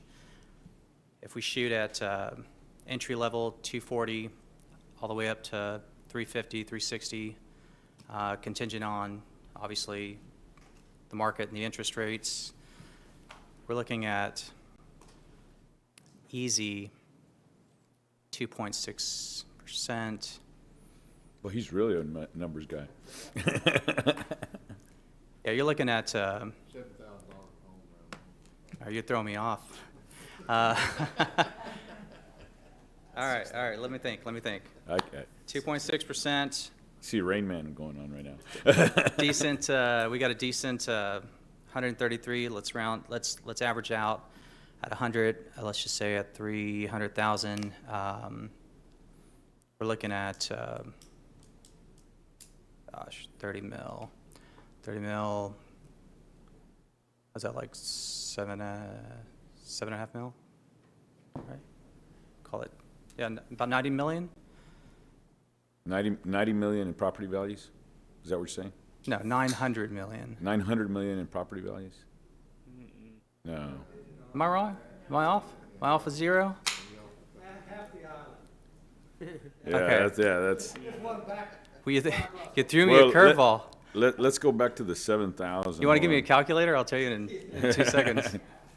I mean, at 145 units, it's 7,000 each. I guess I could do that.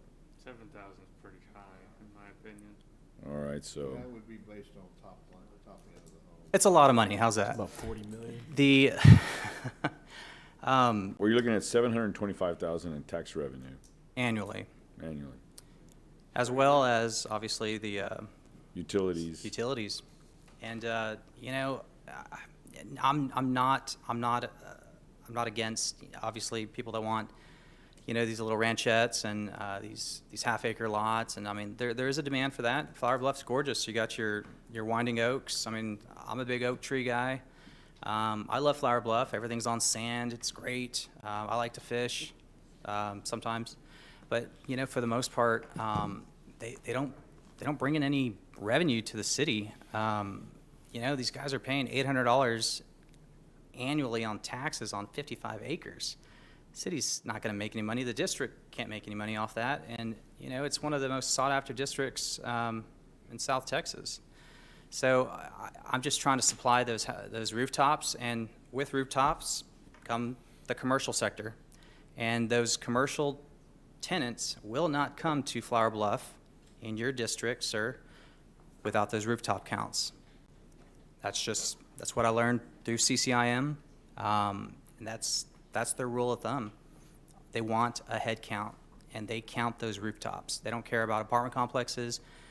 They count those rooftops. And when I mentioned earlier, I was going after the neighboring parcels on Sweet Bay. I was talking about the pre-existing houses. The pre-existing houses, when you go down there, you got one house just filled with tin cans and stuff. I'm sure they're good people, but if I can make them an offer they can't refuse and better their lifestyle or whatever it may be. I mean, it's like that in any neighborhood. I need to make that street, you know, doable if this subdivision is going to be successful. All right, thank you very much. Excuse me. Yeah, Councilman Hunter. Thank you, Mayor. I just got a quick question for our staff.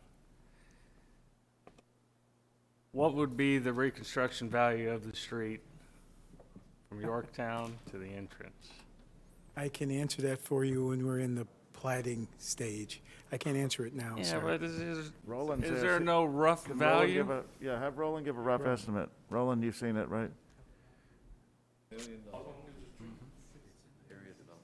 Yeah, he doesn't.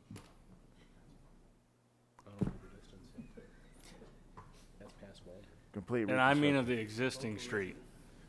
Of the existing street. Existing street is about 13. According to Jeff Edmonds, it's $700,000. That's- $500 I was a linear expecting feet, somewhere 1,320 linear feet. I was expecting somewhere between 500 to $1 million.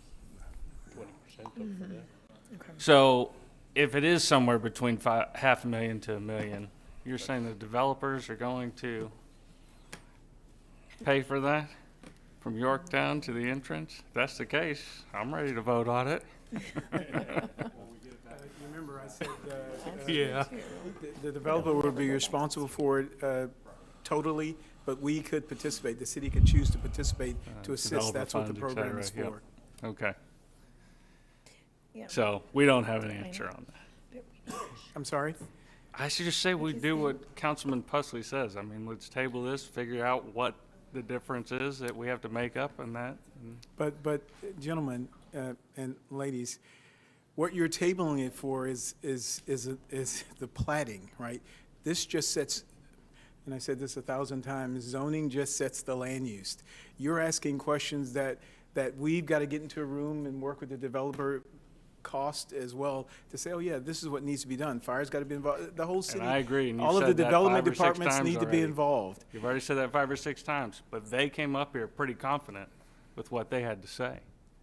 And they were ready to pull the trigger on it. So if that's the case, we don't have to wait for the plating stage. Okay.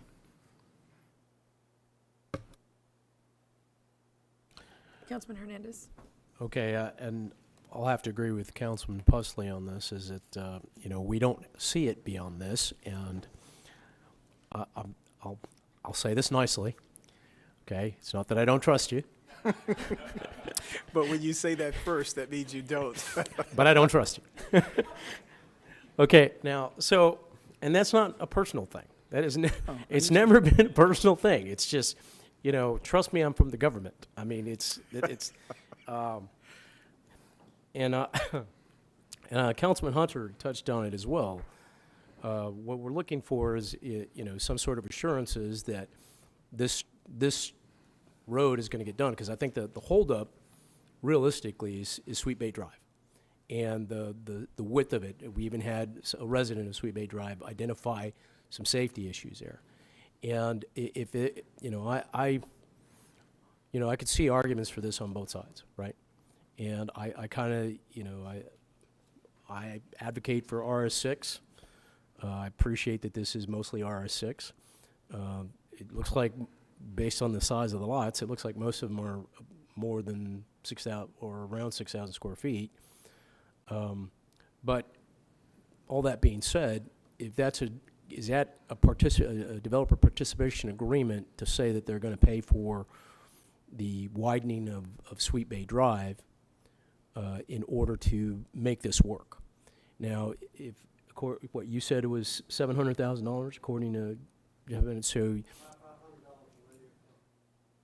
$500 linear foot is what Jeff texted me this morning. okay, now is that's just the asphalt portion, right? Or does that include? Or does that include sidewalks and? Yeah, probably Sorry to put you on the spot, Jeff. Yeah. No problem, no problem. We just looked at what we were paying for reconstruction on the RSRP program and took a handful of projects, the average amount, and that's what it came out to. Okay, so the value for us, I think, is that amount. I think it costs developers a little bit less than what it costs us to do something. Just add, that was only for the street reconstruction, so we've talked about sidewalks and drainage and widening. None of that's factored in. This is just taking that narrow street and repaving it. We talked about putting sidewalks on both sides. There's culverts that need to be converted to drainage so you can have the sidewalks on top. So it's going to be a lot more than, what was it, 700,000 he said? Yeah. It's going to be a lot more than that. Well, like I said, I think developers can do this a little bit, or the private sector can do this a little bit less expensive than we can. So I'm pretty sure that they can factor that in. But if we need an agreement to do that, to make everybody here feel comfortable, especially, the district council member, because I think that was the main issue, right? If I'm not wrong. But can we do that prior to us giving you this zoning? Like I said, it's not that I don't trust you. Councilman, and all of you, the questions you ask are valid questions, right? But in order to bring, when I bring it, like I have a participation agreement here at my next item, right? Jesus Christ, it's almost 6 o'clock. My next item, right? But that participation agreement was born out of working out the plating details and all of that. You're now, what you're asking to is advance all of that in front of the zoning, because there, like I said earlier, the southern boundary of this development has to have a 50-foot setback and 50 points. That's huge, right? So yeah, it's a pretty picture that you have in front of you, but the real where the rubber meets the road hasn't really been worked out. So the natural progression is to say, okay, the land use was approved. Now we're going to work with the developer. He's going to come in, and we're going to sit down and go over, okay, what do I have to do here? What do I have to do there? All those kind of issues, which includes drainage, which includes roads, which includes participation agreements and or reimbursement agreements that I'll bring back to this group. But all of that's born out of the work done on the plating side, not on the land development side. So can we do that agreement, bring that participation agreement to you first before you actually give a thumbs up on the zoning? That's kind of putting the cart before the horse. But we're smart, intelligent people. I guess we can make anything work. But here's the thing: the road is on the developer to do, right? Without that road, he can't do the development. So it's more important to him to make sure that it works. There's no gamble for you as a city, right? It's more important to him to make sure that it works. So without the road and actually the secondary access, the development can't even get off the ground. So trust me or not, love me or not, I'm telling you that the process works, how you guys have established, and I think you should trust the process, if you'd ask me, but anyway. Okay, Thank you, Al. Councilman Pusley.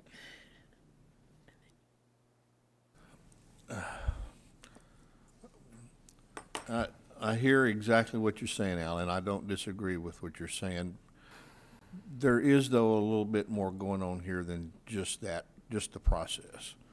And, I could say, all right, let's go ahead and vote to approve this thing, and I'm going to tack this to my office wall, and a year from now or whenever this thing gets off the ground, I'll come back and say, well, Al, you either did or didn't do what you said you were going to do.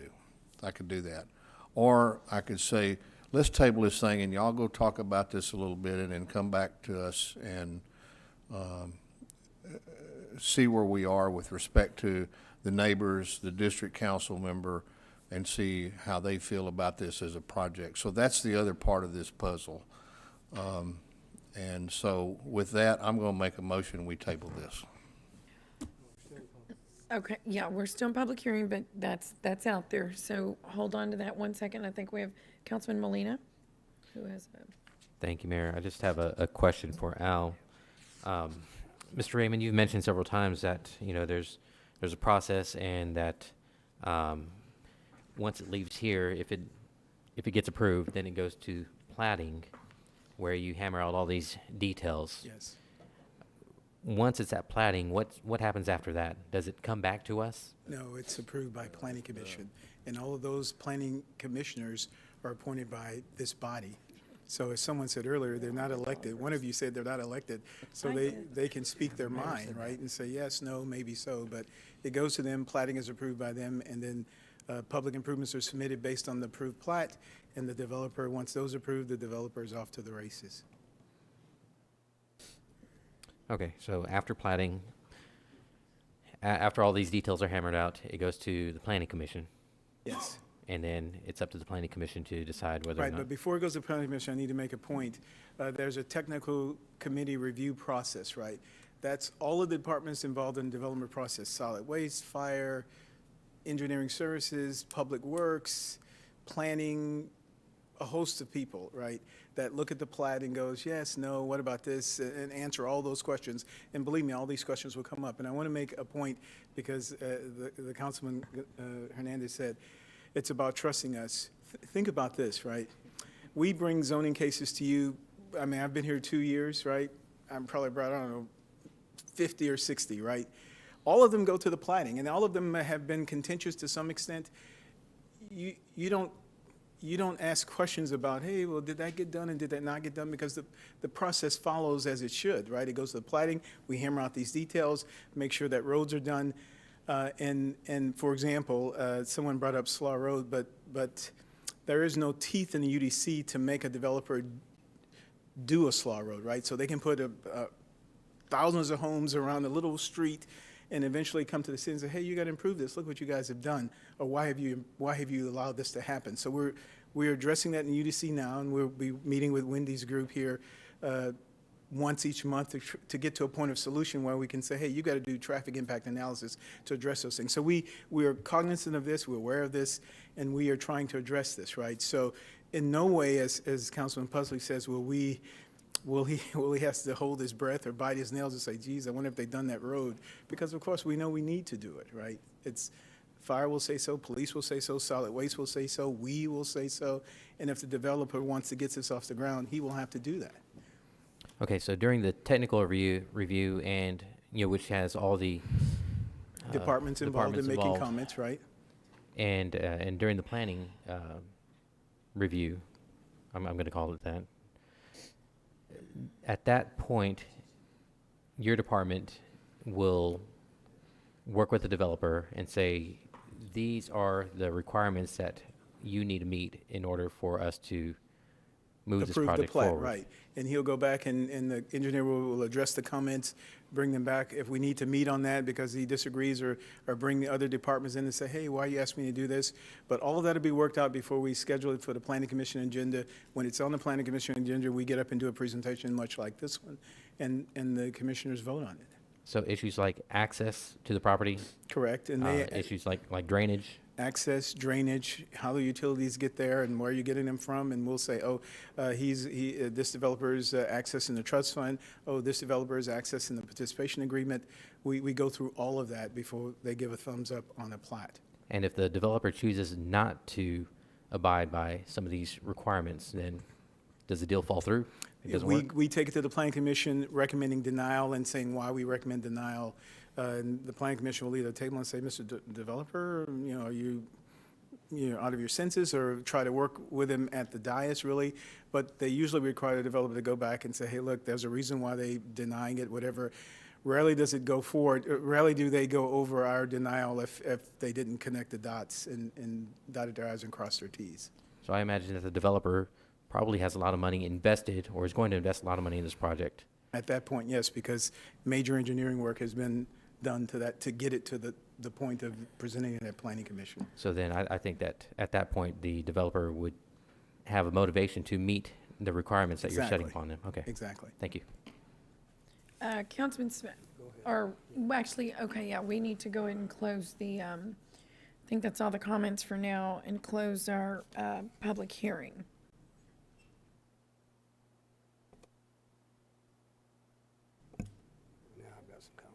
All right, so before we do have a motion on the floor. I think Councilman Smith has a comment.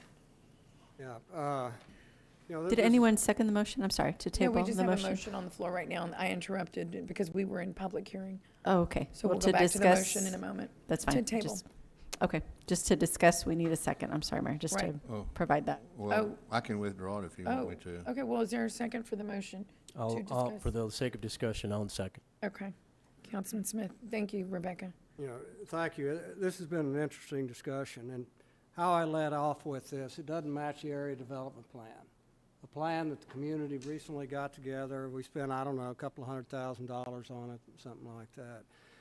All of the conversation that we just had, if the property owner developer would say, okay, well, I'll follow the area development plan and go R15 with it, they could get, staff has said that's 3 houses per acre. There's 30 acres out there. It hits the tax base that Councilman Barrera talked about with it. It fits the character of the neighborhood. It's what Flower Bluff wants on there. This is the easy solution to this. What we're trying to do is to do this medium density, from a single family standpoint, it's high density on there. So you put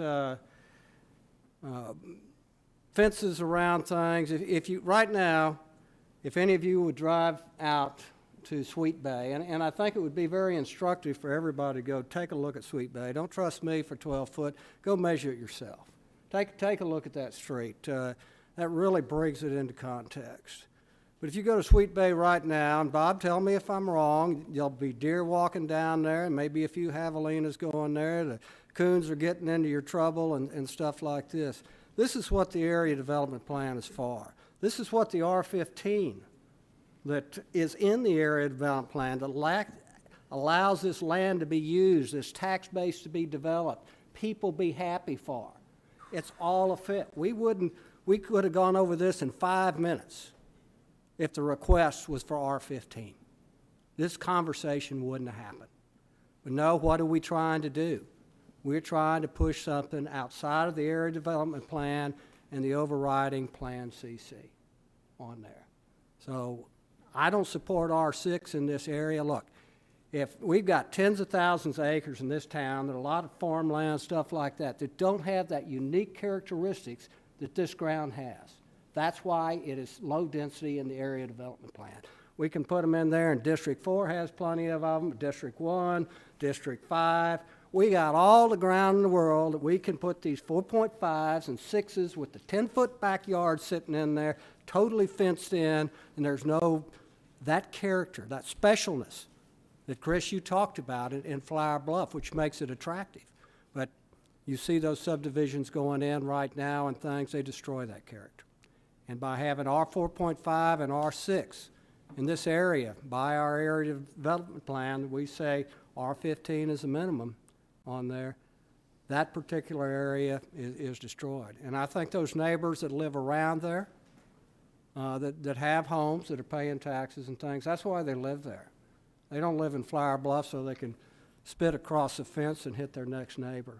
They like to see those deer come by. They like to see the birds, the sandhill cranes land, stuff like this. It is in this lower density.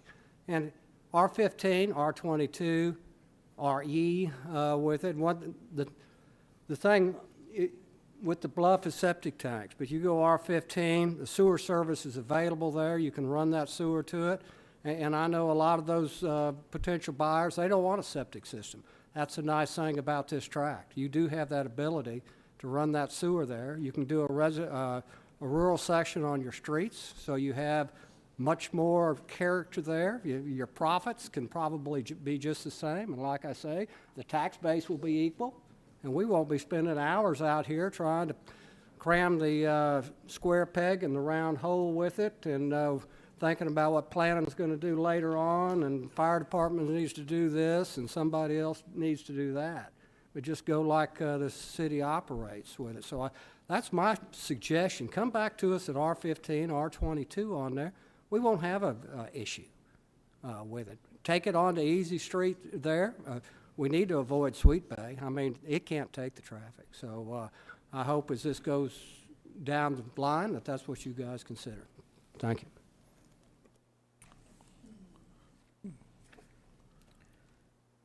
Okay, so we have a motion and a second. Okay, Mayor, I'm going to withdraw my motion and defer to the council. Okay. And as was said, we could make the motion right now. And all it takes is 3 votes to go down, correct? And if it does, then it can't come back for a year. Is that right? Okay. Do you all want to withdraw your request? I move to table. Okay, is there a second? Second. Okay. All in favor say aye. Aye. Aye. Any opposed say no. No. Okay, the motion carries.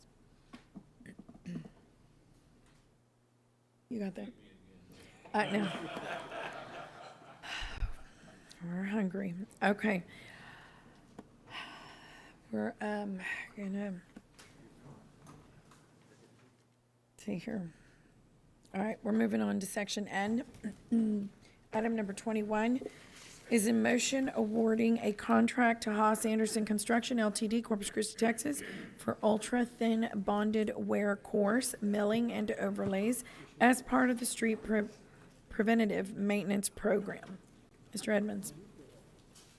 Good evening, Mayor, council members. Jeff Edmonds, Director of Engineering Services. I think you pretty much captured it. This is for the construction contract for the FY22 Street Preventative Maintenance Program, which consists of milling and overlay and ultra-thin construction. There are 19 streets on this list in all 5 districts. We received 2 bids, and we're recommending awarding to the lowest responsive and responsible bidder, which was Haas Anderson Construction. Move to approve. Second. Actually, we have to have public comment, but I love your enthusiasm. Is there any public comment on this wonderful item from the public? No.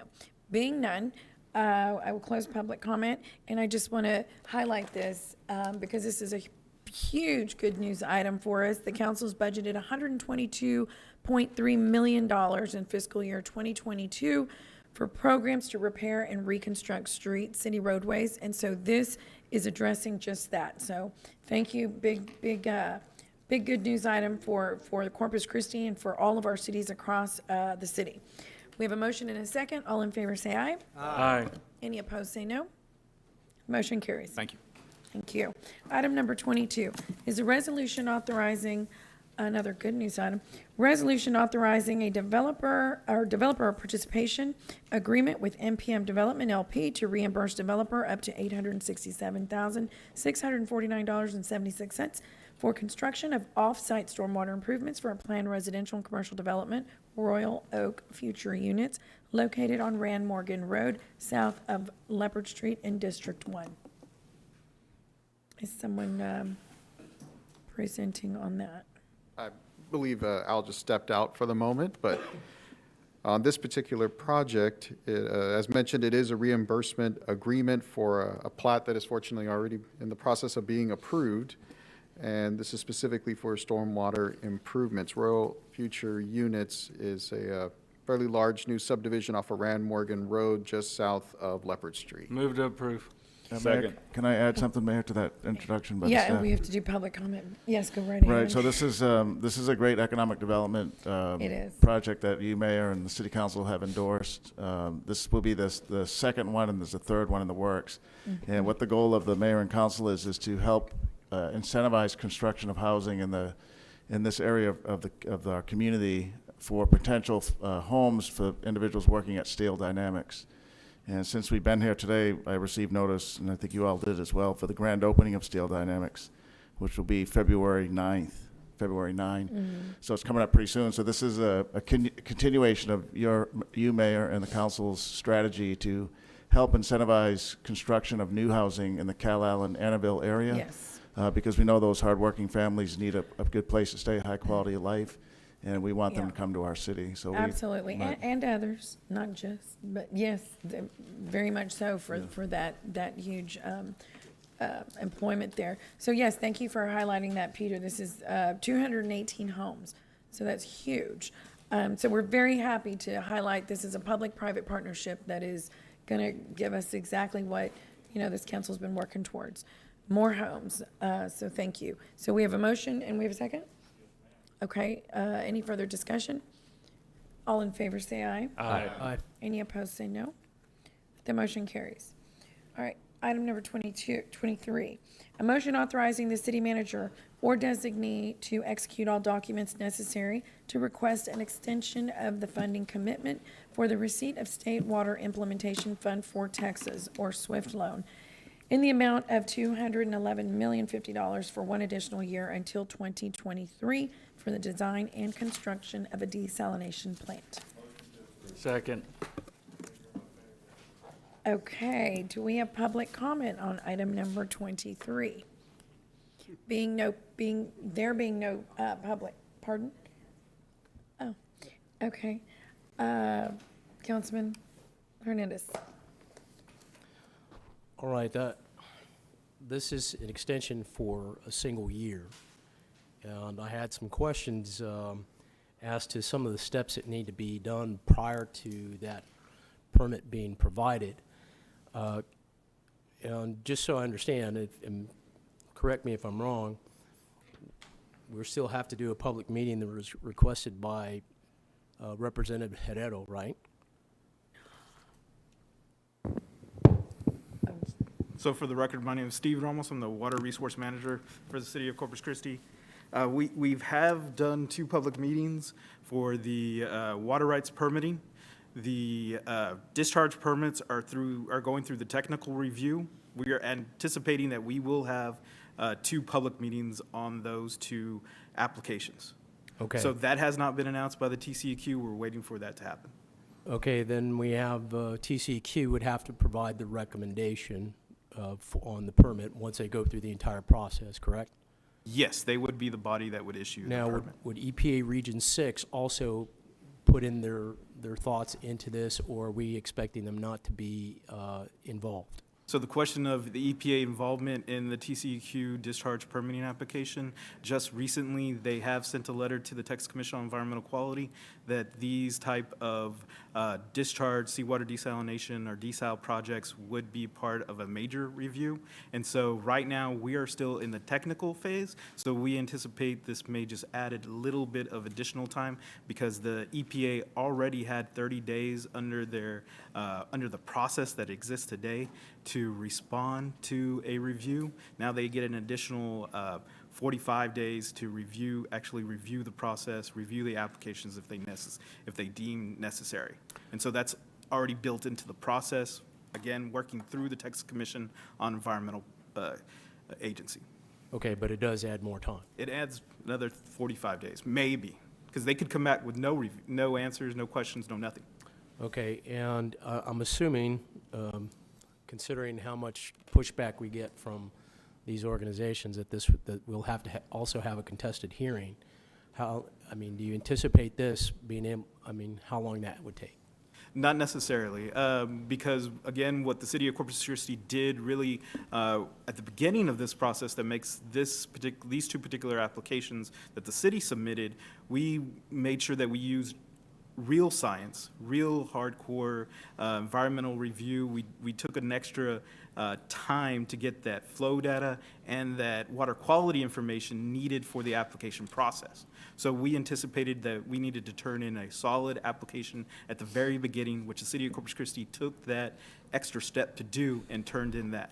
And so that is being reviewed by the TCEQ. A lot of those questions that were asked under a different application, we used real science, real numbers, and not used an assumptions in the evaluation. With regard to your question of contested case, that would be up to the Texas Commission on Environmental Quality commissioners to determine that it needed to meet those regulations, those rules, to move it forward to a contested case point. So I can't answer you right now if it would go that direction or not. Okay, but assuming that there will be somebody filing something against our permit application, how much longer would that take? And if they got standing, Yes.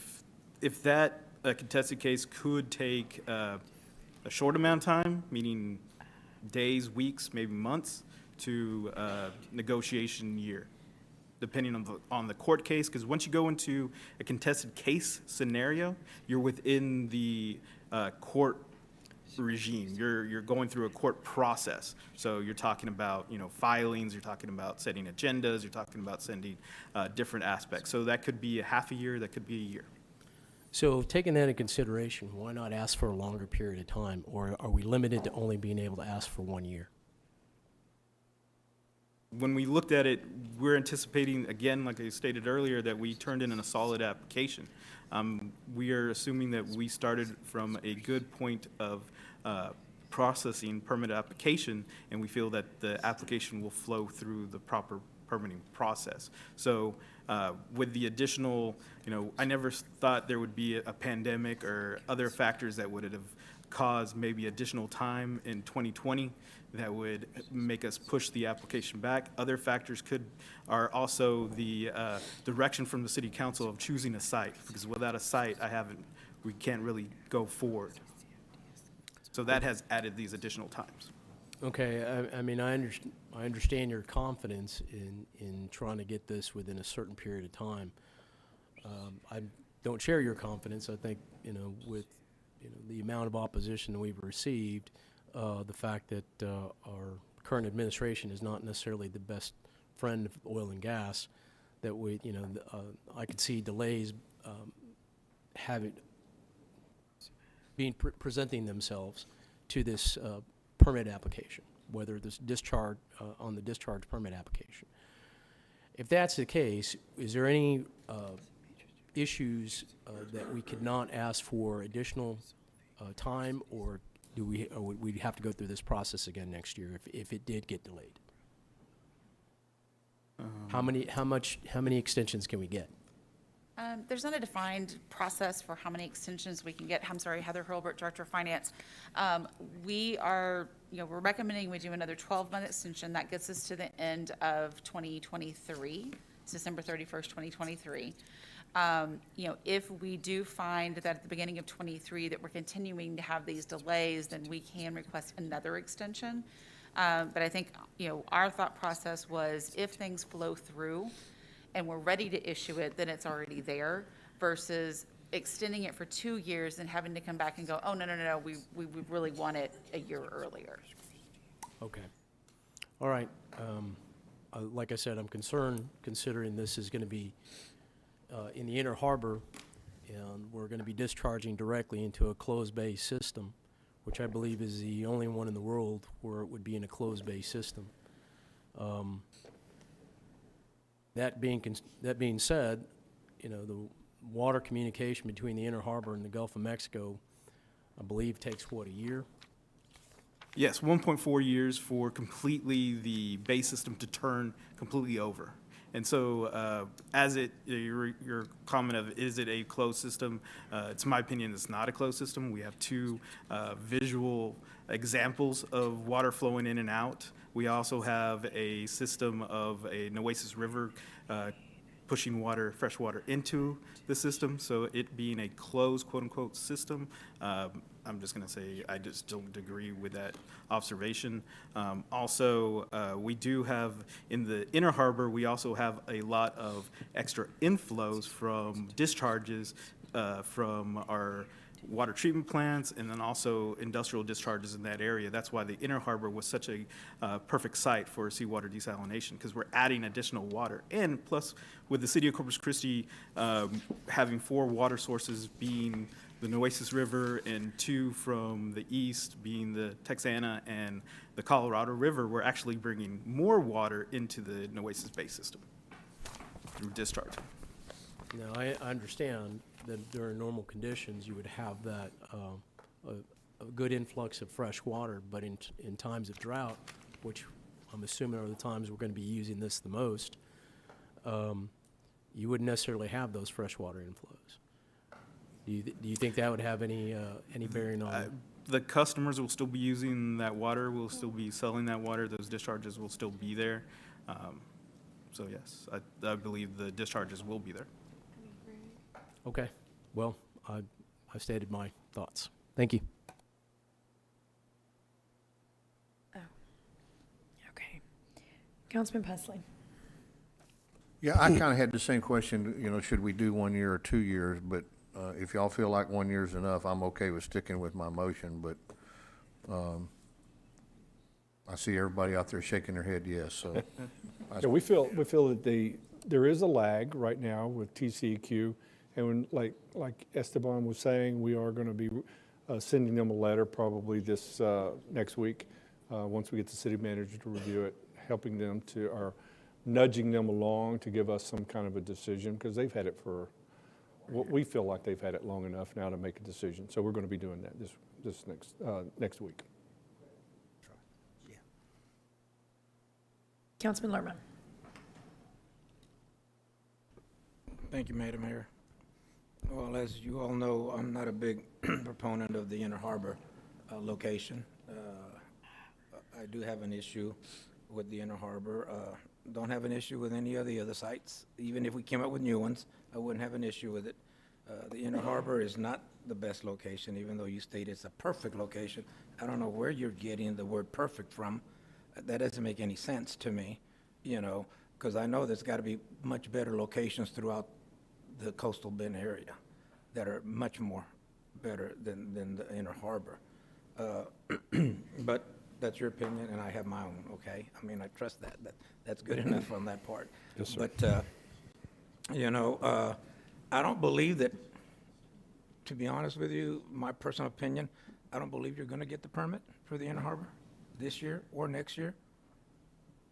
I believe that one of the biggest issues is a certain administration that is not in love with Texas, for one, you know. And I don't want to go further than that, you know, without mentioning any names, but, I mean, you know, Texas is an oil and gas area. I mean, we love our oil and gas, but there's an administration that's in office right now that is not going to help one finger in Texas to get anything passed.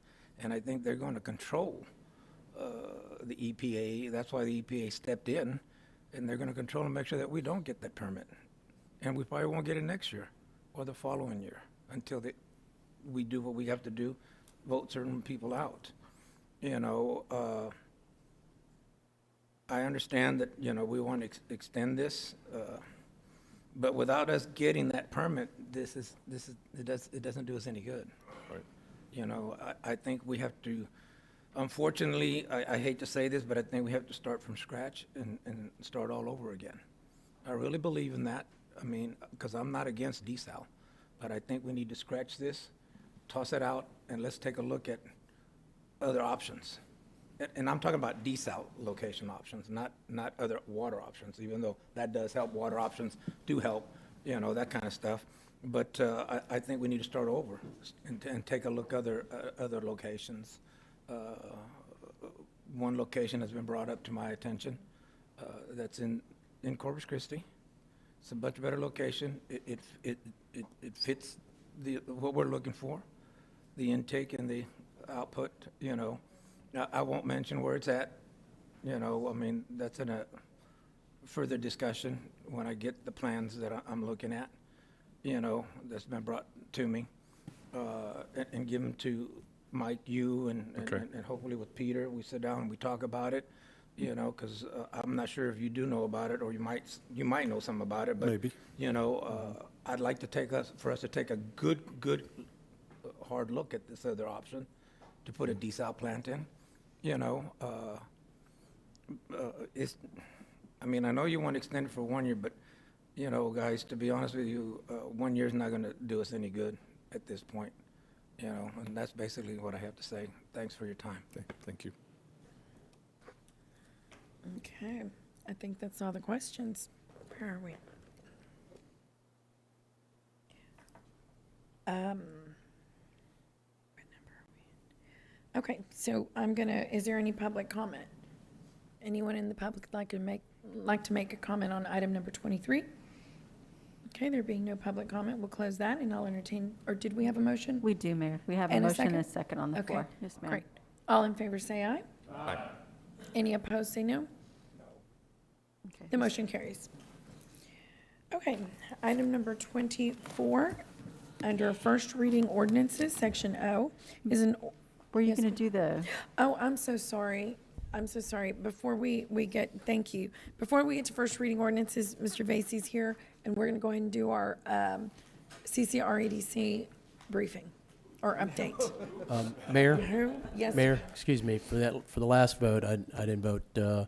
I'll abstain from it. Okay, so. Thank you. 1 no, Mr. Letterman, and an abstention, right? Okay, thank you. Okay, good Yeah. evening, Mayor and Council. Knowing that I'm standing between you and being able to get back to your families and have dinner, do you want the 5-minute or the 15-minute? The 5. 30-second presentation. We have a presentation. I'm waiting for them to pull it up. Okay, let's see. For the record, Ian Vasey with Corpus Christi Regional Economic Development Corporation. You'll see the residential permits issued down slightly on the 21-22 fiscal year compared to the 2020 to 21. Boy, that's a mouthful. But we're still in very strong position on that. There's a couple of interesting things on the housing market, and I know you've been talking about policies to get affordable housing and promote development. The median home price, when we submitted this, was about 6 weeks ago. But as the latest numbers have come out, so instead of 255,000 median home price, it's about 247. A little bit of fluctuation. The months of inventory still sits at 1.7 months of inventory. When anything's less than about 5 or 6 months, it's a very tight market for buyers. If you own a home and put it on the market, I'm sure you'd find, multiple offers at the end of the first day, including cash offers and offers above the asking price if it's reasonable. So we're in a very tight market. Actually, let me go back to that. We need to be thinking about, instead of 250,000, give or take, median home price, for our income levels, even though the income levels are going up very stout, 60,000 median income level, needs to be about 200,000 would be our target price. So anything you can be doing to creating more affordable housing for those workforce folks, people that are working families that are getting jobs at 60,000 or 70,000, really needs to be in about the 200,000 level versus 250,000 level. Since we submitted this, our unemployment rate came down from 6%, which it was in November, to 5.8% earlier this week. What you'll see as well is our projections is that we're going to recover from and I've been talking to Dr. Lee about this at great length. You'll see that we had pre-COVID about 195,000 jobs. As it sits right now, we were about 7,000 lower than that, but we're eating up about 1,000 a month. So by the summer, we'll have recovered to pre-COVID levels. There's still a couple of sectors that are behind. Mining, logging, and construction is really going to struggle. There's a couple of very large construction projects on the industrial side that are tailing down, as well as the mining sector. In our area, that means oil and gas recovery. That's down a little bit as well. Our manufacturing sector was down about 700, but trade, transportation, utilities was up 800. Leisure and hospitality remains down. And it's going to recover, but the summer will tell us whether those numbers are good or not. I will tell you the really, really good news. We track all the sales tax collections. For the entire region, our prior record, actually at the year-end numbers, was 122 million collected across all of the cities, which is a new record. Within the city of Corpus Christi, which is your interest, the prior record was $82 million collected in a year. It was 86 million at the end of the last year. So you set a new record in sales tax collection. So your revenues are very strong, and they've recovered very, very quickly. Wow, that's wonderful. Our cost of living index, we didn't go up as much as some of our other competing cities, which is very good. I don't know what are these? Are you guys seeing the little squiggly things on the? Is that somebody? I'm doing this. Yeah. I am not doing this. It is. Your eye moves. I don't know what it is, but somebody's playing with me on this. All right, let's go for it on that one. Okay, you've seen this before, but the economic development deal, City of Corpus Christi will collect $148 million over 10 years, over a 20-year period. Somebody else is messing with it. I don't know who it is. $817 million over a 20-year period. A couple of the deals we've got that moved to completion. You'll notice the top one on the top left, ThyssenKrupp, that's really exciting. That's on the Steel Dynamics campus. Multiple phase. They've announced that they're going to do the steel frames for a Tesla Cybertruck. Don't be shocked if you see multiple phases on that deal. That's one of those ones that a lot of interesting things. Bull Moose Pipe, Friedman. I missed one off there, which was a company called Levy that does other things on their SMS group. That's another German company on there. So we're a lot of excitement up there. our business development dashboard. We're sending Tommy to California a lot with a Flip Your Coast deal. So we are talking to California mid-sized construction companies, manufacturing companies rather, and between 2 million and 5 million kind of sales a year, less than 50 employees, privately held. They've had more than 50% growth in a 2-year period. We're targeting those 3,500, 4,000 companies. The interesting thing is we put a little video together and about Corpus Christi, and we put it in the hands of these companies, and then we watch who is clicking through these videos. And one company had shared it among themselves 20-something times. And so it turned out, and me and Tommy were calling him, but Tommy called that company, and he said, "Hey, could I come and tell you about Corpus Christi?" They said, "Weird, we were just talking about you." So we're like, funny, I don't know how that happened. You'll see some of our project pipeline, it still remains strong. Actually, what we are seeing is not so much gray energy, we're seeing green energy and blue energy. So green hydrogen, blue, of course, being from a renewable source, but either with carbon capture attached or from a non-renewable energy source. So you might not be able to get all your power to run it from wind and solar. You may have to have natural gas turbines to get to that renewable. So it's different grades. It doesn't make sense financially. Shouldn't make sense, but Asian countries are putting in place massive incentives. So the Europeans, the New Zealanders have made a conscious decision and a policy that by, I think, 2030, they will have no natural gas. They'll all be on green hydrogen. So these things are really being forced. The deals are going to come. They're going to come to the Gulf Coast because of our power, because of our access to other things. We're going to chase them. So that's no secret. Green hydrogen, green ammonia.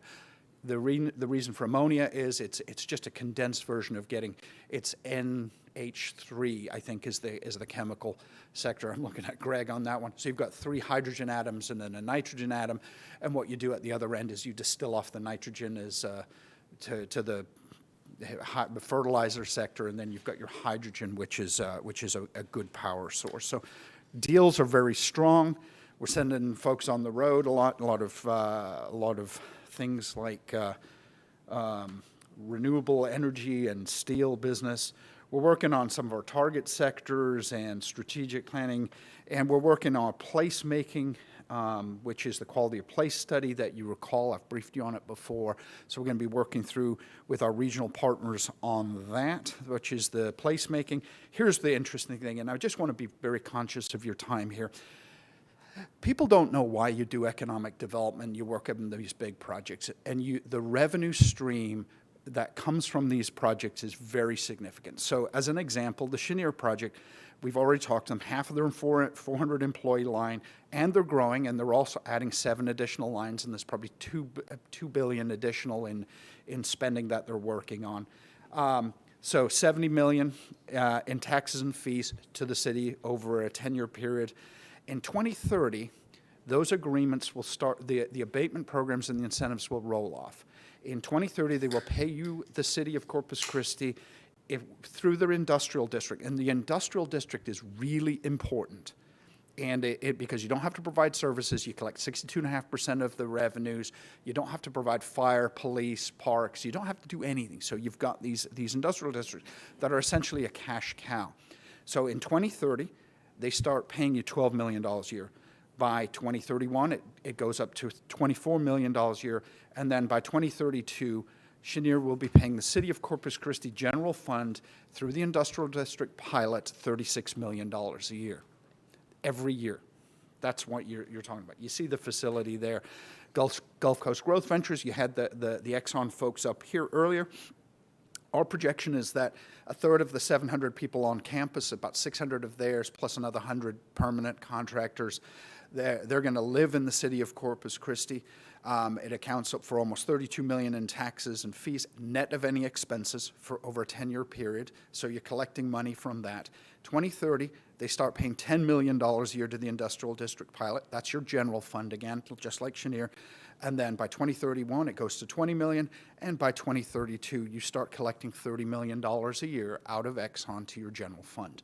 That's why we do these deals. So between Exxon and Cheniere by themselves, that's in 2032, Mayor Molina in the future might be collecting, or Mayor Hernandez or whoever, will be collecting $62 million a year out of those projects, those two projects. Congressman Molina, I suppose.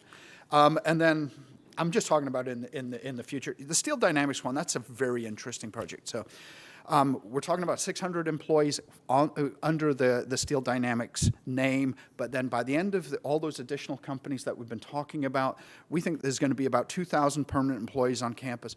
Probably going to be more than that. There are some projections and models that show as many as 3,000, but I want to be very conservative when I tell you this. So we think 2,000 workers on that campus. 50% of them are probably going to be primarily in your Cal Allen area, and they're going to account for almost $7.5 million in extra taxes and spending. Plus, you're going to sell them water, 6 million gallons a day, between 5 and 6 million gallons a day. So that's about $6.5 million in revenue every year from Steel Dynamics. So you wonder what the revenues from these projects are, and there's just one of their site plans with some of their additional projects on the campus, the little pieces there, but they're already at $1.9 billion, and then they've just asked us to flex up make sure their abatement agreements are in place. They're adding another $250 million for another 300,000 square foot facility. We're in the steel business in a very big way in this region, and your residents here in Corpus Christi, and I think of those jobs as our jobs. I want our kids to get those jobs and our neighbors to get those jobs. And again, we're going to have to do some things with Del Mar. We're going to have to do some things with the university. We're going to have to scale up the training programs. But that's what things like Type B are for, to be able to build those programs. And I'm going to tell you, we're in a very, very strong position. And I'm going to close it with one thing. Our annual general meeting is tomorrow at 11:30 at the Performing Arts Center at the university, and I'm hoping I'm going to see you there. Thank you very much. Thank you. All We right. do have a few comments. Ian. Councilman Hernandez. Yeah, Ian, just a few questions. You had mentioned our unemployment rate, but could you include labor participation rate as well? You know, that's something that Ken Trevino and I really are struggling to get to go through. And Jim Lee actually came up with it's not reflecting the gig economy. So people who are working for something like Uber or some of the more the gig economy from what we're talking about it doesn't capture all of those folks. We've always had a labor participation rate that's a little bit lower than other areas. Our unemployment rate, it runs usually about a point higher than the rest of the state of Texas. It's been that way for decades, and we can't figure out why. So, but it is in those numbers. We think we're going to get back to probably sub 5% unemployment before the middle of the year. Okay, but you don't have a way to get labor No, participation? I wish we did. I wish we had a really good answer for it, and it's not showing up. It's people that are hidden from that are still counted against the unemployment numbers, but are not actively participating because they're in some other way of generating income. How would you track anybody that's just not working? That's a very tough question, and Ken and I talk about this on a regular basis. Okay. We don't have a good answer for it, to be honest. I wish we did. Okay, speaking of which, you'd mentioned that we're in the steel business quite a ways, but whatever happened to Tianjin Pipe Company? Okay, I'm going to have to be careful of some of the things I say because I'm under a confidentiality agreement. 56 jobs on site. They're finishing green pipe. There are no abatements or incentives that they owe. They're not receiving anything right now. They're paying their full freight. Wouldn't it be great if somebody else took a look at that? Okay. And lastly, industrial district agreements, I believe, are coming up in 2025. Is that correct? 24, I think it is. 2024? Okay. And when will you start that process to? That's in the city manager's office is in the lead. Right, that's a position city on that. function, and we've already begun to talk about timeline and team members. And I don't have the exact schedule here with you, but the answer is we've already begun to assemble teams, assemble concepts in terms of calendars and initial goals. And at what point do you anticipate giving us a briefing or the initial briefing on maybe the process? I'm sorry, maybe closer to the summertime, maybe after the spring. We have several major policy issues that we're focused on right now that are more timely, but probably by the end of the spring, we can probably bring you some timeline. Okay. That's a good question. Thank you. Thank you. Councilman Smith. Thank you. Good news, Ian. So you're talking about the huge impact of Steel Dynamics, and just in a few words, was that we didn't have steel here, so why do we have Steel Dynamics? Okay, we started this in 2015. I stood before the Port Commission, and David Engel thought I was crazy for saying it, but I said we did opposition research against ourselves. We had the low power rates. We had plenty of natural gas to be able to, and at an extremely low rate. We had the rail service. We had the port for handling scrap and bulk and being able to ship product. We had the industry folks here who could build these big facilities. We went out and talked to. Well, we had a failure. EDA was a Taiwanese steel company. We almost had them very close, but we ended up losing that deal to Singapore of all places. We don't compete against Victoria and Houston. We're competing against Singapore. Singapore government bought that deal, and it's the weird thing is on the same night. We had Steel Dynamics in town. I was taking those guys out for dinner, and Tommy had. Big River Steel, which was part of Koch brothers at the time, and we were texting each other because you don't want those guys to meet, because they probably all know each other. And in the end, the economic development folks down the valley put a gun to the head. That shouldn't say these things. They said to Big River Steel, sign on the dotted line or withdraw our offer, which ultimately meant Steel Dynamics went, we're not going to the valley, we're coming here. And let's just say we've seen the impact of Steel Dynamics, and the folks in the valley haven't yet got anything. So they haven't yet executed on their leases. Yeah, and I want to compliment you all. I think if we didn't have the EDC, we wouldn't have this employer. And what's the average wage? 86,000, I think. But then this is the first year, and this is really cool. They've initiated they've hit their maximum rate for profit sharing. All employees got like 50%. Profit sharing. So if you made $80,000 salary, you were 40. For another 40,000 bonus and profit share. It's the kind of numbers where I'm kind of looking at it going, hang on a second. Yeah. Do you need any management folks? So yeah. A lot of new trucks in Indiana. Now, I see the EDC as we're evolving on there, broadening our base, that you had 5 drone prospects, 3 advanced on there. Advanced manufacturing, yeah. Advanced manufacturing. So, gosh, I hope you can. We're working pretty hard at it. I mean, there's going to be things we're trying to work on economic diversification, just to give us more pegs to stand on. Just because who knows where the gasoline industry is going to be? Who knows where anyone? You know, a friend of mine and I were chatting about the energy sector. This is like the 1880s and 1890s. Nobody knew that the internal combustion engine and gasoline was going to be the winner. They were still talking about electric cars, which were let down by batteries at the time. They were talking about steam. They were talking about hydrogen of all things. 1890s. And nobody knew the gasoline engine was going to be the winner, or the diesel engine was going to be the winner.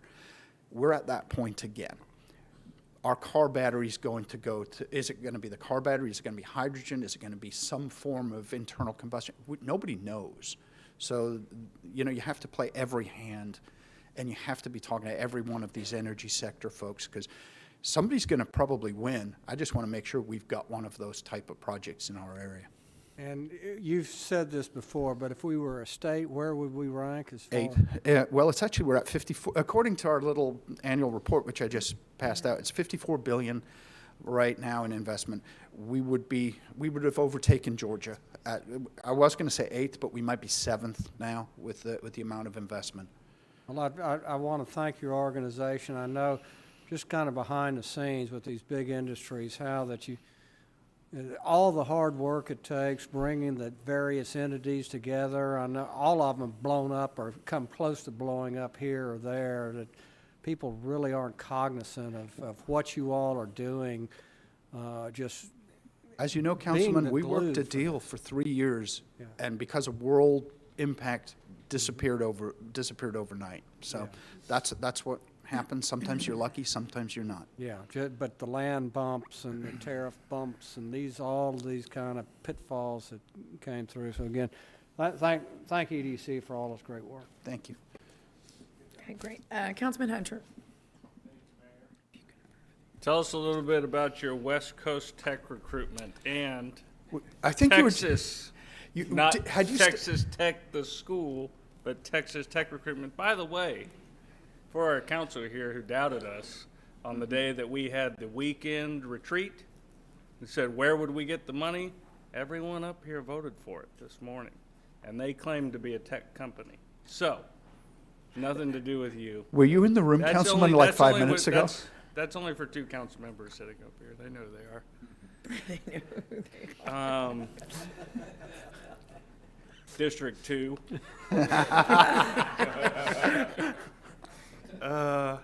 Tell us what's going on. Did you hear the earlier part of the presentation? No, we had pizza in the back. Okay. So to recapture for those who weren't following along, Hey, I didn't have lunch today. I got here late. we identified about 3,500 companies within certain sizes, certain NAICS Is that codes. the people that you're talking about when you Yeah. called while they were talking about you? Yes. Okay, I did. Well, I it did wasn't hear. while we were talking. It was like the week after, or 2 weeks after, because we didn't get the data points until then. But yeah, and it was really weird. And Tommy was like on the plane next, going out to see them, and he's like, "We're working those They're guys moving pretty to hard." South Carolina and North Carolina. I mean, come on. We're the Texas coast, and these companies are moving to South and North Carolina. Sorry if anyone's from there. We've got a couple. One company's got a building under letter of intent. We're not ready to. We're not ready to talk about it yet. They haven't yet converted. A couple of other companies. We've got some interesting kind of tech companies that are nothing like anybody's seen. I've never seen a deal like these before. It blows everything away in terms of even building codes and things like that. It's a tough little deal to put. Some of these deals are tough to put together. All right. Well, I'll be calling you tomorrow if that's all right. Okay. Oh yeah. Or you'll see us at the lunch probably. That's right. See you. Okay, Thank you. I think that's it. Thank you. Thank you, Mayor. Thank you, Good Ian. evening. Okay. Rebecca, do we have Mr. Bickerstaff? I think, It's a Mr. Caputo. Let me make sure.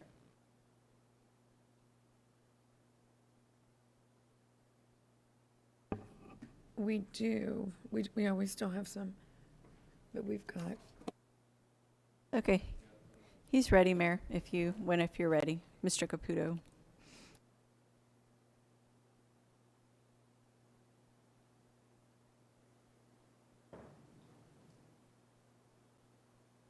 Am I on? You're on, sir. Okay, I didn't hear an item called up. No, she hasn't done it quite. evening, Mr. Caputo, she hasn't done it quite yet. Hold on one second. Yeah, thank you. I'm sorry. Yeah, we're going to go over to item number 28, which is a briefing for City Council to receive initial assessment regarding whether redistricting is required considering the new 2020 census data. Okay, I'd like to introduce Mayor Council, for the record, City Secretary Rebecca Huerta. I would like to introduce Cabi Caputo. He is General Counsel with Bickerstaff Heath Delgado Acosta, who is serving as the city's redistricting counsel. He'll be joining us virtually today to make this presentation. And this presentation will focus on their initial assessment of 2020 census data and its effects on our redistricting process. Also, Mayor and Council, included in your packet is the draft resolution outlining the criteria for the 2021 redistricting process and adopting guidelines for other entities submitting redistricting plans. So this resolution is slated for action on February the 8th. It's being presented to you today for review and comments. So without further ado, I'd like to turn the floor over to Mr. Caputo. All right, thank you for the introduction. Mayor, Council, I'm happy to be here with you this evening.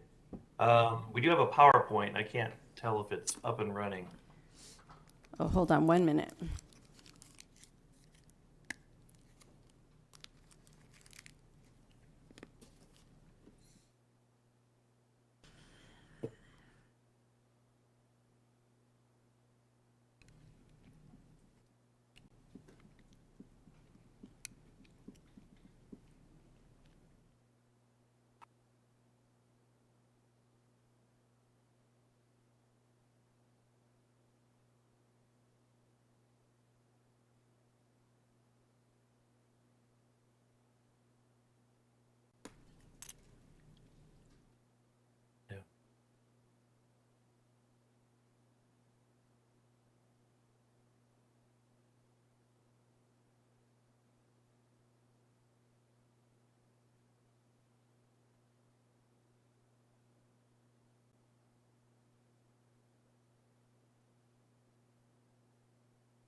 You did. Okay, just one moment, Mr. Capito. What's up? It's going to be up in a second. I do. Wait, I like to.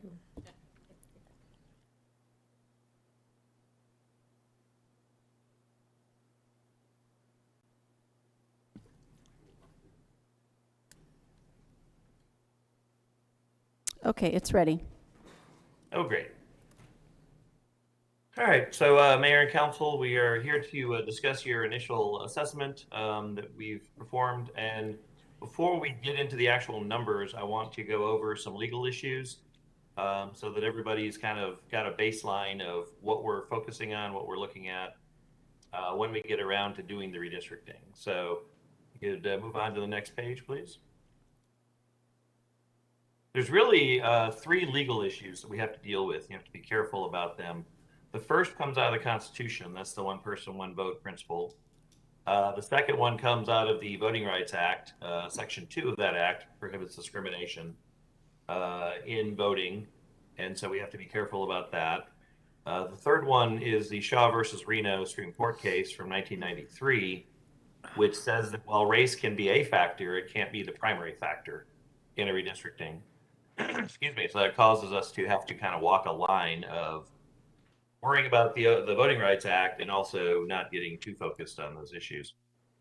And then we use in the firm kind of a diagnostic tool, the Section 5 of the Voting Rights Act, which the Supreme Court invalidated a number of years ago, but it's still out there as a principle, and that concept is retrogression. So if we move on to the next slide, I'll hit each of these fairly quickly. So the one person, one vote requirement is part of the 14th Amendment, the interpretation of the 14th Amendment. And it says you have to have approximately equal populations in your districts. What the courts have approved in the past is no more than a 10% top to bottom deviation, and we'll talk about that in a minute. So to get to that, you take your, excuse me, you determine the ideal size district, and then you take the district that is the smallest compared to the ideal size and the one that's the biggest compared to the ideal size, and you add up their percentages, and that determines your deviation. If it's more than 10%, you're outside the constitutional standard and you have to redistrict. Go on to the next slide. So this is just a mathematical representation. Say there's 4 districts. There's a total of 40,000 people. The ideal district's 10,000. And then you see the district populations range between 11,000 and 8,000. So the biggest one at 11,000 is 10% too big. The smallest one at 8,000 is 20% too small. So the net deviation here is 30%. So we'll show you yours here in a few minutes. Move along to the next slide, please. All of this data comes out of the PL 94-171 data file that the Department of the Bureau of the Census puts out. It gives us data on a block level, and a census block generally is 1 square block within the city, but as you move out towards the undeveloped areas of the community, they tend to take on very odd shapes. What is in this data from the census report is the total population, the voting age population, so you just take everybody over 18, excuse me, the race, and whether or not the persons in it are of Hispanic origin. What's not in there is citizenship data, and so we don't consider citizenship as part of this process. Go to the next slide, please. So for purposes of the one man, one vote principle, we look at total population because that's what the Supreme Court has said is the standard. For purposes of analyzing of the Voting Rights Act, we use voting age population because the point of the Voting Rights Act is to determine whether racial and language group minorities have the ability to elect their preferred candidates. And obviously there you're only really looking at voting age population. So move to the next slide, please. So as I said, the Section 2 of the Voting Rights Act prohibits discrimination. And how does that come into drawing districts? There's a couple of different concepts. One is cracking or fracturing, and the other one is packing.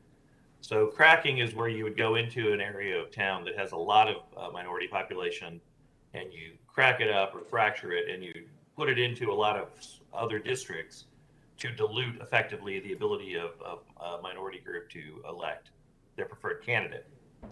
Packing is the opposite of that, where maybe you take everybody in town who's of a certain race or ethnic group and you put them all into one district so they can't influence any other districts. So those are the two primary ways that people violate the Voting Rights Act. There's some other things that get into it, but those are the primary ones. And so those are the things we're trying to guard against in developing the plans for the city of Corpus Christi. Next slide, please.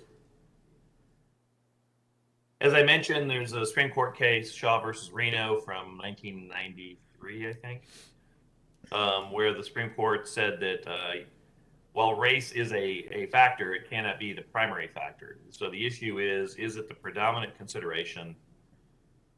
In other words, we have to narrowly tailor the consideration of race or minority groups. Hold on a minute.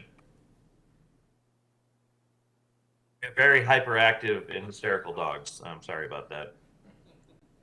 So let's go on to the next slide, please. So the redistricting standards under the Shaw versus Reno jurisprudence that's evolved over the last several years is that it can be a factor. It can't be the predominant factor that subordinates all other factors. It is obviously okay to be aware of it because we have to consider the Voting Rights Act, both sections 2 and 5. Narrowly tailor means we use it no more than is necessary. And generally what the courts have said is a bizarrely shaped district may be evidence that race was a predominant concern. The Shaw versus Reno case itself came out of North Carolina and involved a congressional seat that basically went from the northern edge of North Carolina almost all the way to the southern edge of North Carolina, and was extremely narrow all the way down. And it was just an attempt to try to combine a couple of areas on opposite ends of the state to come up with a certain racial outcome. And so the court said, yes, the districts can sometimes look weird.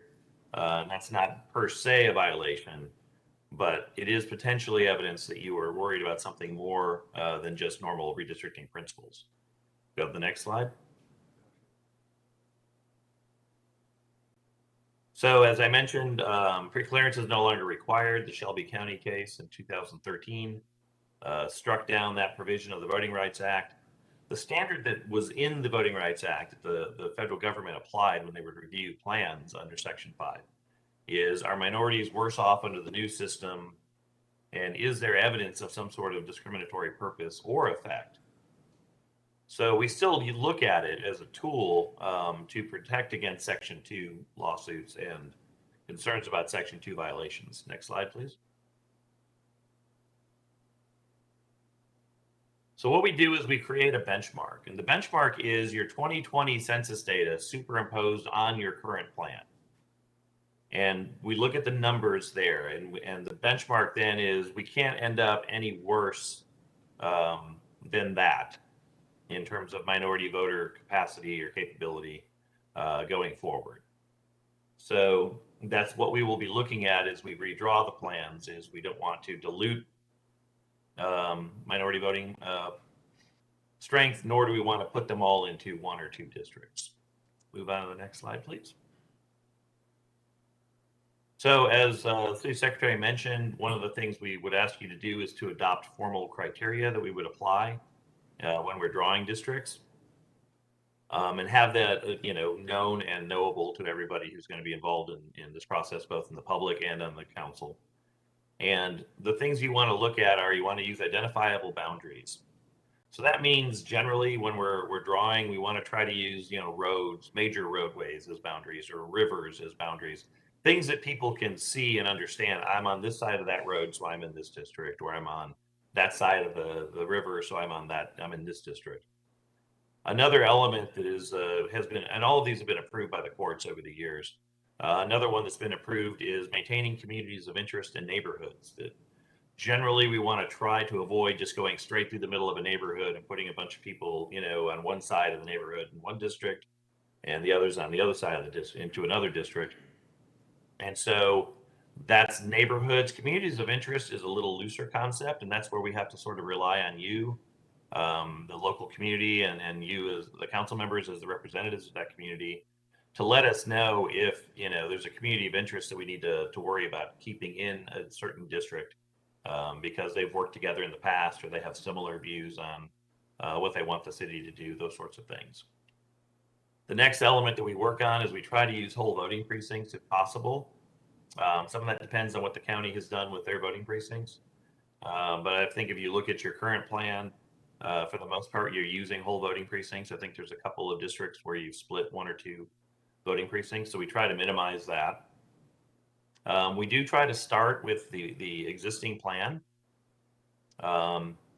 This is a redistricting. It's not a completely new voting system that we're adopting. So you want to try to keep, the people who have been voting together in the same district for the most part as best you can.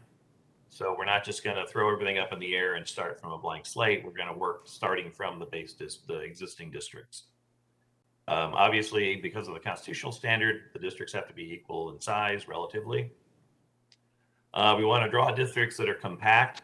That's that sort of standard of an oddly shaped district. If you had a lot of fingers wandering off into different parts of town, that would not necessarily be compact. Contiguous, of course, means that we have to have every census block that's in a certain council district has to be connected to it in some way. You can't have, an island of people and say, well, they're also in this district. We have to keep, this is a factor on actually for you all to think about when you adopt the resolution at whichever meeting you do it at. Do you want a factor to be keeping the incumbents in their existing districts? The courts have said that this is a legitimate concern and a legitimate factor to take into account, because obviously each of you has already been elected by a certain, group of people. And so the courts have generally deferred and said, hey, if you want to make sure that the person that the citizens have already voted for is going to be able to be voted for in the next election, that's a legitimate concern. Now, that being said, I have had cases where, someone may be, they're going to move out of town, or they're not going to run again, or they're retiring from political life.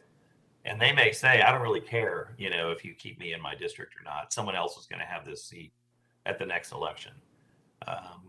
But generally, incumbents are interested in remaining incumbents, and they would prefer to stay in their districts. Another element of this, sometimes a factor, is you don't want to draw the districts in such a way that you make people compete against each other. That can be viewed under different analyses as potentially a discriminatory action. And then the last factor that we recommend is that the plan be narrowly tailored to comply with the Voting Rights Act, which means we do consider race and ethnicity, but we do not make it the primary concern. These other factors all play a role as well. So it's one of multiple factors. Move on to the next slide, please.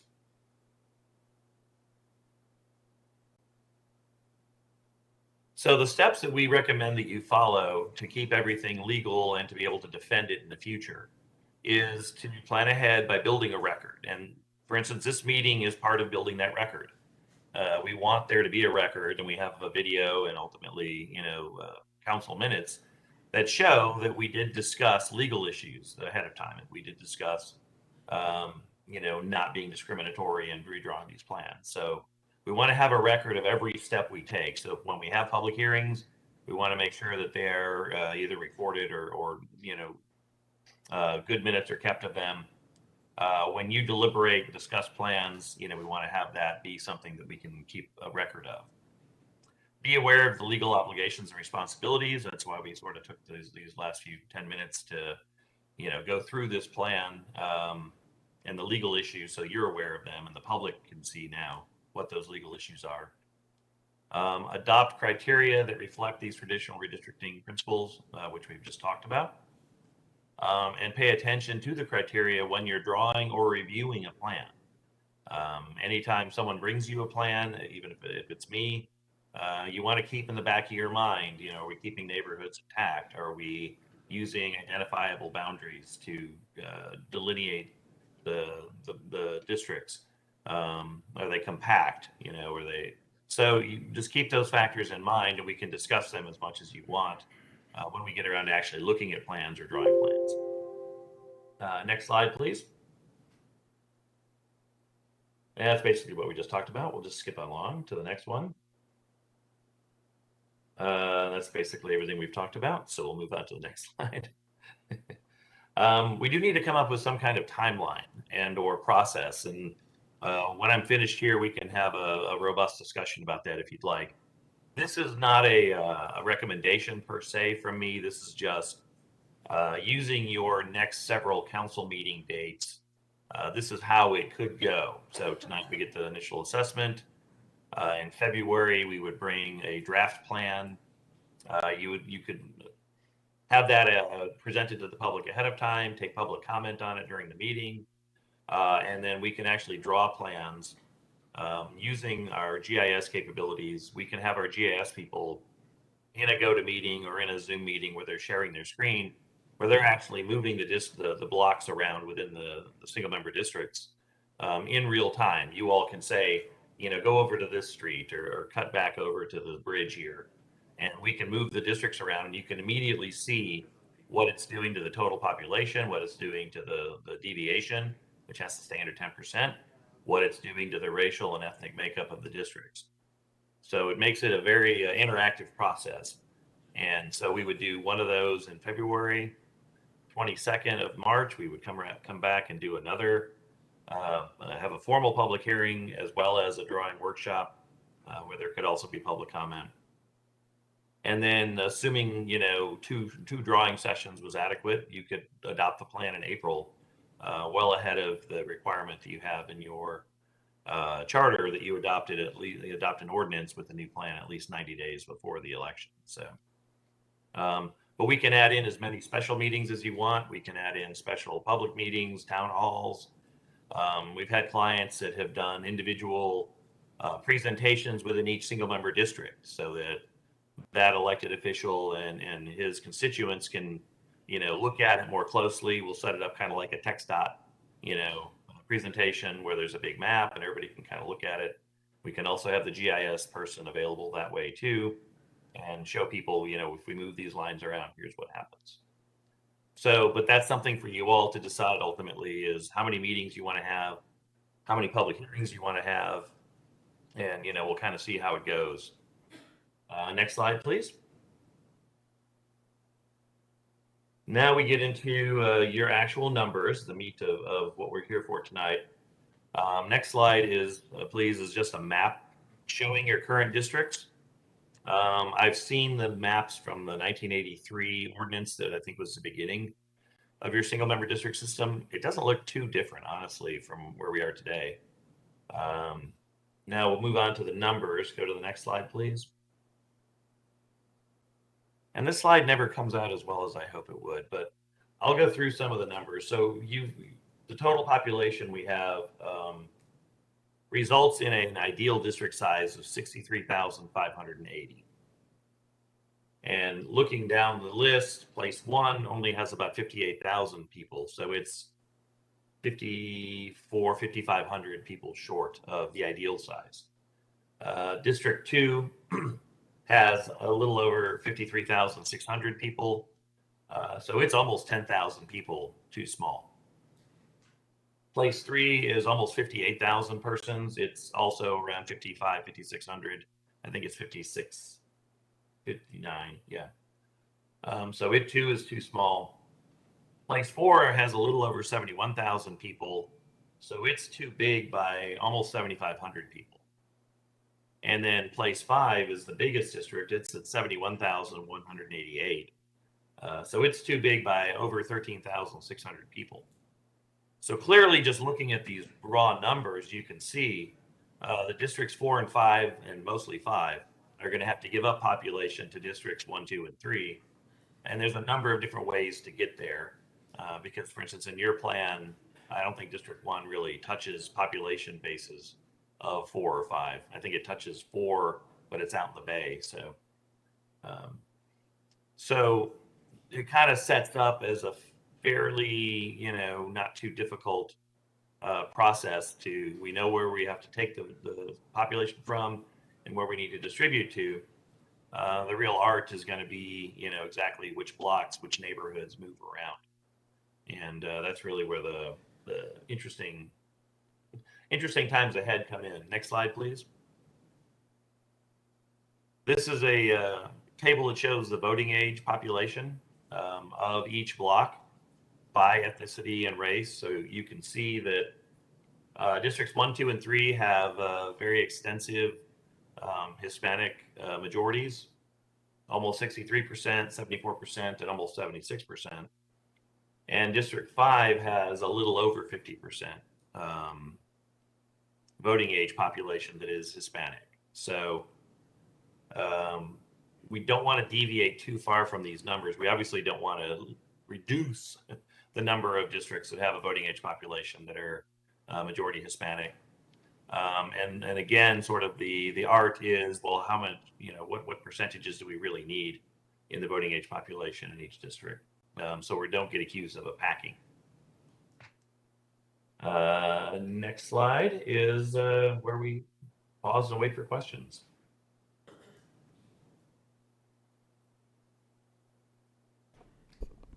Oh, let me just sum up real quick, just so it's on the record. Your population is too big, your deviation is too large.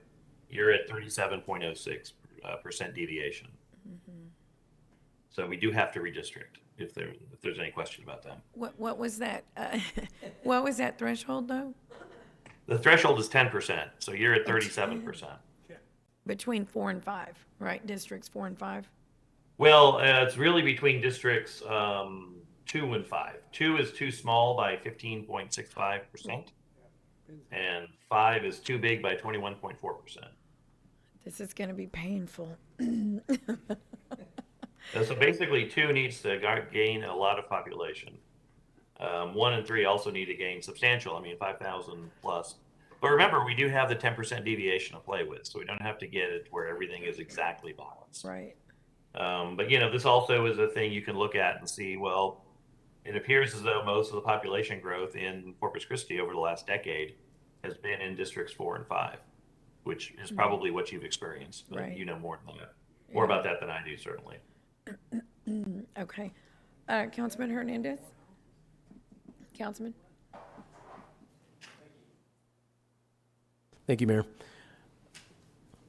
Quick question, are we going to be doing this by voting precinct in terms of population?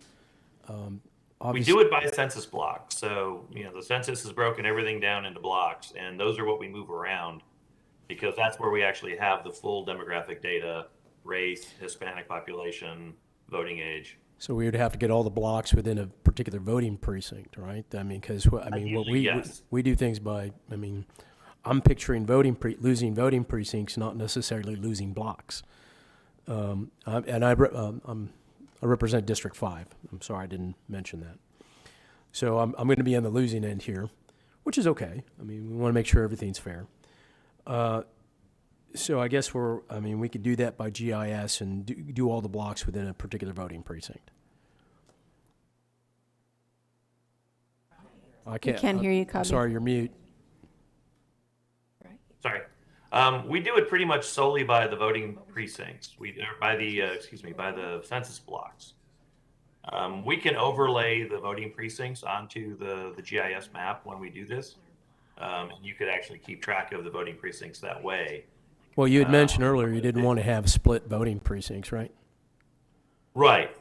That's a consideration among many. But primarily we need to be able to work at the block level so that we can move the populations around with the most flexibility. There's way more census blocks than there are voting precincts. Okay, I understand, and I think it would be best for us to, overlay the voting precincts so we're not splitting those up, because then it just becomes a mess.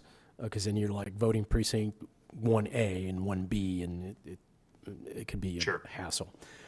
Okay. You also mentioned packing. Are we packing any areas? It looks like we have districts 3 and districts 2 with large Hispanic populations, and then in District 4 you have none, or you don't have as much, and the non-Hispanic Anglo are all packed into District 4. Is that considered packing? I don't know that you have a packing problem because it's quite common to find districts that are in the upper 60s and low 70s of total population. There used to be kind of a rule of thumb that Hispanic populations are generally trend younger than white, so you add some to the district for that. And there are issues with some of them not being citizens and can't vote, so you add some population for that. And then you have at times, in the old days, concern about, they're just not as regular at voting. And so you have to add a little bit for that. So it was quite common to end up with districts that are at total population levels in the 70 range. We will see how it goes as we move it around here. We can't take people and move them, out to different areas of town. So it's something that we do watch, and we do not want to increase. I wouldn't say place 1, 2, or 3 Hispanic populations, just because it could begin to look like a packing situation. What about District 4? From the original plan 40 years ago in '83. Yeah. All the districts have become much more Hispanic overall. District 4 at that time, I think, was 18% Hispanic. So it's definitely, the Hispanic population is definitely the growing and the majority population in Corpus Christi today. Okay, so correct me if I'm wrong, our Hispanic population on percentage-wise is about 65%. Is that correct? For Corpus Christi? It is 60.7% of the total population. 60.7, so 61%, is that? Yes. And I know we didn't want to do that to take race into consideration, but is that the ideal situation to have somewhere our populations to match the overall population in the districts? It's really it's sort of a multivariate function, right? You want to be able to make sure that the Hispanic population is still able to elect candidates of their choice. So you don't want to reduce it so much that it becomes ineffective. You also have to take into account, as I was kind of half joking about making people move, we can only move the lines so much before we get into this issue of we're just creating districts where we're trying to spread population around. So, okay, so it's kind of a combination of contiguous neighborhoods as well as a lens to the racial makeup of those districts. Yes.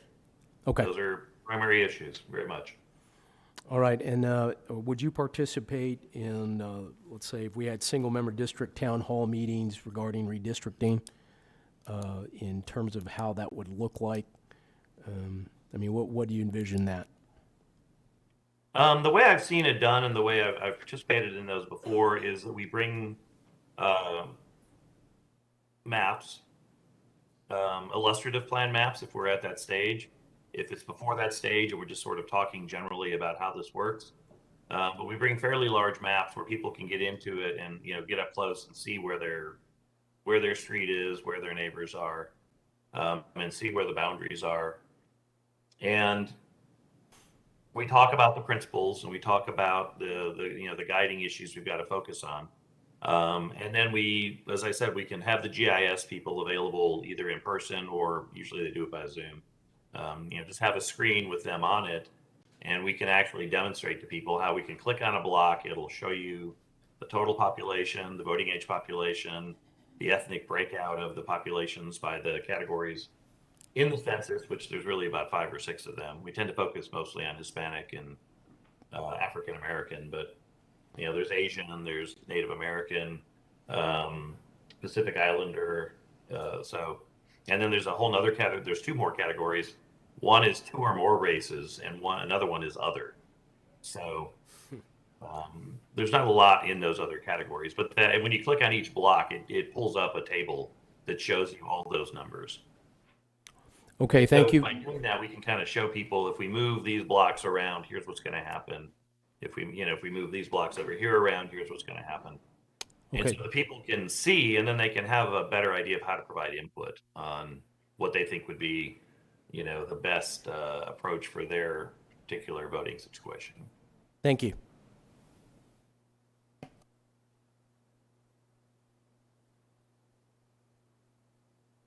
Councilman Barrera. Well, I guess I just touched that right now. Mr. Caputo? Yes, sir. Caputo? Okay, so Caputo. at what time, at what point, Nueces County just went through this and they had 3 maps, I believe it was 3, that was presented to them by their consultant. At what point is there a recommendation? I mean, we have, and at what point do we have input, and how do we go about? Because common sense tells me that District 2 could absorb some of District 4 that he's contiguous to, and District 1 could absorb more of District 3, and then District 3, obviously, because of it borders, could move more into District 5. But that's just, I don't know, I don't have any legal precedence for that other than seeing where the population is. So at what point do you make a recommendation that then it gets whittled down and the public gets to see that? I saw where you had, we'll have public input, we'll have a presentation, but at what point is there some sort of recommendation that can be whittled down, and how is that recommendation made other than going to GIS and just throwing darts on the wall?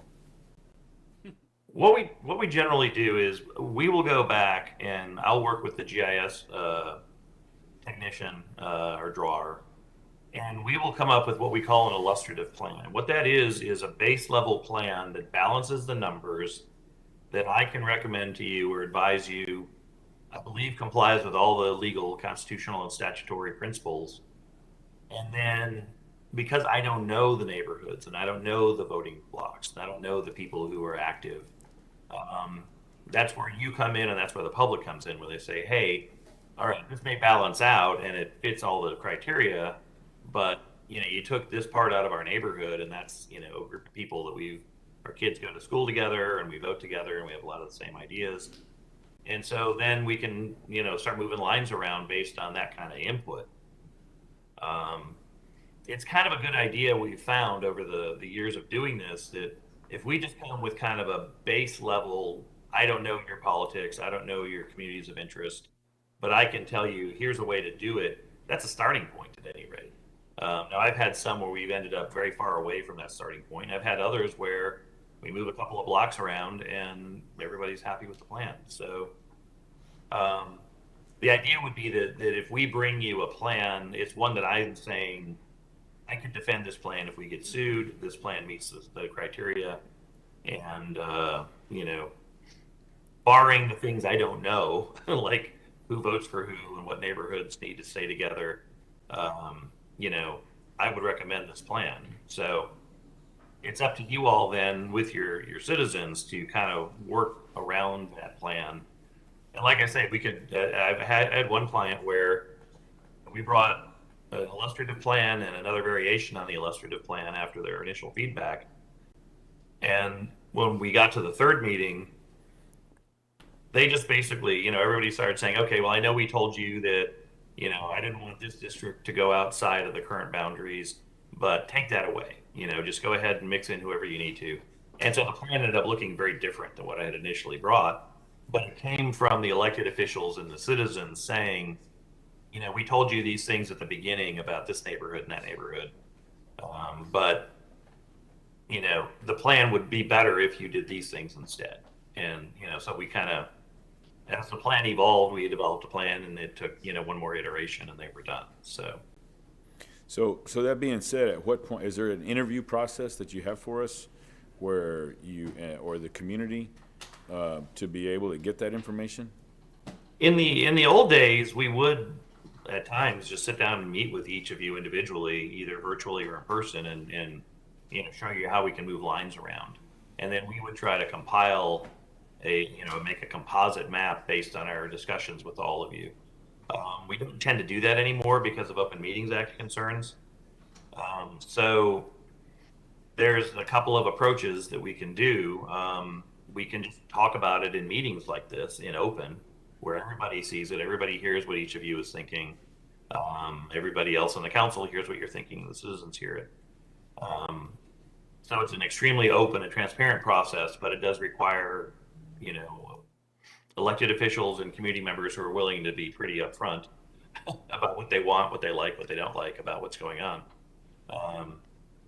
The other option would be to have, you know, closed session meetings, because this is a legal issue, where we can talk about legal issues based on moving lines in different directions in different places. There's a third option that has been discussed, and I think it's been used in a couple of places. I don't strongly recommend it, but you know, you could each just write to us and tell us what you think is important about your district. And then we would take that into account when we come up with the initial illustrative plan. All right, thank you very much. Councilman Smith? Thank you, and thanks for the update. Yes. On here. You mentioned the closed sessions with it, and speaking for myself, it doesn't, it looks like since we have a population spread across the districts with that, personally, I would not like to see closed sessions. I think this ought to be in open and easily accessible to the public, and have where we have workshops. You know, this is beyond council, that we really need public input with it. But I personally, I don't favor closed sessions for this. I can tell you that most of our clients have gone with the open process, where the only time we go into closed session is if I'm extremely nervous that somebody's suggesting something that's going to get us sued. I want to go in the back and tell them. Yeah, no, we agree, and I think it's important. I think based on the schedule you showed us, we would probably add, a couple of, what do we call it? Public input sessions or input public sessions. hearings, yes. Yeah, that's what I would suggest. But I know we have, more time to decide all that. At this point, what would be the next step, Rebecca? So on the 8th, February 8th, we are going to be, if the council's ready, voting on those resolutions that just set the criteria and the guidelines. At that time, we can discuss further a timeline. Okay. So is the council generally interested in more public hearings? We heard one Councilmember Hernandez was interested in having them in the districts. I don't know if that's something y'all would be interested, or just to have some general ones where all those things could be discussed in general sessions. Just something to think about. I'm not Public hearings as in town halls? Right. I guess we'll call it a town hall. Yeah. I think if we're going to do multiple, that one should be in every district. Okay, you do want them? Yeah, and I think that would be the best way, unless you guys want to do some here, where it's a central place. But to me, in every district would make more sense. Okay. So in every district, and what Mr. Caputo was talking about having, so what we would present would be an illustrative plan. So the council would already draw, he would, right, Mr. Caputo, correct me if I'm wrong, but we would, in a workshop session, he would present a plan, and the council would provide their input at that point, and then we would present that to the citizens. At the town halls? Yes. So you can do that after, is that right, Mr. Caputo, how it would work? Yes, that would be the approach, is bring an illustrative plan, get some feedback on it, and either roll that one out to the public, or maybe tweak it based on your conversations, and then roll that out to the public. Right. And get, some serious public input at that point about it. And Mr. Barrera was asking, so we're saying plan, but he was asking, are there multiple plans that could be presented at the workshop? So we're saying one, but I can do that. It gets a little unwieldy if we have too many. I mean, let me just say this, because of the way the census blocks work and the way your population is centered, I could come up with 100 different plans. Right. Balance out that would meet the criteria. So, if you would rather have more than one, illustrative plan, I can bring, a couple. Here's one thing we've done in some other communities is we maybe do one where we're just moving blocks around to balance everything out. And then we do another one where we try to use maybe other political boundaries. We've used school district boundaries and said, let's try to get all of this school district into, District 4, or all of this district into this school district, because people generally know what school district they're in. And so that can be an easy way to identify where I'm supposed to vote is, if you're in Cal Allen, you're going to vote in District 3. That may already be the case given the way the map lays out. But that's something else that we can do is come up with an approach to a drawing that is based on, still the criteria, but something different than just, basically Tetris, moving blocks around and seeing what happens. Okay, so maybe a couple plans, would that work for the council to consider at that workshop? Illustrative plans, I guess? Well, I can tell you that one time I was involved in the process, they let each county commissioner come up with a plan, and then the consultant came up with 2 or 3 plans. We ended up Wow. with 7 or 8. Yeah. And it was a mess. That's probably too many. So I would highly advise you not do that. Okay. Okay. And the only reason I brought that up is that I was just asking because that's basically what I saw the county had done. Okay. That's it. So one plan would It wasn't a probably work. recommendation or a preference. Okay. Yeah, one plan would probably work then. Okay, Here, that's good. And I have one other question, is that Yes. how do you address, let's say, for example, and I don't mean to be picking on District 1, it's just an example, where they have a region that is more Anglo, and that is a high voter turnout area. They have a high voter turnout, and then, particularly, North Beach and Cal Allen. So I wonder if then what happens is the Hispanic population gets diluted because it might be in a lower socioeconomic area town where that doesn't get represented. So I know we have Hispanic there, but I'm just saying that in the past, I just wonder, how do you address issues like that where there's a higher propensity to vote in an area? Because mine is the opposite. That's where we end up with the numbers, I'm sorry. Mine is the opposite, because in the voter precinct that I have that has the highest turnout is probably 75% Hispanic. Yeah. The way that you try to address it is by those of you who actually know how people vote, giving us some insight into that. But also, that's where the numbers looks like you're inflating, Hispanic population, for instance, to make sure that they have a fair shot at electing their chosen representatives in the election, given the higher turnout in certain areas. So I don't know that, right now. I could actually do that if you wanted me to. I could go. I'm just asking a question, Councilman Hernandez, how many precincts are in yours? 14? Yeah, somewhere in. See, he has 14 and I've got 32, and he has 75,000 people that go out and vote, where I only have about 50. So that's the example of which I'm setting, is that you have the propensity for a higher voter turnout. Actually, I think I doubled your vote. I know you did, but the thing is that what I'm saying is that you have a higher voter turnout in those. Right.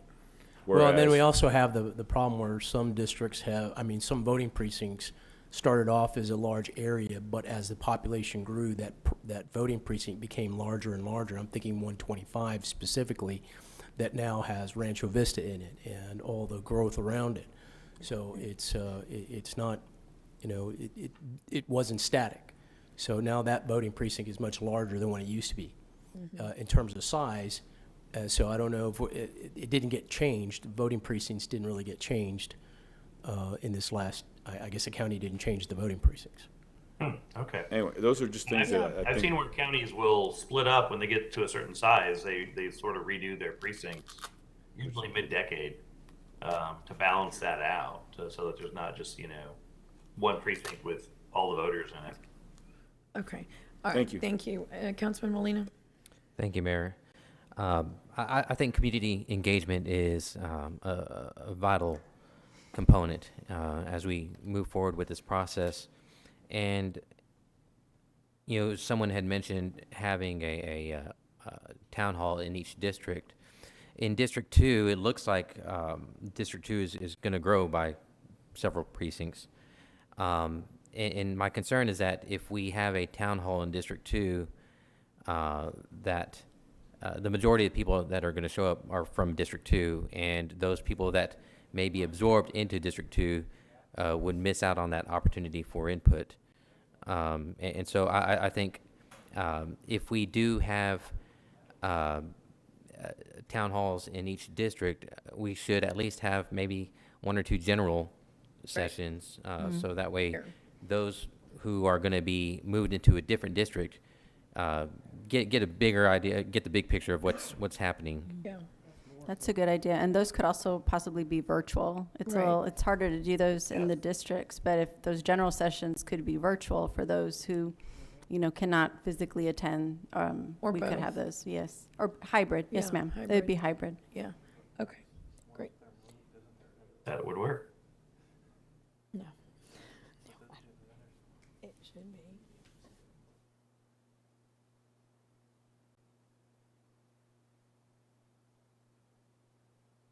No, but, no, when they come forth with the maps, Mm-hmm. those can be tweaked. Yes. So Oh, they're not totally. in stone.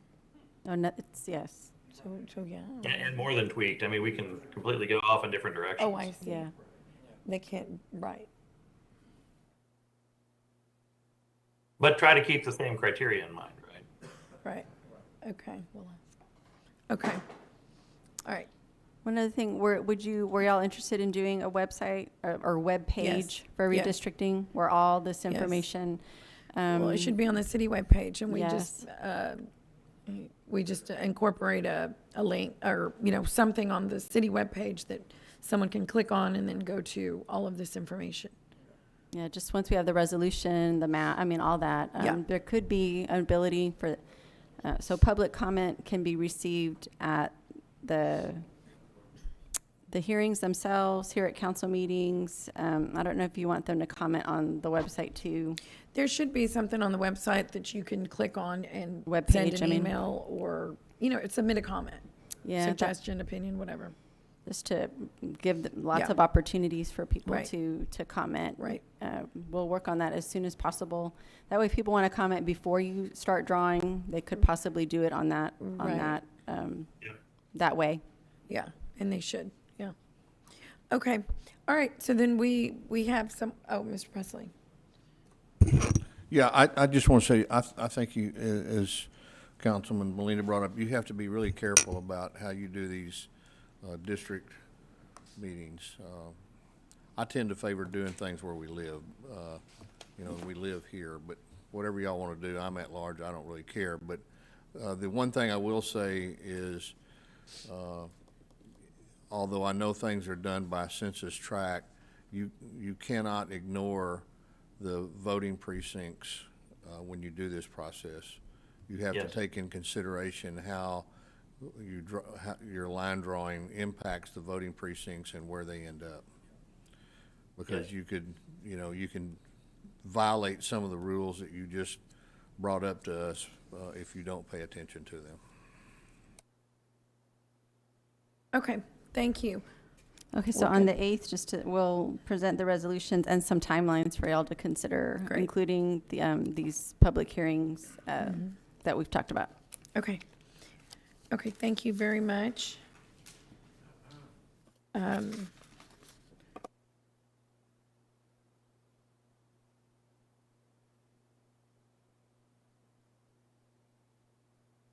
Mr. Caputo, is he still with us? Yes. I'm sorry, I couldn't haven't find your been name. dismissed yet, so. I'm sorry. Well, I just want to thank you for your time. Thank you for your patience as well. So we look forward to working together and successfully accomplishing this. All right, thank you all very much. Have a good rest of your meeting. Thank you. Good night. Bye-bye. Okay, so that'll take us over to section O, our first reading ordinances. Items number 24 through 26. Item number 24 is an ordinance adopting a local preference policy for the city of Corpus Christi by replacing council policy number 26 and enacting a new council policy number 26 to provide local preference applicable to the procurement of professional services.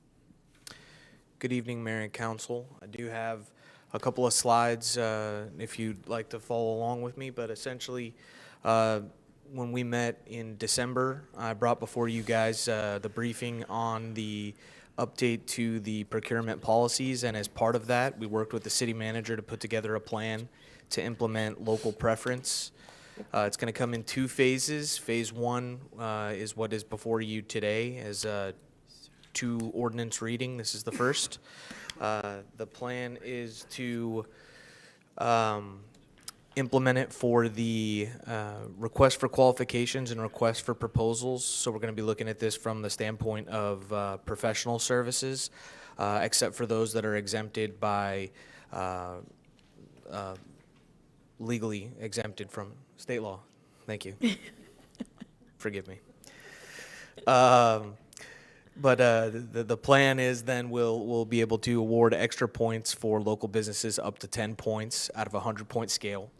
And we've made sure that we have language within the ordinance that's going to allow the city to award a partial amount of points for joint ventures, except for when price is the only determining factor. Then we would make sure that every business has to be a local business in order to apply for those kinds of situations. Okay. Great. Well, we're happy to have this before us. This has been years in the making. I know Councilman Barrera had a strong, you had a strong voice on this when you got on council. So we're very happy to see this before us finally. And I know that the community is going to be happy, our partners, right? So, yeah, we've had quite a lot of positive feedback. Great. Del Mar College has already reached out. They want us to come out late March and present this to them. So we're in the works on that right now. That's wonderful. Thank you. Yeah, that's right. Thank you for the leadership on that. So the final slide is just the table that again breaks it down over the 2 fiscal years. So again, like I said, we'll be implementing the request for, I'm sorry, I flipped the fiscal years on this. I apologize, council. The bottom portion is the FY22 and the top portion is the FY23. Oh. So the 5% preference is what we will be unveiling in the later in 2023. Today we're allowing the points for the request for proposals and qualifications. Okay. Okay. We have a question. Is that your last slide? Yes, ma'am. Okay. Councilman Hernandez. Yes, sir. Okay, I was just verifying that, as I understand from reading the ordinance, that it's up to 10 points on the request for professional services, and local would be considered if you are headquartered here, you would get the full 10 points. And if you only have like an office here, that would be 5 points. Is that? It's all about the substantial portion of business. So, we could have a very large corporation who has multiple offices across the country, who maybe has an office of 50 people here or 25 people here, who are going to work on an engineering project. And maybe it's all 25 of those members in the local firm. And so that's a substantial portion of that venture. And so I believe the way we've written the ordinance and worked with legal is that we can use that as a determining factor so that as long as it's a substantial portion of the business. So is it the office and the number of people in the office, or is it the amount of work that actually is going to be done locally? It's the amount of work that's going to be done locally supported by the local businesses. Okay, so, let me phrase that so I make sure I'm clear on this, right? Yes, sir. So it's not just the fact that you have, let's say, 25 people here, it's just that those 25 people are actually working on, the majority of them are working on your particular project. And it's just not 25 people here, the majority of work's being done in Houston. Yes, sir. Okay, thank you. Okay, I think that's all the questions we have for you. So with that, I'm going to open it up for public comment. Do we have anyone in the public who'd like to make a comment on item number 24? Okay, there being no public comment, I'll entertain a motion to approve. I move for approval. Great. Do we have a second? Any further discussion? All in favor say aye. Aye. Any opposed say no. The motion carries. Item number 25 is an ordinance authorizing license agreements to allow the parking of dockless vehicles in the city's right-of-way. with a term ending January 1 of 2023, and 2 automatic one-year renewals upon payment of fees.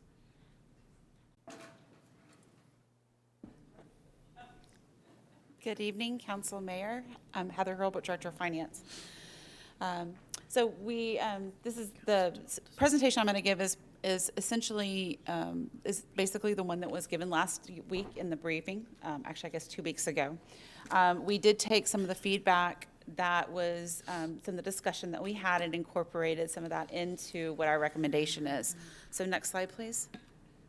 Next slide, please. So just to recap, we do currently have 2 operators that are in the city operating the scooters. Next slide, please. Looking where those most frequented areas are, it is, we've identified that it is along the seawall. Next slide. But that area continues to expand and is now incorporating business up into North Beach and beyond just the seawall up to Cole Park. Next slide, please. Let's go ahead and slip to that next slide.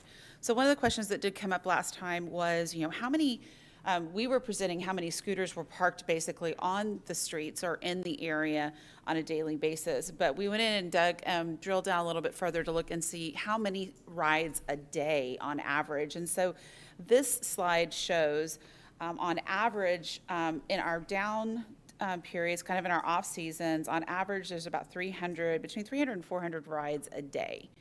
So that is, one scooter could be ridden 10 times, or 10 scooters could be ridden once to come to that number.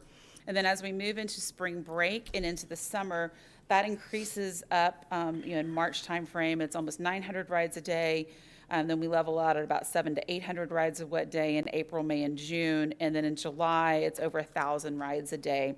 And then it starts tapering down as that summer season tapers down. So when we looked at that, we also talked with our partnered companies to say, if we were to limit how many were going to be parked, and we'll have another slide that we're going to talk a little bit to what that means on the seawall, do you see a problem with that? And they did not see a problem with it. And then based off of these average rides, we feel like we would have sufficient scooters parked on the seawall to allow for the number of rides per day as they currently stand. Next slide, please. So we did a comparative analysis. We talked a little bit through that last week, or last meeting. Next slide, please. And so looking at how our current program compares to our peer cities, our fee structure was a little unique compared to our peer cities. And so our recommendations will put our fee structure more in line with what our peer cities are currently doing. Next slide, please. So what our recommendation is that we want to amend the fee structure, and this is slightly different than what we had talked about at the briefing, but actually have our permit fee per scooter annually is $60. And then our fee per trip would be 30 cents per trip. So the operator would pay an annual fee to have that scooter on the street, be able to utilize it, and then each time it is ridden, it'd be a 30-cent fee. So we still are wanting to limit the number of scooters to 1,200 scooters citywide. As you saw on the per day, average per day, we don't get anywhere near 1,200 rides per day, and that would be we get up to about 1,000, but not 1,200. And then limit these scooters to 300 parked on the seawall from ABC Center to Waters Edge Park. We feel at the 300 count, that will help limit how many are on the seawall, but still provide enough that people can ride them. And looking at, as we're looking at our parking corrals, if we get over that 300 mark, we feel like there's going to be too many corrals along the street, which is then going to kind of be counterproductive to what we're trying to accomplish by keeping the seawall from being too cluttered, so that we have our pedestrians, our walkers, our runners, and bike riders can still enjoy that area. In addition, we still recommend that we limit that speed limit to 10 miles per hour on the seawall.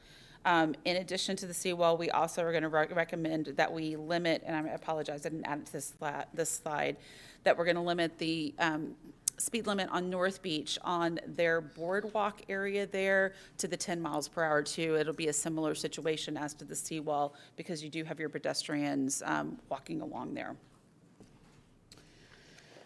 Next slide. So here's a little, I tried to do a visualization of how the parking would work. So in looking at this cross section right here, this area in front, the area to the bottom is the seawall. The area to the middle is one of the areas there in the park area where we've got that street is closed off. It's used for parking sometime, but we don't have traffic on it. And then the area to the top is the park. So the yellow box would count towards the 300 limit of parking on the seawall. Not riding on the seawall, but parking on the seawall. But these orange boxes would now not count towards that. So you could park adjacent to the seawall, you could park across the little closed area from the seawall, or park in the park area. So those scooters are still accessible, they just aren't parked physically on the seawall. Next slide. So this is just an example of what the corrals will look like. They will be painted corrals, and they will hold up to about 15 scooters apiece, depending on the size of the scooters.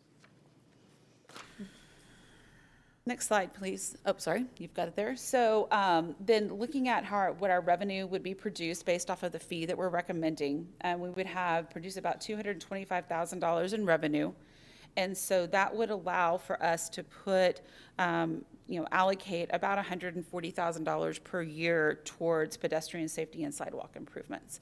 I know that that is a concern, especially in the downtown. We're looking at that in a lot of our different projects, and so we would be able to allocate that towards those pedestrian safety and sidewalk improvements. The licensing, we would go ahead and take this current ordinance, apply it to the current companies that we're operating with. They would get new licenses. We would go through the competitive process, and we would not issue any new licenses in addition to our 2 current contractors until the competitive process is over with. And at that point, we would issue up to 3 licenses, which could include our 2 current operators if they are chosen through the competitive process. So then our next steps are we will have our second reading on February the 8th. At that time, after that time, we will issue those amended licenses. We'll release a request for information in March or April, and then we anticipate awarding up to 3 licenses in the May-June timeframe. So that does conclude my presentation. I'm available for any questions. Okay. Councilman Busley. Yeah, thank you, Mayor. Heather, I appreciate the fact that y'all went back and looked at the revenue stream. I think this gets us closer, and quite frankly, if we can't make some money out of this deal, why do it? I do have a little concern. Y'all sent us the report about, I asked for the report on accidents. Mm-hmm. And I don't have that in front of me now because I get information from y'all in 9 different ways, so I don't know where it went to. But I was surprised that there was a fairly significant number of injuries reported associated with these scooters, and especially with pedestrians being run over by them. Mm-hmm. And I just worry a little bit about all of, 300, I drove down Shoreline from as far as you could go both directions, and just trying to imagine 300 scooters parked along the bayfront there. And to me, that just seems like a large number. I don't know, maybe it's not, but plus the ones you're going to have parked literally across the street that can be accessed as well. So you could potentially end up with 400 or 500 of these scooters that are, and I know they won't all be on the seawall at the same time. Sure. But that's going to put a significant number there, and I just wonder if that's going to create an additional issue with respect to accidents associated with these scooters. Sure. So, and what the liability issue is for the city of Corpus Christi. Sure. So currently, on slide number 6, we have on average almost 700, between 500 and 700 scooters a day that are deployed. So those are already out there. The 300 is just those that could be parked along the seawall. It's not a limitation on how many can be ridden on the seawall. I realize that, and if you look at your heat map there, it indicates that the majority of them are being ridden on the seawall. Yes. And you've got pedestrians that are either walking or jogging or pushing baby carriages along the seawall. And we're getting crowded. Yeah.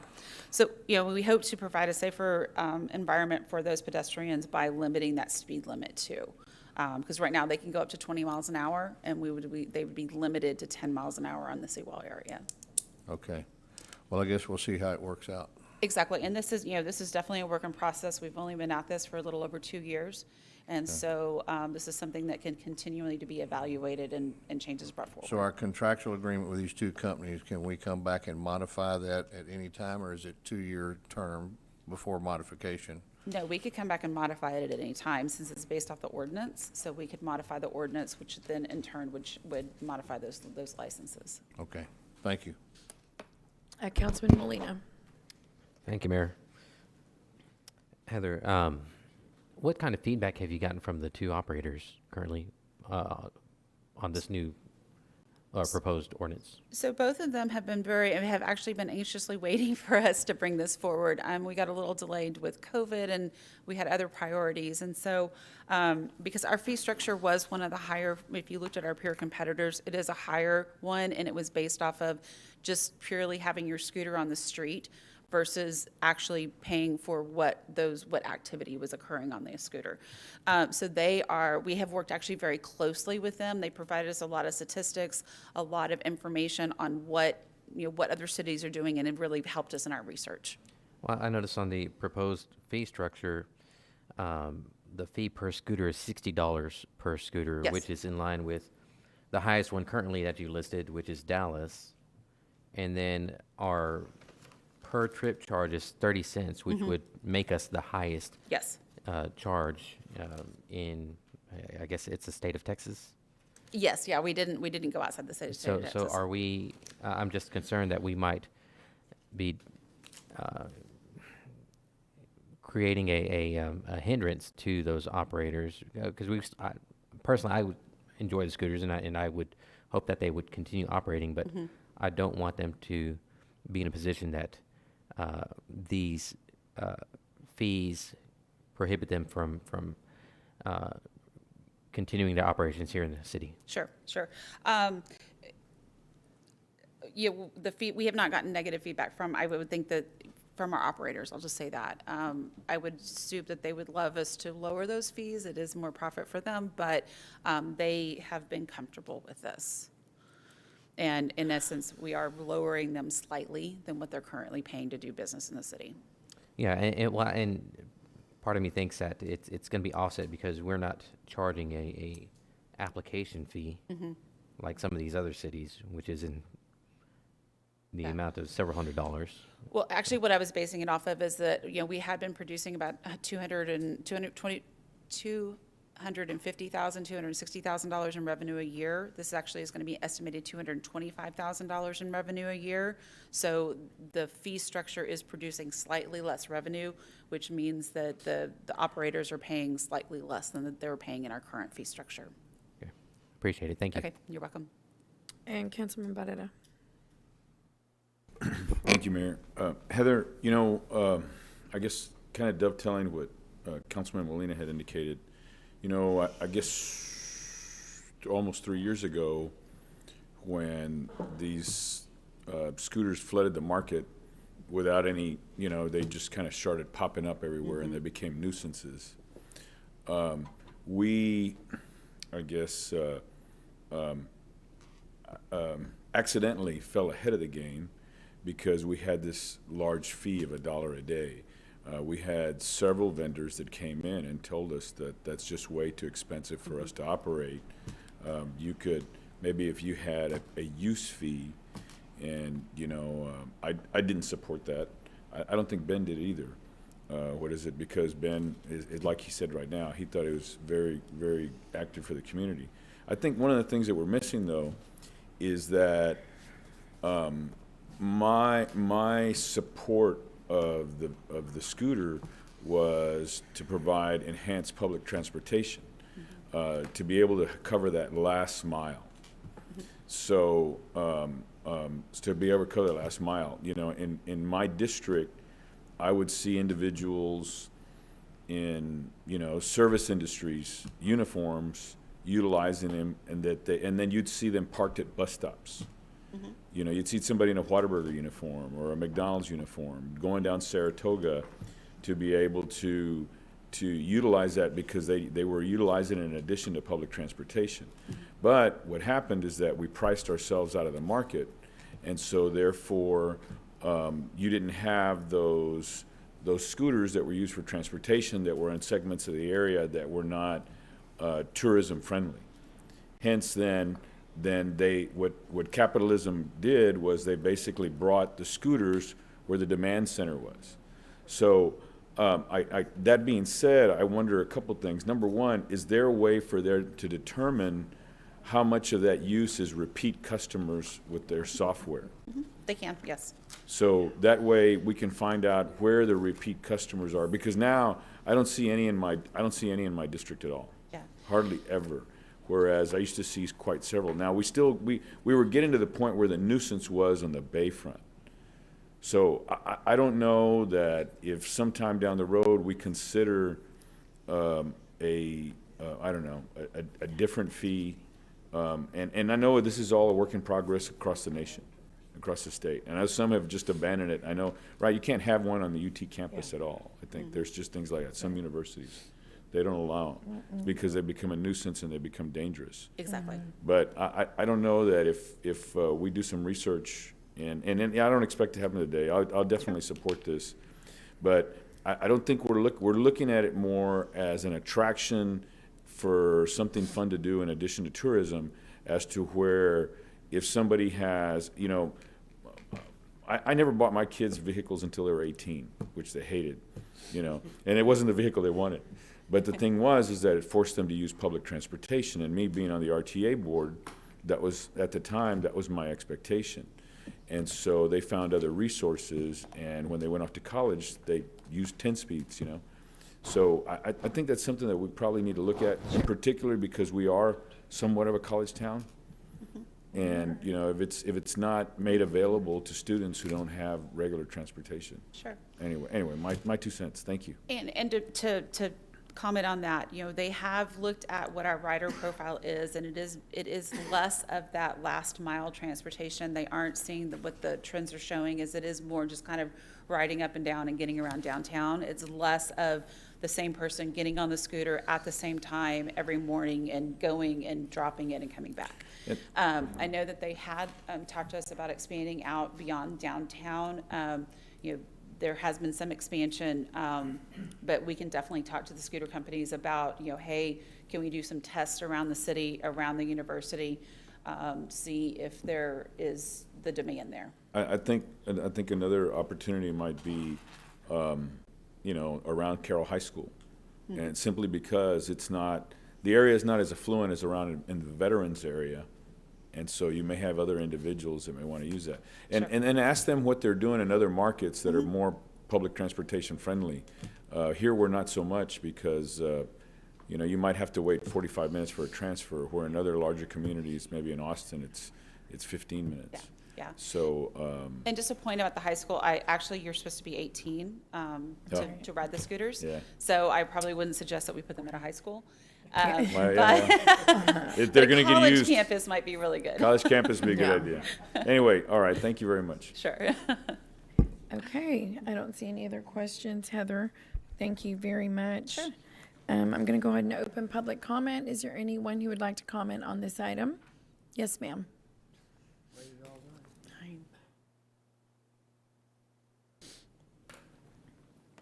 Hi everyone, I'm Claire Russell. I am actually the operations manager for Texas for Lime, so wanted to come up and address some of the questions y'all might have had. First, thanks for having us. I know we haven't really been here much recently with COVID and everything, so it's good to be back in person with y'all. So again, I oversee Texas. If you have questions about any of the related markets, happy to address any of those as needed.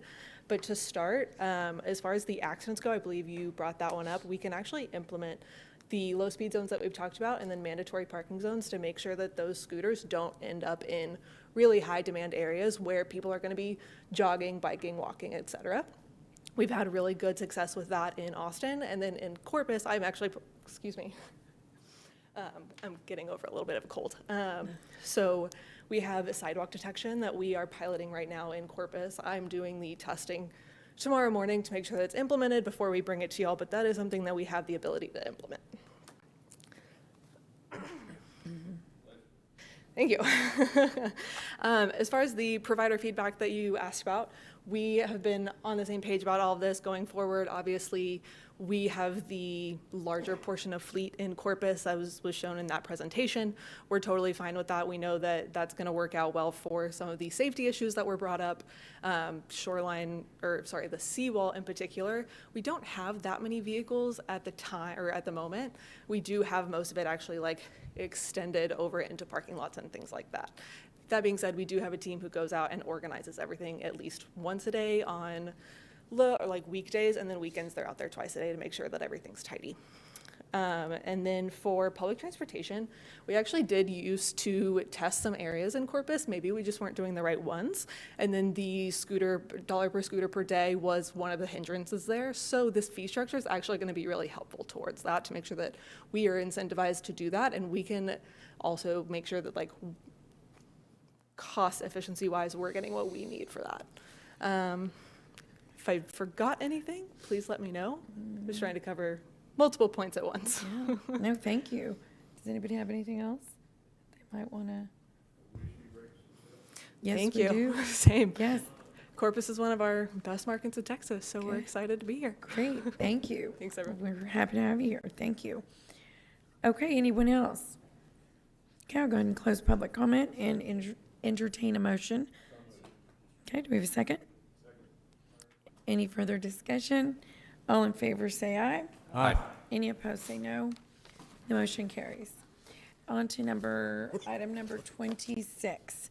An ordinance amending section 13-21 of the Corpus Christi Code of Ordinances to change the membership of the Corpus Christi Building Standards Board from 7 members to 5 members with 2 alternates. Motion to approve. Any further discussion? We do.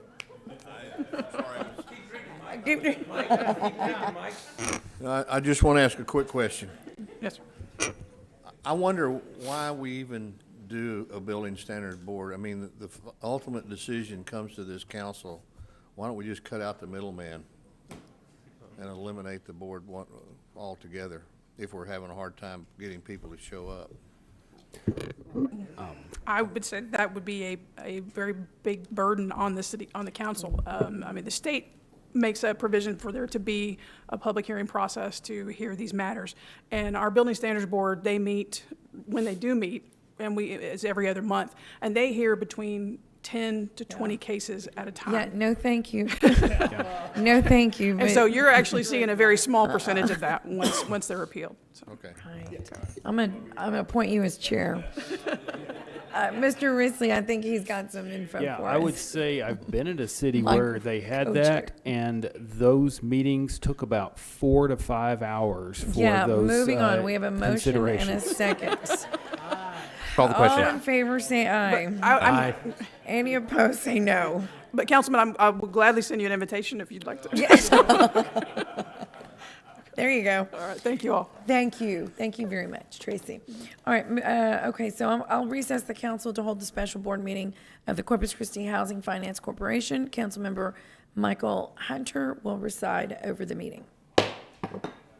Sure. You want the gavel? No, I'm okay. You know, Okay. if I have to hit something, I'll just hit Roland, the vice president. Mike, I think, after that last Look, I didn't know whether they had 20. Yeah, that's I know, right. That's I know, right. it's a good Yeah, question. Mike's gonna get it. Ask the question. All right. Oh. Which one? I'm going to call this meeting to order. Ms. Huerta, could you please call the roll? President Michael Hunter. Here. Vice President Roland Barrera. Here. Paulette Guajardo. Present. John Martinez. Here. Mike Pesley. Billy Lerma. Here. Ben Molina. Present. Greg Smith. Gil Hernandez. I'm still here. Okay, I was just checking. You didn't say anything. Okay, so we do have a quorum present to conduct the meeting. Thank you. Is there anyone in the audience who would like to make public comment before we get started? Mr. Bell, you coming down? Okay. All right, so I'm going to go ahead and make a motion to approve the minutes. Is there a second? Second. All in favor, say aye. Aye. Any opposed? All right, looks like the ayes got it. All right, so we have a special board meeting of the Corpus Christi Housing Finance Corporation to consider an inducement resolution for $15 million in multifamily revenue bonds for approximately 152 new affordable multifamily housing units at Greenwood Drive and Galahar Road. Does staff have a presentation? Mr. Bell. Mr. President, members of the board, this is the same project, the same action that you considered last October. Regrettably, the developer was awarded an allocation by the Bond Review Board as anticipated. They were the only applicant within this region, but they were not able to fulfill the terms of that allocation because when they worked the numbers with the low-income restrictions they had self-imposed, it was not a feasible project. So they had to give notice of withdrawal of that application. They would like to submit a new application for basically the same project, 152 units rather than 144, and a different mix of low-income combinations that will be more financially feasible. It requires a new action by this board in order to approve the resolution and allow the project to continue. The developer is here to explain the intricacies of the different income levels. If you would like, if you would not, you can approve the resolution and we'll let them try. And as I mentioned to you the last time, this is all contingent on them being able to work out a deal that's financially feasible that will come back to you then for your approval in consideration when it's real. If you would like to hear them discuss exactly what they're doing, that would be fine. Otherwise, you could approve the resolution and they can run and try and get the deal to work. And I don't mean to be offensive to our guests who are waiting here from San Antonio, but it is late and they've been here a long time, all day. Would you like to say something just because you're here? He's waited this long. Let him. But be very brief because the more you say, the less they might approve it. Yeah. Got it. Okay. Jose Gonzalez with the Greenwood Manor Apartments project. The difference in the affordability that we had looked at in the inducement that you gave us in October was to have a percentage of the units at 30% of area median income. We have discovered that just the situation doesn't really work financially with that level of affordability in the deal, and so that we're looking to go to a different priority that allows us to set the rents at 60% of the median income or below, and that works. And so the way the prior resolution was written, it spoke specifically to that AMI, the 30% AMI, and so that we couldn't move changing it out without coming back to the Housing Finance Corporation. Additionally, we had looked to use some funding from the Texas Department of Housing, and they have made a determination not to award their funding to projects that are using HUD-insured mortgages, so we had to drop that out of our mix. Thank you very much. You're welcome. I can't see the light up signals. Does the board have any questions? I'd like to move for approval. All in favor, say aye. Aye. Any opposed? Oh, I guess I have to say aye too, huh? Yes. Not used to this part. Aye. Good luck. All right, and that's all we have. I'm going to conclude this meeting. Thank you very much and good luck. Look forward to seeing a final product. 8:06. So I will now reconvene our council meeting and go straight to our last item, which is item number 30.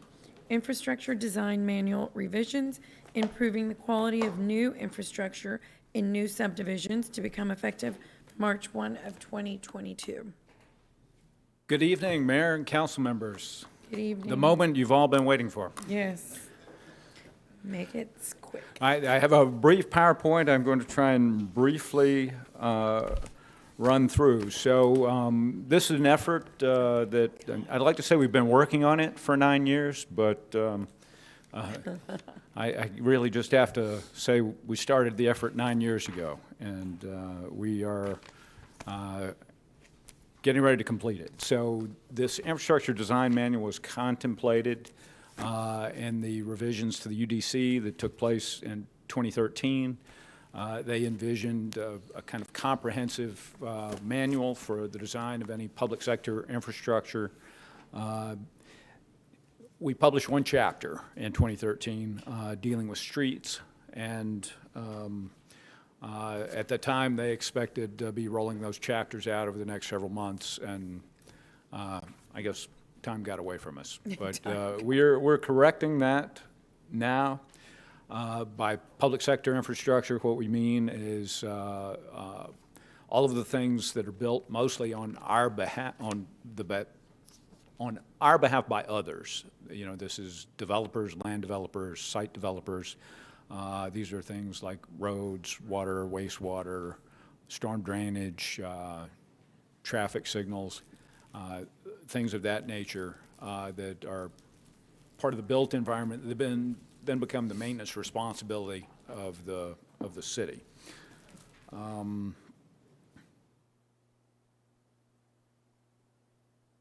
Let's see, that's just, I'm going to skip to the last part. So these are the elements that are included in the plan, in the design manual, sorry. We have some general requirements on policies, graphic requirements, and then basically it's storm, water, wastewater, street, traffic, street lighting, and median landscaping. It's about 130 pages long. I'm not going to read each and every page. It is posted today online, and our proposal is to have this go into effect with public improvement plans that are submitted after March 1st. And I stand ready for any questions. Okay. I don't see any Mr. Lerma.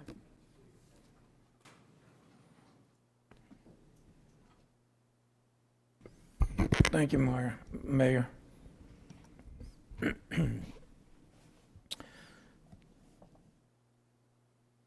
My question is,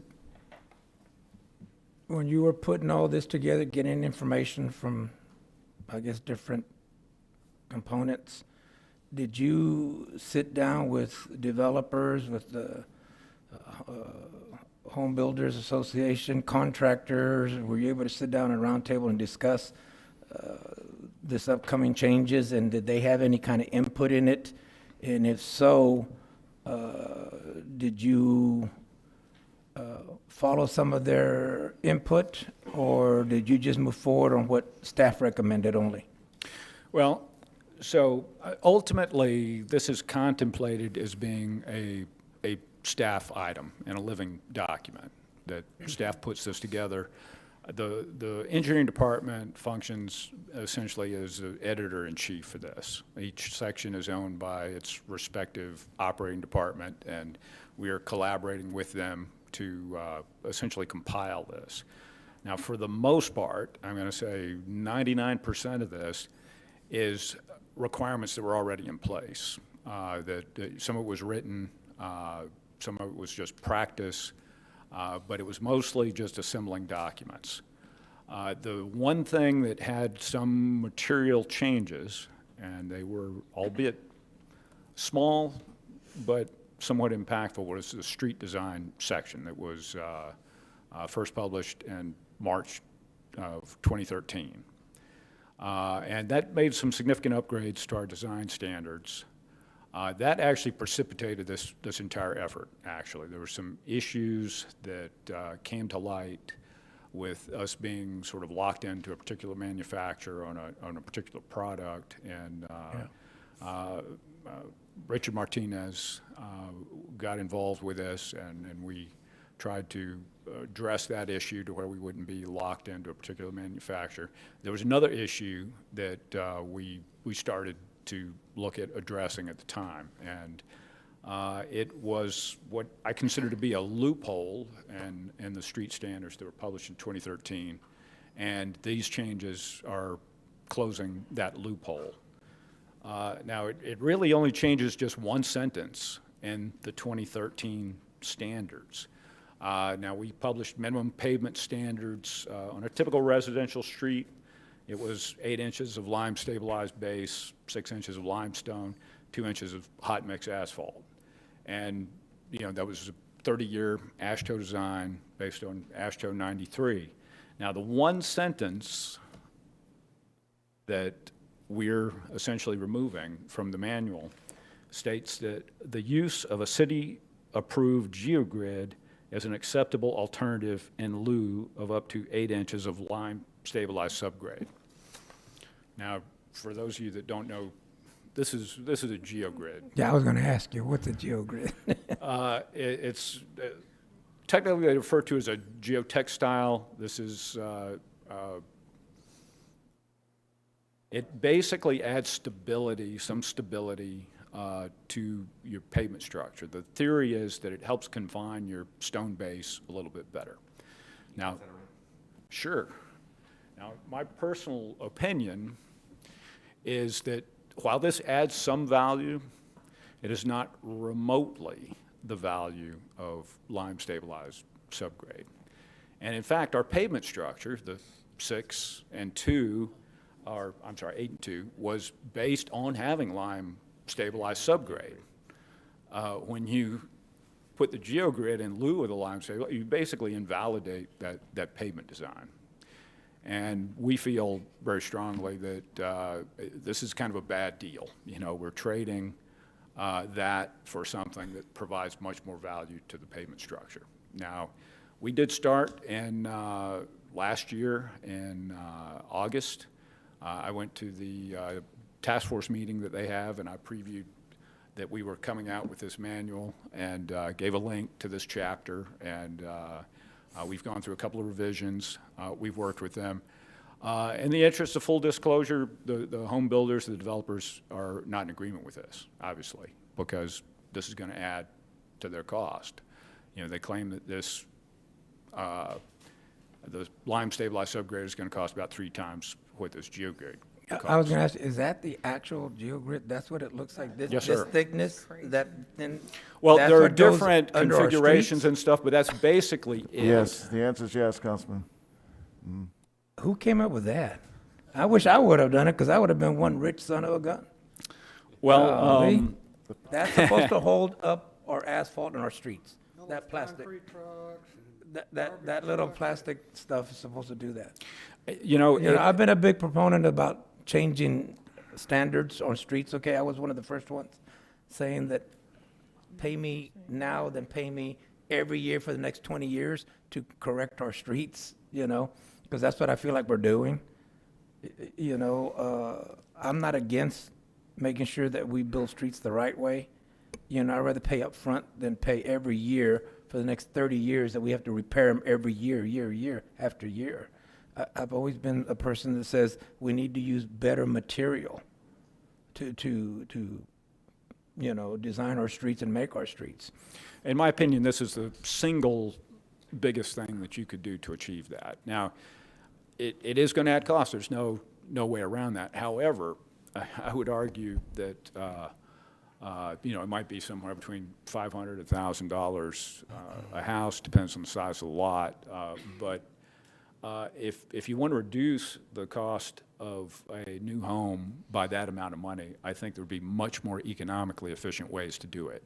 You'd be better off giving them a rebate on their tax or giving them a check or something like that. But I think by doing it with this, if it's $1,000, you're probably going to pay $3,000 plus in additional maintenance and repair and premature replacement of the roadway by doing it. So it's not a real good way to help facilitate new development. I'm sorry, I just want to add one more thing. Haven't our Texas cities that we generally compare ourselves to stopped using this like a long time ago? Yes. And the research does not support this claim that this is equivalent to lime stabilization. No other Texas city is allowing this as a Well, I buildable remember product. speaking to Richard about it Yeah. when I first got on board, that we had a problem with the streets. You know, that types, especially the new subdivisions that we were building. You know, I'm not putting the blame on anybody. I just said that we have a problem with some, with the type of material we're using, which I didn't know at that time it was this. Well, Yeah, it's this is the the first I've seen problem- this, okay? The problem is really what's there. We have expansive clays here that perform Yes, sir. really, really badly. And when you lime treat, you chemically change the soil, and it doesn't behave the same way in the presence of moisture that it does without the lime stabilization. It fundamentally changes the properties of the soil. It is very cost-effective in terms of enhancing the performance of the pavement structure. Unfortunately, it does cost a little bit more than that. Yes, sir. No, I understand. The reason I'm asking the question is because I have concerns. You know, we need to make sure that we talk to our customers, and we have voters that elect us. Okay, your customers are the developers. They're the ones that go out and build your streets, new subdivisions, that kind of stuff. I'm just saying that everybody should have a fair say at the table. To at least, we need to listen. How is it going to affect them? So they're aware that they can deal with it in the future of what's coming down. That's what I'm asking for. Yeah, I want to just make sure that everybody gets a fair say, and it's not that we're not going to go their way or our way or whatever way. We're going to do it the right way. Okay? And that's my concern, but I'm just saying that we need to make sure that we pass that on to our customers, which at this point are developers, are the people that go out and build our streets with new subdivisions. We need to listen to them, how it's going to impact them. We understand how it's going to impact them, but they need to understand that the reason why we're doing it is because of this, and this. This is what we're showing. This is our trend in the last 5 years, that our streets are collapsing within 2 years of a new street being built. You know, I mean, there's nothing wrong with that. Well, and I would say, yeah, we have done that. We met with them on multiple occasions, and then when we published this, we had a way to submit feedback, and then they submitted some requests for additional information, like, you know, show me areas where streets are failing prematurely, and we provided a lot of that information. I think it's fair to say that we're basically in disagreement. You know, they don't agree with this change. It's going to increase their cost. I would say, you know, we would entertain alternate pavement designs. If they submit a pavement design that they think is a little bit more economical than our minimums, we would entertain it, and that's allowed under the manual. But the problem we were in, we're not going to accept a pavement design that's based on the software that's developed by the manufacturer of these products that experimentally has been shown to greatly overstate the benefit that those products provide to the pavement structure. Okay. Okay, Councilman. Thank you very much. Oh, I'm sorry. Councilman Barnetta? I guess my first off, Jeff, I want to say I agree with you. We need to be more proactive. All right, but as Neiman has heard, as Al has heard, as I forget who else. I have a saying. As much as I love her, don't give Wendy a reason to call me. and a lot of that has been so much because, number one, as Councilman Letterman was saying, we have to be inclusive of our vendors to the process. Now, I agree, there was a mistake that was made a long time ago, but now we're in a position where, as I told you yesterday, is that we're making all these changes and it's adding to the cost of a rooftop. All right? If I were Neiman, I'd be frustrated with you because now we were looking at what we're going to do with community enrichment fees, and we're going to add another fee, but you got ahead of him now. And so you're ahead of him because you're adding additional cost to a rooftop. And I think if we determined what that cost to the rooftop was, and then we determined a system as to where we can say, because the burden doesn't fall on the builders. The burden falls on the home buyer. And on that home buyer, then, what we're in danger of doing is, because we have a market here, it's like my Bohemian Colony project, because supply chain issues, the cost of construction, the cost of labor, that project, that can is getting kicked further down the road. And so the idea is for affordable housing projects in less affluent areas, like in my district, as opposed to the one that we debated on over today on a zoning change, is that what have you, then we're going to have these challenges, and it adds to the cost of a rooftop. Then all of a sudden now we price ourselves out of the market of what the community can afford, of what the median income can afford. So, like I said, I agree with you. It's something that should have been done with a long time ago, but I think we need to look at it on the fifth floor from a pragmatic standpoint, from a holistic standpoint, is I think development services fees. At one time, we were looking at adding, what was it, $1,200 to $1,500 to the cost of a rooftop on the initial proposal, and then we said, okay, we're gonna spread that out over the course of several years, so that way we work up to that point. The tree ordinance added, which is also agreed with, about what, $800 to the cost of a rooftop. So now when I talked to Neiman at one time when we were looking at community enrichment fees, it was $300 to $500 to the cost of a rooftop. And now you're saying $500 to $1,000. So once again, we're pricing ourselves out of that median income in the region. So I think we need to look at it from a more holistic approach, that we need to understand what are the consequences associated with making these decisions. I agree. We need to make it. We need to have that fixed. But I think we need to look at how can we not necessarily incent the home builders, but incent buyers, so that way we understand, because of all this bureaucracy, we're increasing, the cost of a rooftop. So I don't know. I still haven't decided how I'm going to vote today, because I agree. There's no vote. Okay, you're just making a presentation to tell us what it is. That's correct. Well, But and if I may add, Thank you. That's all. I appreciate that. I guess the fact that what you're saying is absolutely true. But what would go hand in hand with that is the cost of our streets and the cost of fixing these streets that we can go down not long after they've been built. And it is absolutely unacceptable. And if there is a best practice, and we've got the 7 cities above us and some who are not using a little piece of plastic that maybe was, for whatever reason and however it was approved, doesn't matter. No one's using that. This isn't about, Wendy, this is not about, you live on a street too.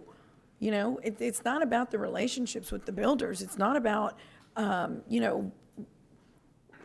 is about the cost. But if you put that hand in hand with the cost of what we're paying $1 million a mile, and let's look at streets, we're doing some research in my office right now on potholes. You've got, good Lord, what is it? Seattle, where it rains like daily. And it is unbelievable. We're getting to the bottom because I want to know what they're doing. They don't have the potholes we do. Why? Because they're using something. They're doing something different. And of course, their clay and all of that is different, but it doesn't matter. My point is things are done in certain manners that are called best practices for a reason. And if what you said, Peter, is true, which I don't doubt you, otherwise you wouldn't be here before us, this isn't a best practice. And we have seen what the cost is of these streets that are just constantly failing. And I'm not trying to say the builders, it's just them by any means. I'm saying we have to look at, it is painful. It is a legacy issue. That's the best way to describe this. And I don't think anyone's interested in who was before you, who was before you, who was before us. We need to fix it. We need to move forward. And sometimes that is painful.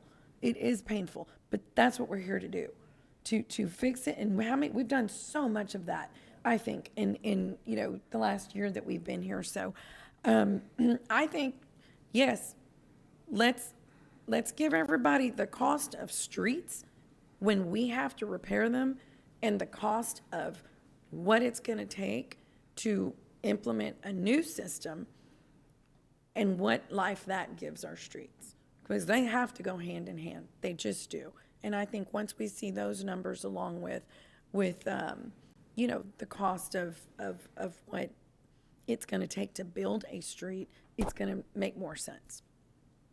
Councilman Hernandez. Thank you, Mayor.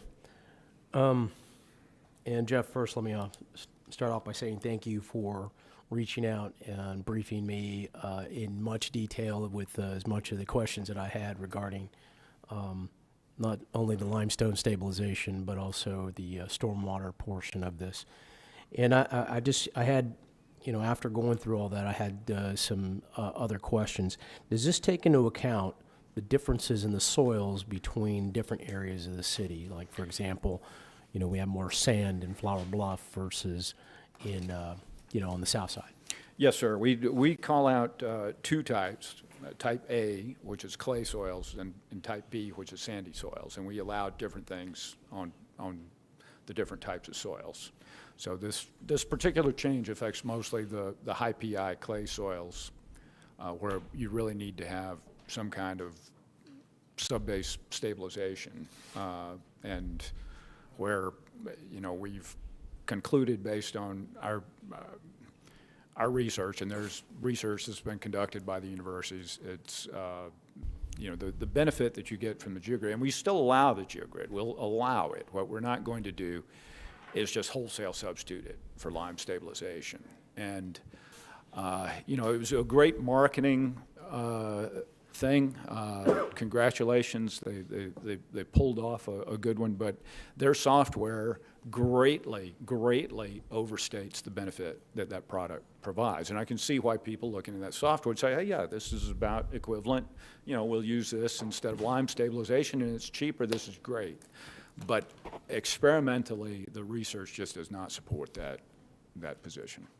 Okay, and I did look at the research, and the research done by the University of North Carolina, I believe it was. That was one, and then I had a report from Montana State University that was commissioned by the Montana DOT, where they actually compared, it was a study that looked at a lot of studies, and they looked at the values that they were reporting from experimental testing versus what the software was predicting, the software that's created by these manufacturers. And they found that there was a huge bias towards overstating the structural benefit from the geogrid. And I understand that. I saw the numbers based on the research they did and the amount of movement.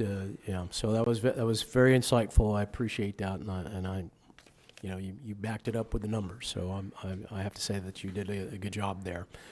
But this, just as we talked about this doesn't preclude them from using it or coming up with some variation of it, as long as they can prove it out. That's right? correct. Through engineering, not the software. Right? That's correct. And, you know, I was born at night, but not last night. No, I'm not going to accept the results of that software. But Okay. they can submit an alternate pavement design, and we will consider it. Okay, and that's all I wanted to make sure that, you know, that this is not an end-all be-all, that there are some variations depending on the different types of soils that we have, and they're not all the same. So, you know, I don't want to put like a one-size-fits-all. And this is not the end. And I'm going to make a commitment today. You know, the journey of 1,000 miles begins with a single step. This is our first step in getting this manual. It's a living document, and we will update it no later than at the end of this calendar year. So I'm sure there's things in here, there are errors that are going to have to be corrected. And then, you know, if there's something that we haven't gotten quite right, we'll consider it. And one of those things is this pipe materials. We want to do some additional study on that and come up with some criteria for different pipe materials and when we would consider. Thank you for sending me the text dot information that you sent me on the particular phase type, the way they looked at it. And I think that is very useful if you kind of use that as a guide to be able to utilize this. And, you know, I've always mentioned it that if they use concrete streets for residential streets, that this would be a viable option. Based on what I saw on the text dot information, it seems like it would be. unless there was something different that was different from what you gave me, the information you gave me from TxDOT. Well, and we had a conversation after you got off the line, and we're in agreement. We're going to work with Public Works to develop that, and we're going to try and mirror that in a way and have certain criteria, certain categories where we'll consider the different materials. Okay. And, like TxDOT, it considers the traffic volume of the roadway and the fill height, and there's certain size limitations on certain materials. I envision something very similar being incorporated in our manual. And that's perfect. Sometimes we add cost, but I'd also like us to look at removing cost as well. And if we could do that, then we're not always the bad guy. Okay. All right. Thank you very much. Thank you, Councilman. Councilman Smith. Thank you, Jeff. So you mentioned our street design is 30-year design. 30-year ASHTO. Yeah, but if going through some of these streets, we're not getting anywhere close to 30 years. Is that I think that'd be a very accurate statement. Yeah. So there's obviously some problem. And the conversation that just took place that so often we get this new latest and greatest, right? And it is much less expensive, but it's not as good on there. So probably caution is the watchword. A lot of tests. This is a TxDOT D9, their Materials and Test Division. What they always used to say, a test is worth 1,000 expert opinions on there. So the fact that I guess if I was making one criticism, we haven't made this change quick enough. As we look at a value and the cost, as the mayor so eloquently stated, on that, the cost of replacing the streets, and maybe that initial cost on that rooftop is a little bit higher, but over the life cycle, it's much less. Or it leads us to the position we are right now, where we're spending millions and millions doing potholes because those streets weren't originally done properly, because that's then what happens, right? It starts to fail, and then we're patching potholes on there. I'd like to, talk about the living document. That's good. That's great. That's what we ought to be doing. We ought to be getting feedback. But our number one responsibility is we get quality product out there, and we're not looking for the lowest cost product. We're looking for the lowest cost over the life cycle product. And a lot of times that it very rarely is the lowest cost, the latest and greatest type of thing. So again, moving forward, thank you, Mayor. Thanks, Jeff. Thanks, Roland. Thank you, Councilman. And Councilman Pusley. Yeah, Jeff, real quick, I appreciate you also meeting with me and explaining what you were doing. It was very helpful. But I just want to echo what Councilman Barrera said. Don't give Wendy a reason to call me. I'll talk to her plenty enough as it is.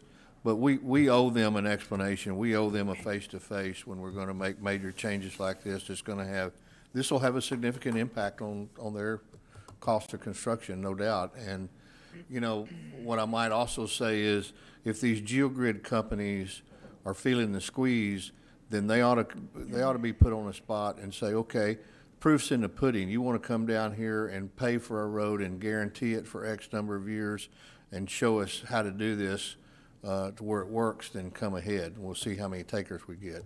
But we owe Wendy and her, the people the group she represents, an explanation of what we're doing on these things, especially when it's going to affect their bottom line. Well, I'd like to offer her an apology if we haven't engaged them to their satisfaction.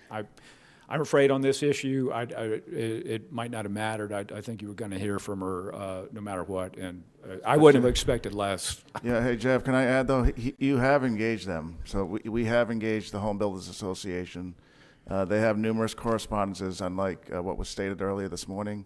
There's been a lot of correspondence with the city, with Rotno. No, I know they have. Right. But on this issue, Peter. I'm talking about this issue. Well, right. We're hearing a different story. Well, yeah.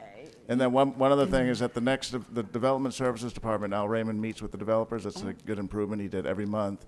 We already have scheduled the next meeting, I think in early February, will be dedicated pretty much entirely to this design manual, the changes, so they can clearly understand them.